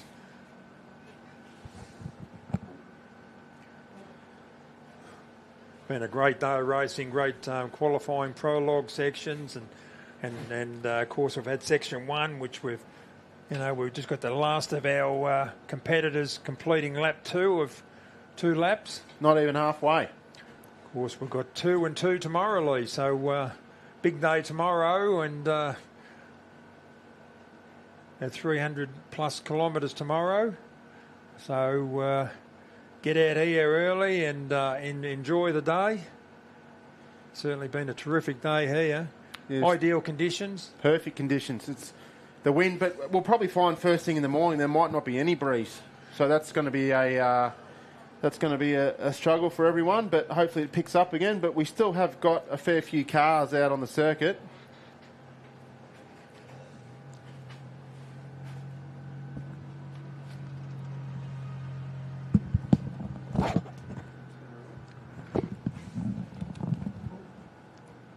Whew. Good little wander down there. Yeah, get your exercise for the day. Yeah, did my stretches first, obviously, but I'm back. You sound like you're puffing a bit, mate. I did had to run about 50 metres, mate. We might have a running race from the. How about we start at the Eureka in the morning and we'll have a run to the gate, me and you. Yeah. We've had Heath Whedon up here too. He's asking where you are because he said he needs a bit of a hand tonight to change Not that a chance. So we've got another Class 6. 607. 607. Yeah, Lachlan Campbell and Greg Campbell in the Can-Am. Greg's finally handed the reins over to his son. The keys have been handed over, have they? Been around a long time, Greg Campbell, hasn't he? Remember going back in the 80s and when he had that Porsche? You'd remember that. I raced against that Porsche. How'd you go? Probably beat me every time. I wouldn't surprise me. Nice bit of gear, wouldn't it? Yeah, like, it was. Just looked out of something different and just cool. looked out of place, didn't it? Like a Porsche at an you off-road sort of event. missed some of those old. I remember seeing an old Parenti come out here, out to Sea Lake and that sort of stuff, and the old Dattos and Escorts and that sort of thing. So those cars are sort of all long gone now, haven't they? Peter Glover, when he first started coming out, he come out in a rally car, basically, didn't he? And even some of the old Safari cars used to come over to have a dip in this sport. Yep.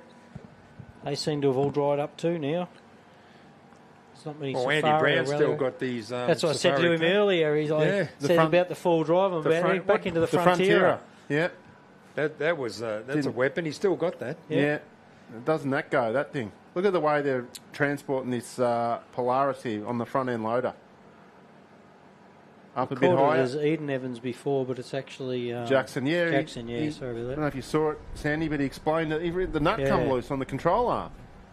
That happens. It's come off, and it's about 2k out. He's driven 2k with that. So as Lee said, you can be really lucky. If that happens off the start or out the back somewhere, you're done for the day, aren't you? So he's got through the finish line, so he's timed out. He would have lost a bit of time, obviously. He Here would have comes been over Darren to Vandy. We've been watching on the screen for the last minute or so. 5.54. And that should be the end of his day. Doesn't look like he's got a spare tyre on the back of that. Did you see that? In the Colorado? Yeah. No, I didn't notice. He might not have carried one. He might have had a bit of confidence up. Well, he's got the Mickey Thompsons on it. Might be running those tyres that don't go flat. You run Mickey Thompson, you don't need to carry a spare, do you? No, I don't. I'm the same. They've backed us for a long time personally, been wrapped with the tyres. Aren't they a good... You put one of those on, you don't even have to carry one. Talking about Mickey Thompson, Jeff Newick is obviously out there listening to us He today. sent us a couple of messages. Has he? Yeah. Yeah. All the best, Corrected Jeff. me. Good to hear from you, and hope you're enjoying the telecast. He actually just texted me and said, keep plugging me and send me your BSB and account number. Did he really? Yeah. Yeah, I'm sure he'd be somewhere just having a nice can of lunch and enjoying a couple of Jambesons or Crayfish, some lobster tails, wherever he's sitting. something. Yeah, good on him. All the best, Jeff. Look forward to catching up sometime. So presuming that car, that Jackson Evans car, doesn't have a big fix. I wouldn't imagine so. They'd have plenty of Spares. parts. You'd reckon so, wouldn't you? Pretty well set up outfit.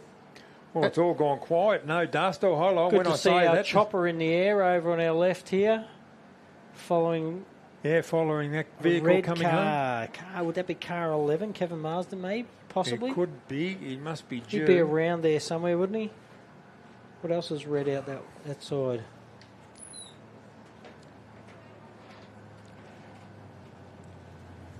No, there is a spare in the Vandy car. You can see it wedged in there. Yeah. Tucked down under in the front. radiator. Yeah, there you go. Tucked in the right places there. Probably a good spot to put it. It's more central, isn't it, than hanging out the back. You can hear our chopper. We might have to put Glenn up in the chopper tomorrow. Yeah. No, I'm right, thanks. Test out his stomach.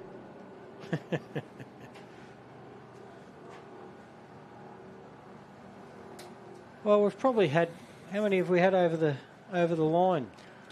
Oh, about 30. But as we did discuss before, if you do have an issue today and you are stuck out there, it doesn't mean that you're out of the event. So you can fix it and apply for seeding tomorrow, which will seed you where they think you should slot into the field on your class. So it doesn't necessarily mean that your weekend's over. Yes, you're out of outright contention, but it's a different section tomorrow, and it does give you that opportunity to fix your cars and get back out there.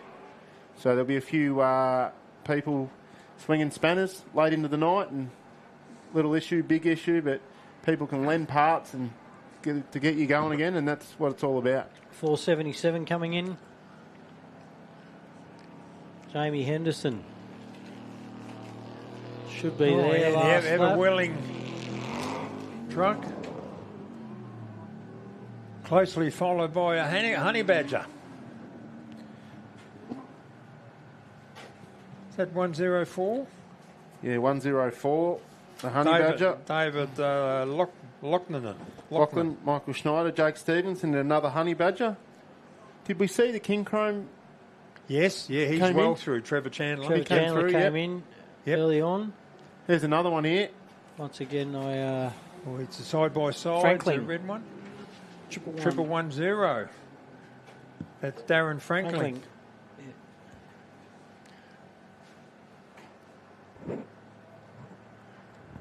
Well, he started 34th. David Lachlan must have passed him because he started 37th.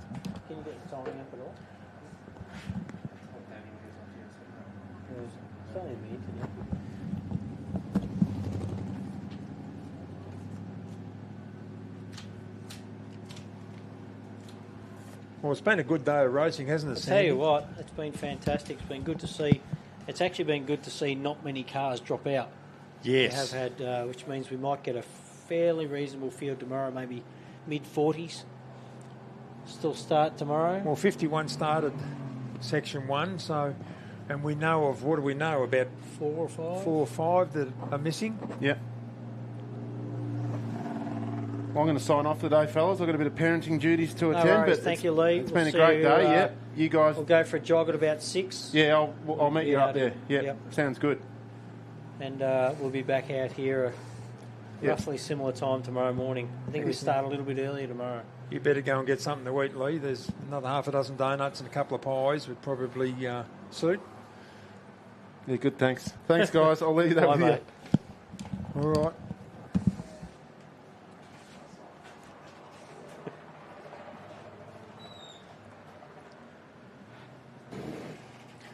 So I'd reckon, going by this start order, we've probably got another 10 or 12 10 cars or to a dozen go. cars still out there. Matty Hummer's seems to be the last car on tracks. 422's getting towed back in, and that was the entry of... Heath Whedon have to be close to being on last, would he? I think Matty Hummer's last. But yeah, that was it 422? Looks like they're getting towed back in.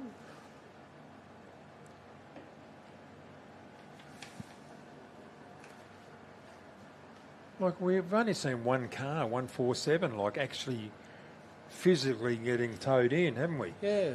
From the front out here. Well, I'm just the rest must be getting towed in. I'm just looking on here on the rally safe, and it's showing 422 going to go back in. Got people still moving. Car 576, car 41, 44, 611, 651. The Forsman 202 entry 435. Hannah's still moving by the looks of what I can see here. 418. She looks like she's coming out on the edge of the desert. Car 80, that's the land entry. That's still moving. 1074. They're still moving. David Adams, but they've mixed up their order here. Brendan Hill still seems to be moving. Heath Weed and Matty Hummer. And Matty Hummer, yeah, definitely the last car on the track at about... He's in the desert now, but he's around about... I'm going to say close to halfway through this second lap.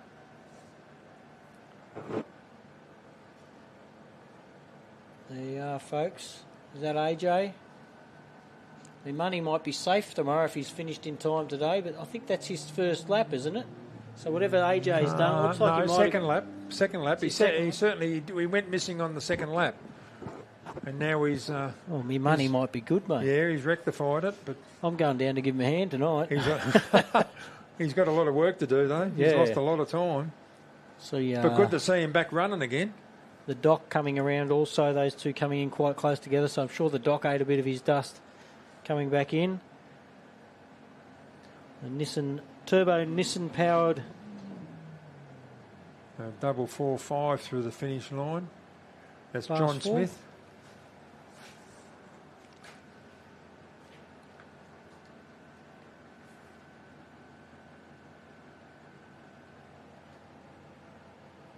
That looks like the Triton on screen. Yeah, the orange flash. Who's that over in the distance in the back there, pulled up in a heap? Oh yeah, I can see something vague. No, that looks like in the distance there behind this shot on the right, up in the top corner, looked like a King Chrome entry. So that might have been.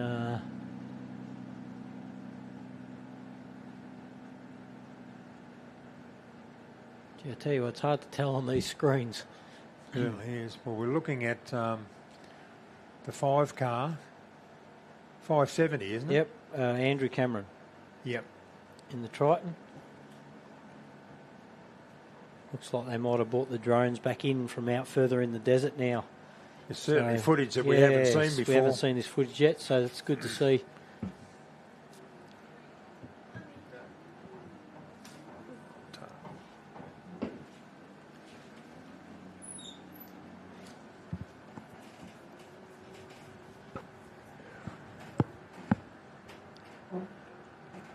Need to thank our sponsors too again, because without them there's none of this racing. And tell you what, Steele and ARB have put a lot in into this event. Steele at Rolly's been freshly on board. Steele Australia, Raceline Wheels, Mickey Thompson, Tyres, and the list goes on.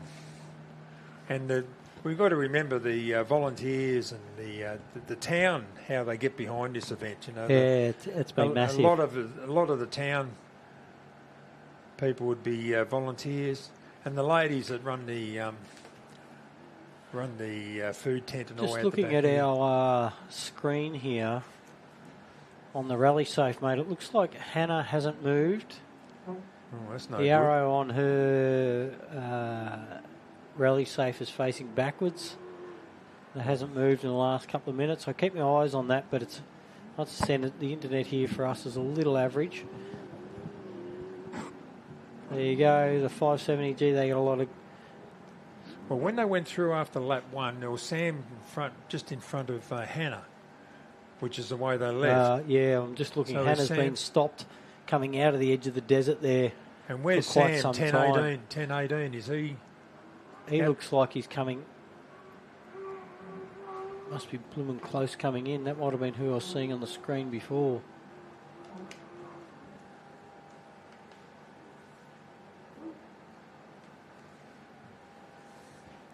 That looks like him now, is it? Who's that? I can't. Oh, that's Jordan Patterson, is it? Yes, it is. Yeah, Car 44. Oh! So he got kicked in the right-hand rear there. But it's good to see that. He obviously had an issue on the first lap because he was slow coming in, but he seems like he's back on the pace. Yeah, that's Geordie Patterson. Yep. Sounded strong too. He had an issue early, Yeah, didn't he? must have. Yeah, listen to that V8. I actually quite like that car. It's a nice little car. Yeah, it is a nice car. Yeah. There he is, car 44 over the line.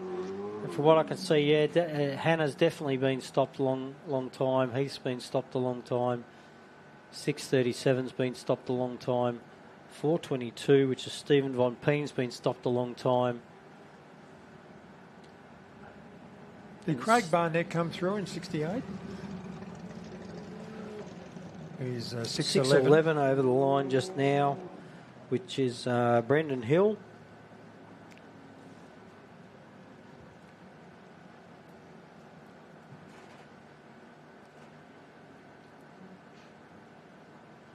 Still got a few coming in, and then there seems to be quite a gap.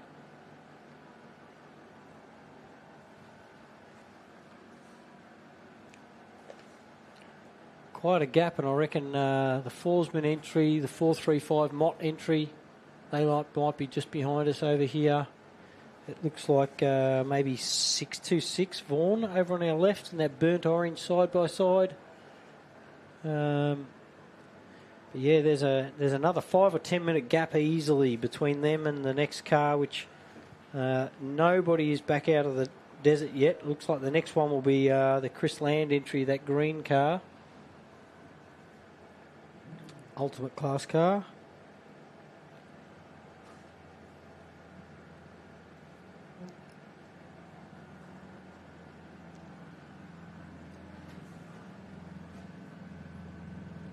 What a great shot.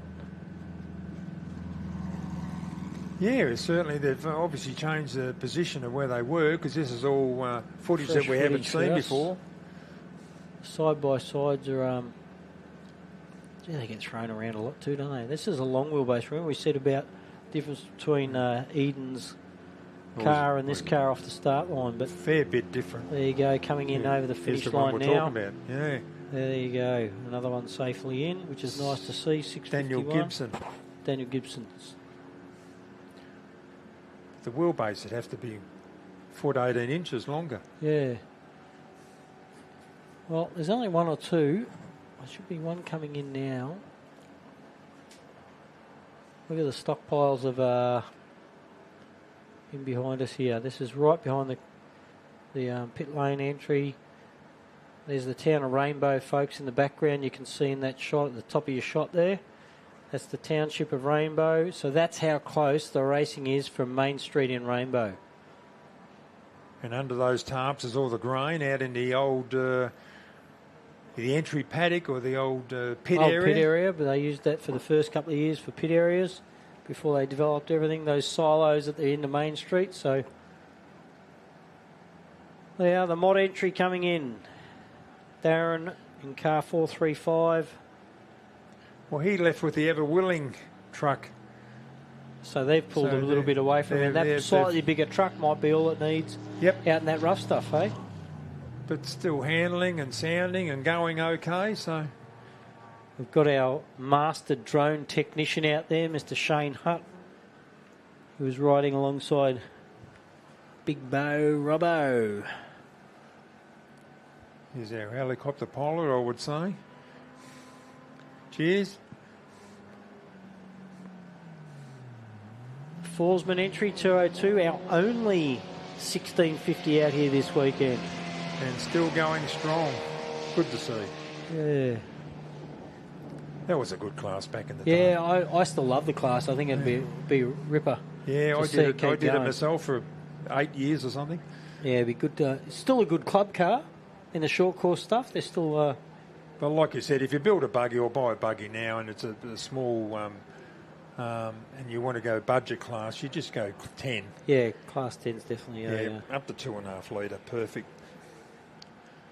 And as you can see with Bowie's times today, you know, he came in, was it top 10 or whatever? Yep. So, you know, you can still do it. That's a standard You off-the-shelf still K24. There's nothing special done to it.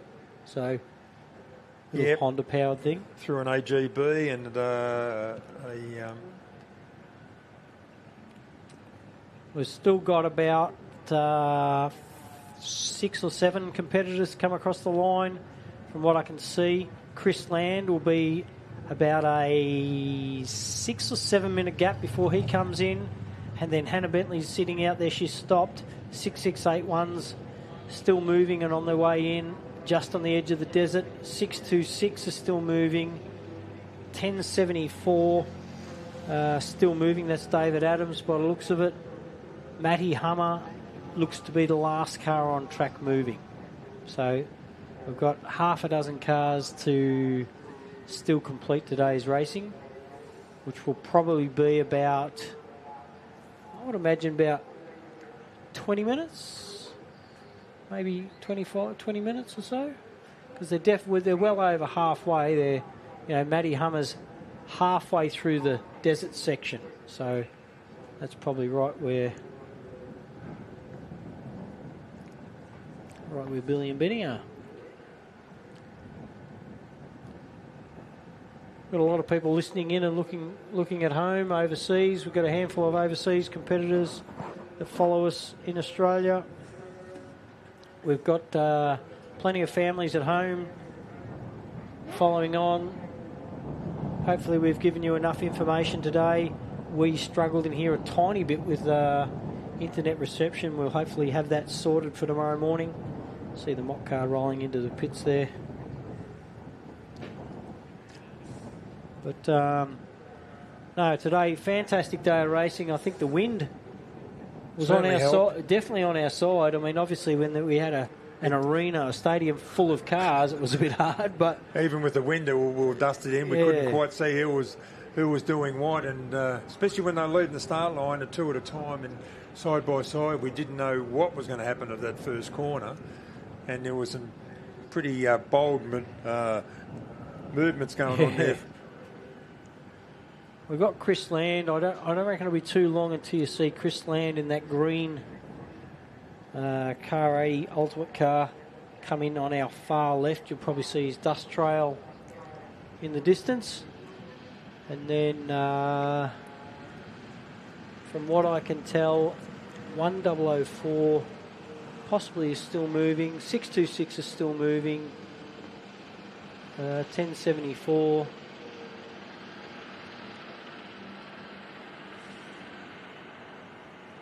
Yeah, we've probably got 5 cars still out there, but overall, there might be, what do you reckon, about 7 or 8, definitely 7 or 8 out. Hopefully we can get some of them fixed back out here for tomorrow. Well, hopefully. That'll be great. Yep.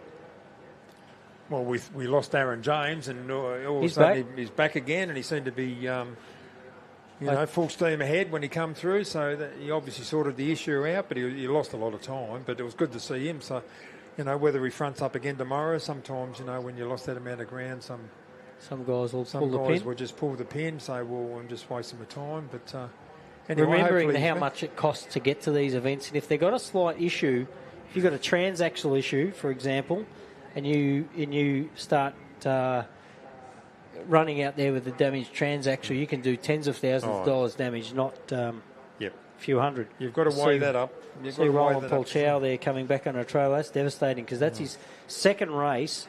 It's his first big race. He went out to Portland to test it. He only got used. We all said we were all down there. Halfway around the first lap. We saw that little Glendarren Panels car, was it, down there? Dominated. Yep. That car. Great drive by Dean Williams in Darren's Tatum. Yeah. With a 2-litre Honda in the back. Yeah, Darren said I'm next up in that. I was just sitting there for a couple of years because young Daniel hurt himself here. And, he's just been trying to get his back right. And he's been sitting there prepped forever. And Darren said, I wouldn't mind going down to Portland and, getting someone to have a drive of it. So, And Dean does a bit of work for him, so he offered it to Dean, and Dean, of course, no, I'm not driving someone else's car. And that went on to and froing for a little bit, and after about 3 or 4 goes, he finally said, yep, okay, I'll have a drive. And drove it well and cleaned up. Yeah, he did. He didn't look like he was doing too much hard work out there. Just did it, didn't it? No, he said it had plenty left in it, so... It's a light single seat car, It's built right. It handles well. He said he just never backed off through the cuttings and power to weight is quite quick. I reckon we can see over on our far left. Yep, I reckon that'll be Chris Land in that green. We should be able to pick it, even though it's kilometres away, and we get a good look. But it's a long straight over there in the distance. It's probably 4 to 5 minutes from the finish line. But there is a dust line. Not too much left here at the Steel at ARB Big Desert 480 for day 1. Been some blooming good racing out here today.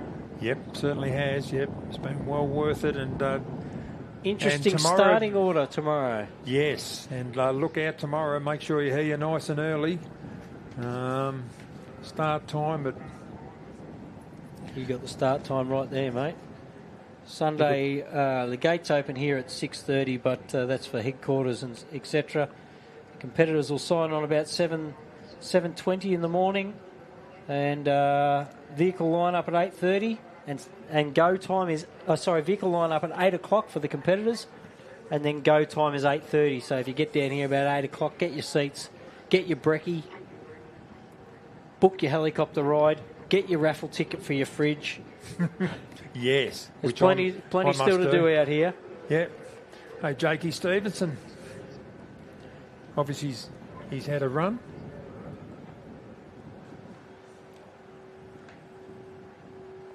So he was cross-headed for someone. Who was that? David Lachlan, 104. On your screen, folks, Chris Land on his way back in. There was a big gap between him and anyone in front. So he's had the dust is well settled from the previous guy over the line, that's for sure, previous car. Probably feels like he's out there on his own. He's not far wrong, though, is he? Well, there's not many left. There's definitely not many left. From what I can see, 6681, that's Ross Newman, our vet from Warwick. I don't reckon anybody else has even moved recently on my rally safe. 6681. I might have to double check who's still out there from the powers above. No dust lines in the distance. No, there's not. And normally we can see a bit of movement right out in front of us. Certainly was the Land car, because I could tell it was the Mean Green machine. Yep, we can still see the footage on the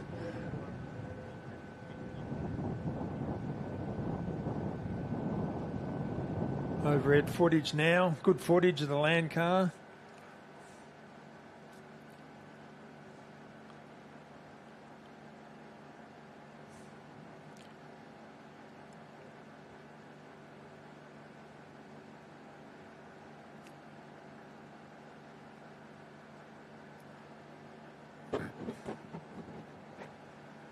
Gee, that's great footage, isn't it?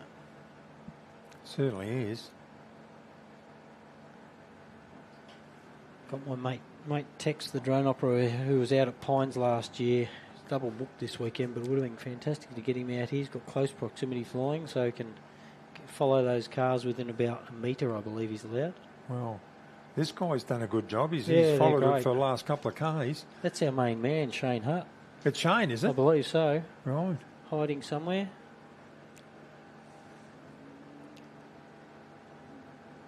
Great footage.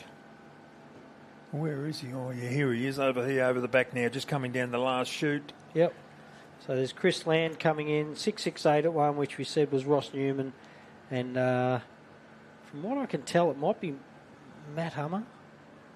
633. Oh, hang on, Hannah's on the move. She might be on the back of a trailer by the looks of that.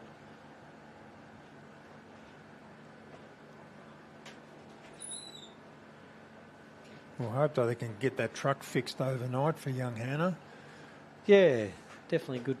Because they all entered for Fink in This early is their June. shakedown. This is their shakedown. So, Dad Hayden said that this is a shakedown for Sam and Hannah, and I might have my shakedown in a month's time at Pooncarie. And then he's got to prep the 3 cars for Fink. Tough A lot life, of I work. reckon.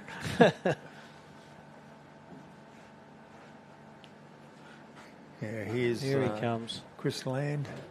Last corner. Checkered flag. Checkered flag still up there. Car number 80. And I reckon as he disappears, we can see a dust line in the far distance over on the left. And that'll be Ross Newman. Our 6681. 6681. And I literally cannot see any other cars moving out here. But that doesn't mean to say I'm right nor wrong. Well, there's certainly one more going over there in the distance, Yep, and that long indeed. straight. Might take a minute while we're waiting. Don't forget, folks, we've got a helicopter out here today, this afternoon. We've got one out here tomorrow morning. We'll be able to book a ride, go follow cars out. Ripper opportunity to go and follow some of those big fast cars out at the start, or even cut around on the laps afterwards. We've got a fridge raffle you can jump on board for. And you can get out here in the morning, grab a feed, grab a seat, about 8 o'clock. Action starts around 8:30. And we'll have a new live feed link put up. Don't follow any of those dodgy ones that try and charge you or scam you, etc.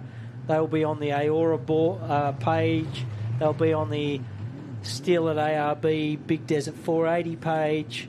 They'll be on anything to do with the Australian Off-Road Racing, the ARB Australian Off-Road Racing Championship. So ARB 4x4 Accessories YouTube channel can be watched on. So here he is on our left, Ross Newman, sponsored by or backed by every single person in Warwick, I believe, looking at his sponsorship page.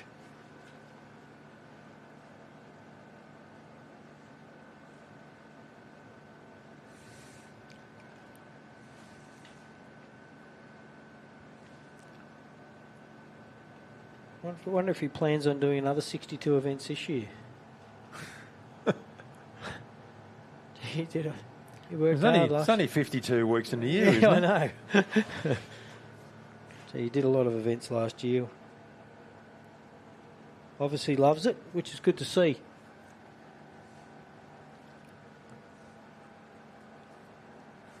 Mobile Vet in Warwick, Tasson Developments, top 2 Warwick Paint and Panel. Little 1000cc Yamaha coming around the second or third last corner there. Coming up behind the pits.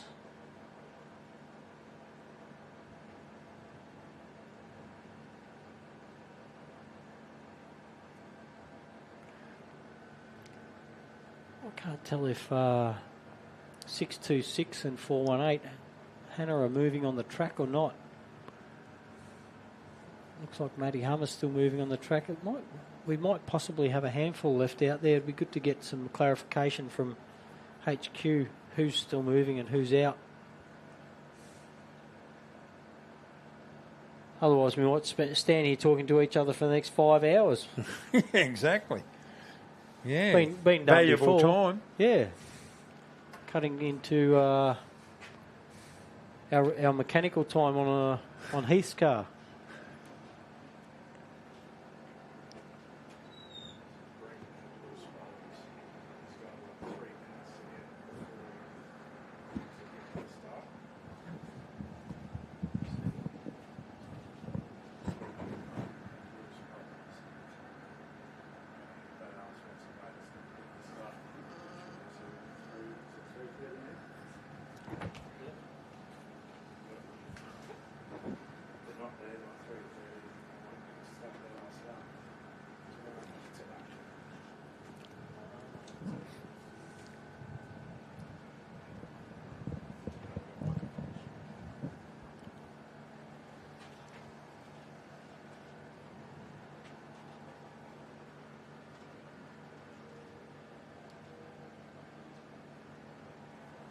There he is, Ross Newman, around the last couple of corners.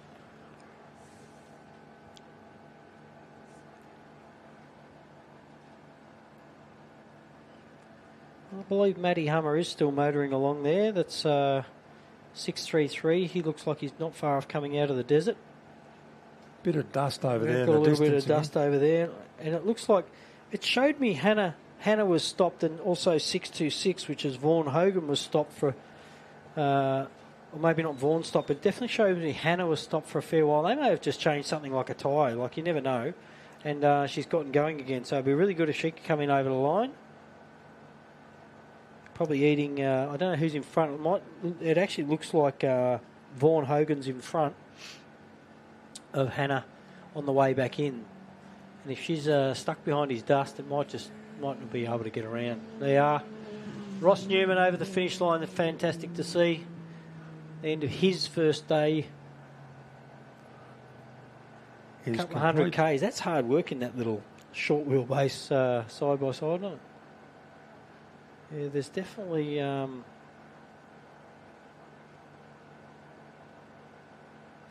don't know if that looks like Hannah. That nearly looks like a side-by-side. I'm going to say... I think Hannah might be Vaughan. Be a bit more dust behind. Yeah, and not only that, there's a second car coming along there now. You see that? That's Hannah. Now, Hannah is on her way in. So on our far left, right in the back of your screen there where you meet the skyline. Yeah, she's had a puncture or some sort of... I think she's had some sort of issue out there. But you've got in front of her, I believe, to be Vaughan Hogan in 626. So...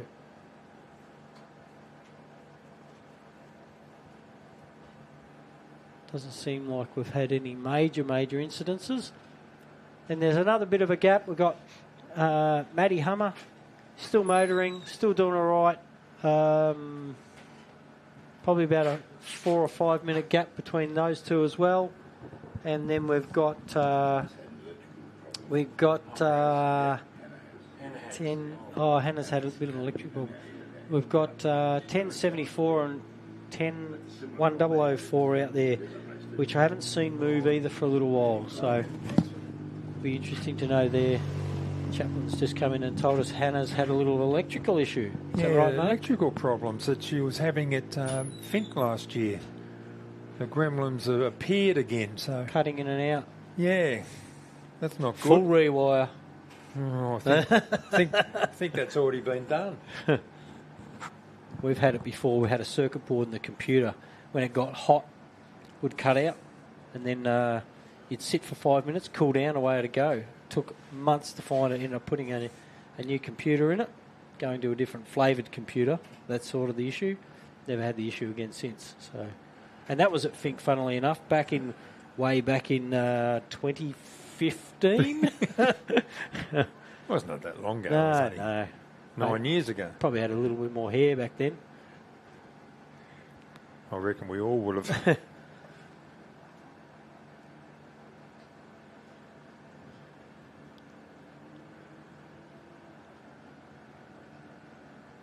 Well, I reckon we're on our last handful of cars. Hannah, Vaughan, and then a bit of a gap, and you'll see Matty Hummer, but definitely haven't seen car 422 move whatsoever. Car 701 hasn't moved for a long time. They still have time to get in, by the way, I believe.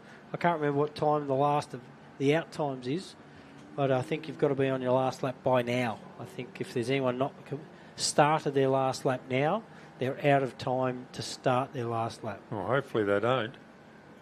I'm not sitting here that long. I'll be long gone by the time they're back. But yeah, it looks like Heath's stopped out there. He still does have time to get in. Car 1004, which is Brendan Hill, and Brendan's a single seater, wasn't it? Yes. Yeah, I believe so. And then David Adams. 004. 10004. Here's Hannah now.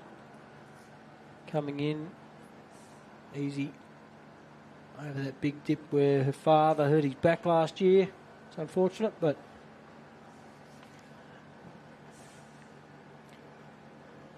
car's still looking good, so it doesn't look like it's taken any damage, so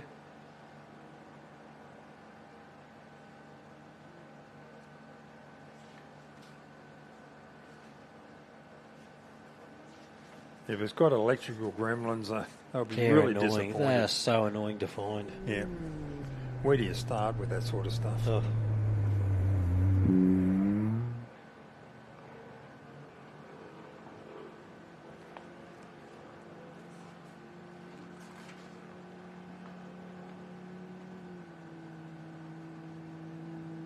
Mascom Construction. Entry 626. Vaughan Hogan and Sam Bell over the finish line. And here comes Hannah now in the Bentley Trophy truck. Class 4. That's fantastic to see. Well, we've been a bit lucky because we thought, there was 3 or 4 cars that went missing that we thought, oh, here we go. But Hannah, yep, AJ. AJ, yep. Who was the other one? Anyone? Yeah, whatever. you're right. There was a few which are back on track, which is good to see. Yep.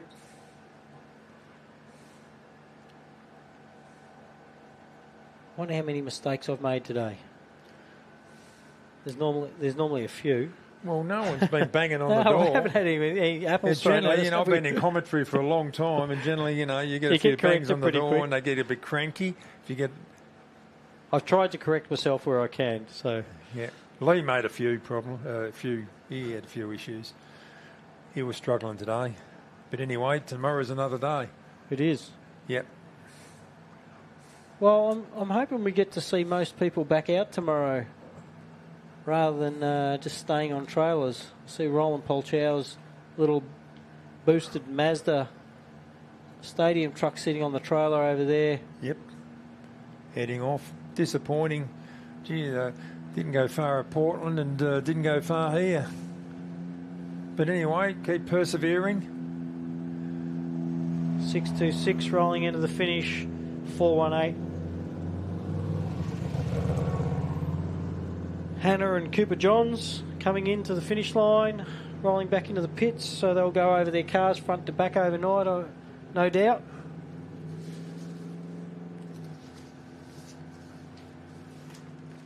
I think there's only one of the cars left on the track there, and the RACELINE wheels entry. Last car on the track. Chris Hummer's pacing up and down in front of us here. Father of Matt. Well, his dust appeared again in the distance. And that'll be him, I reckon, because there's a big gap between them and Matt, and it's as long as he's coming in, that's more important than not.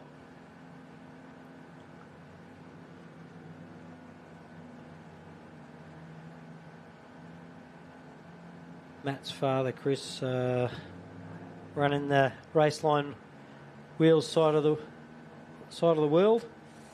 They jumped on board last year. Good to see too. There he is. I can see his dust.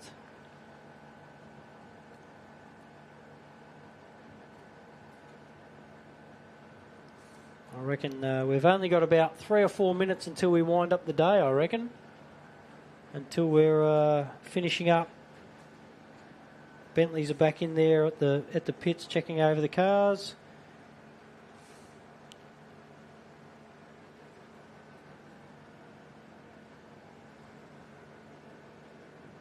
Good looking truck, that Bentley truck, isn't it? Oh yeah, beautiful truck. I remember when Hayden brought it in. What'd that be about? 16 grand, you get yourself one of them? Unfortunately not, folks. I reckon you're probably up around the 300 or 400 mark or something, probably even more now. Yeah. That one's about 4 or 5 years old, isn't it? Probably 6, I'd say. Yeah. I don't know, I lose track of time, but...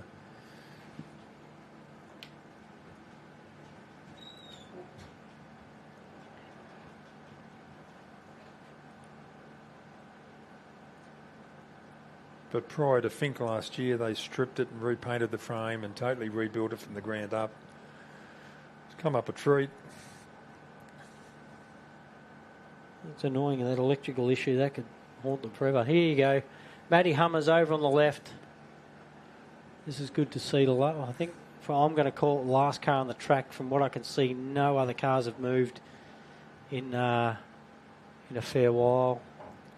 So 2 or 3 minutes, mate. Quick recap on the day. We've got Danny Brown blitzed. Clayton Chapman came through with the goods, sitting back in second from what we can see. Yeah, about 4 odd minutes back in second, so he'll lead the start line with Danny in the morning. Side by side, that'll be a good start between those two as well, won't it? Andy Brown has had a great day, so... Four-wheel drive might eat Bo off the start line as well. We might see another shift in positions there. Exactly.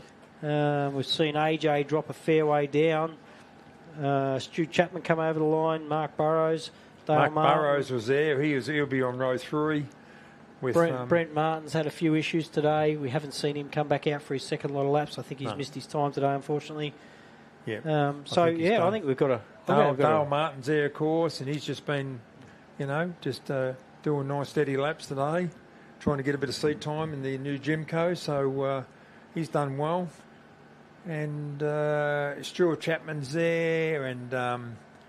who else we Bowie. got? Bowie was up there somewhere. Mark Burrows. Craig Barnett.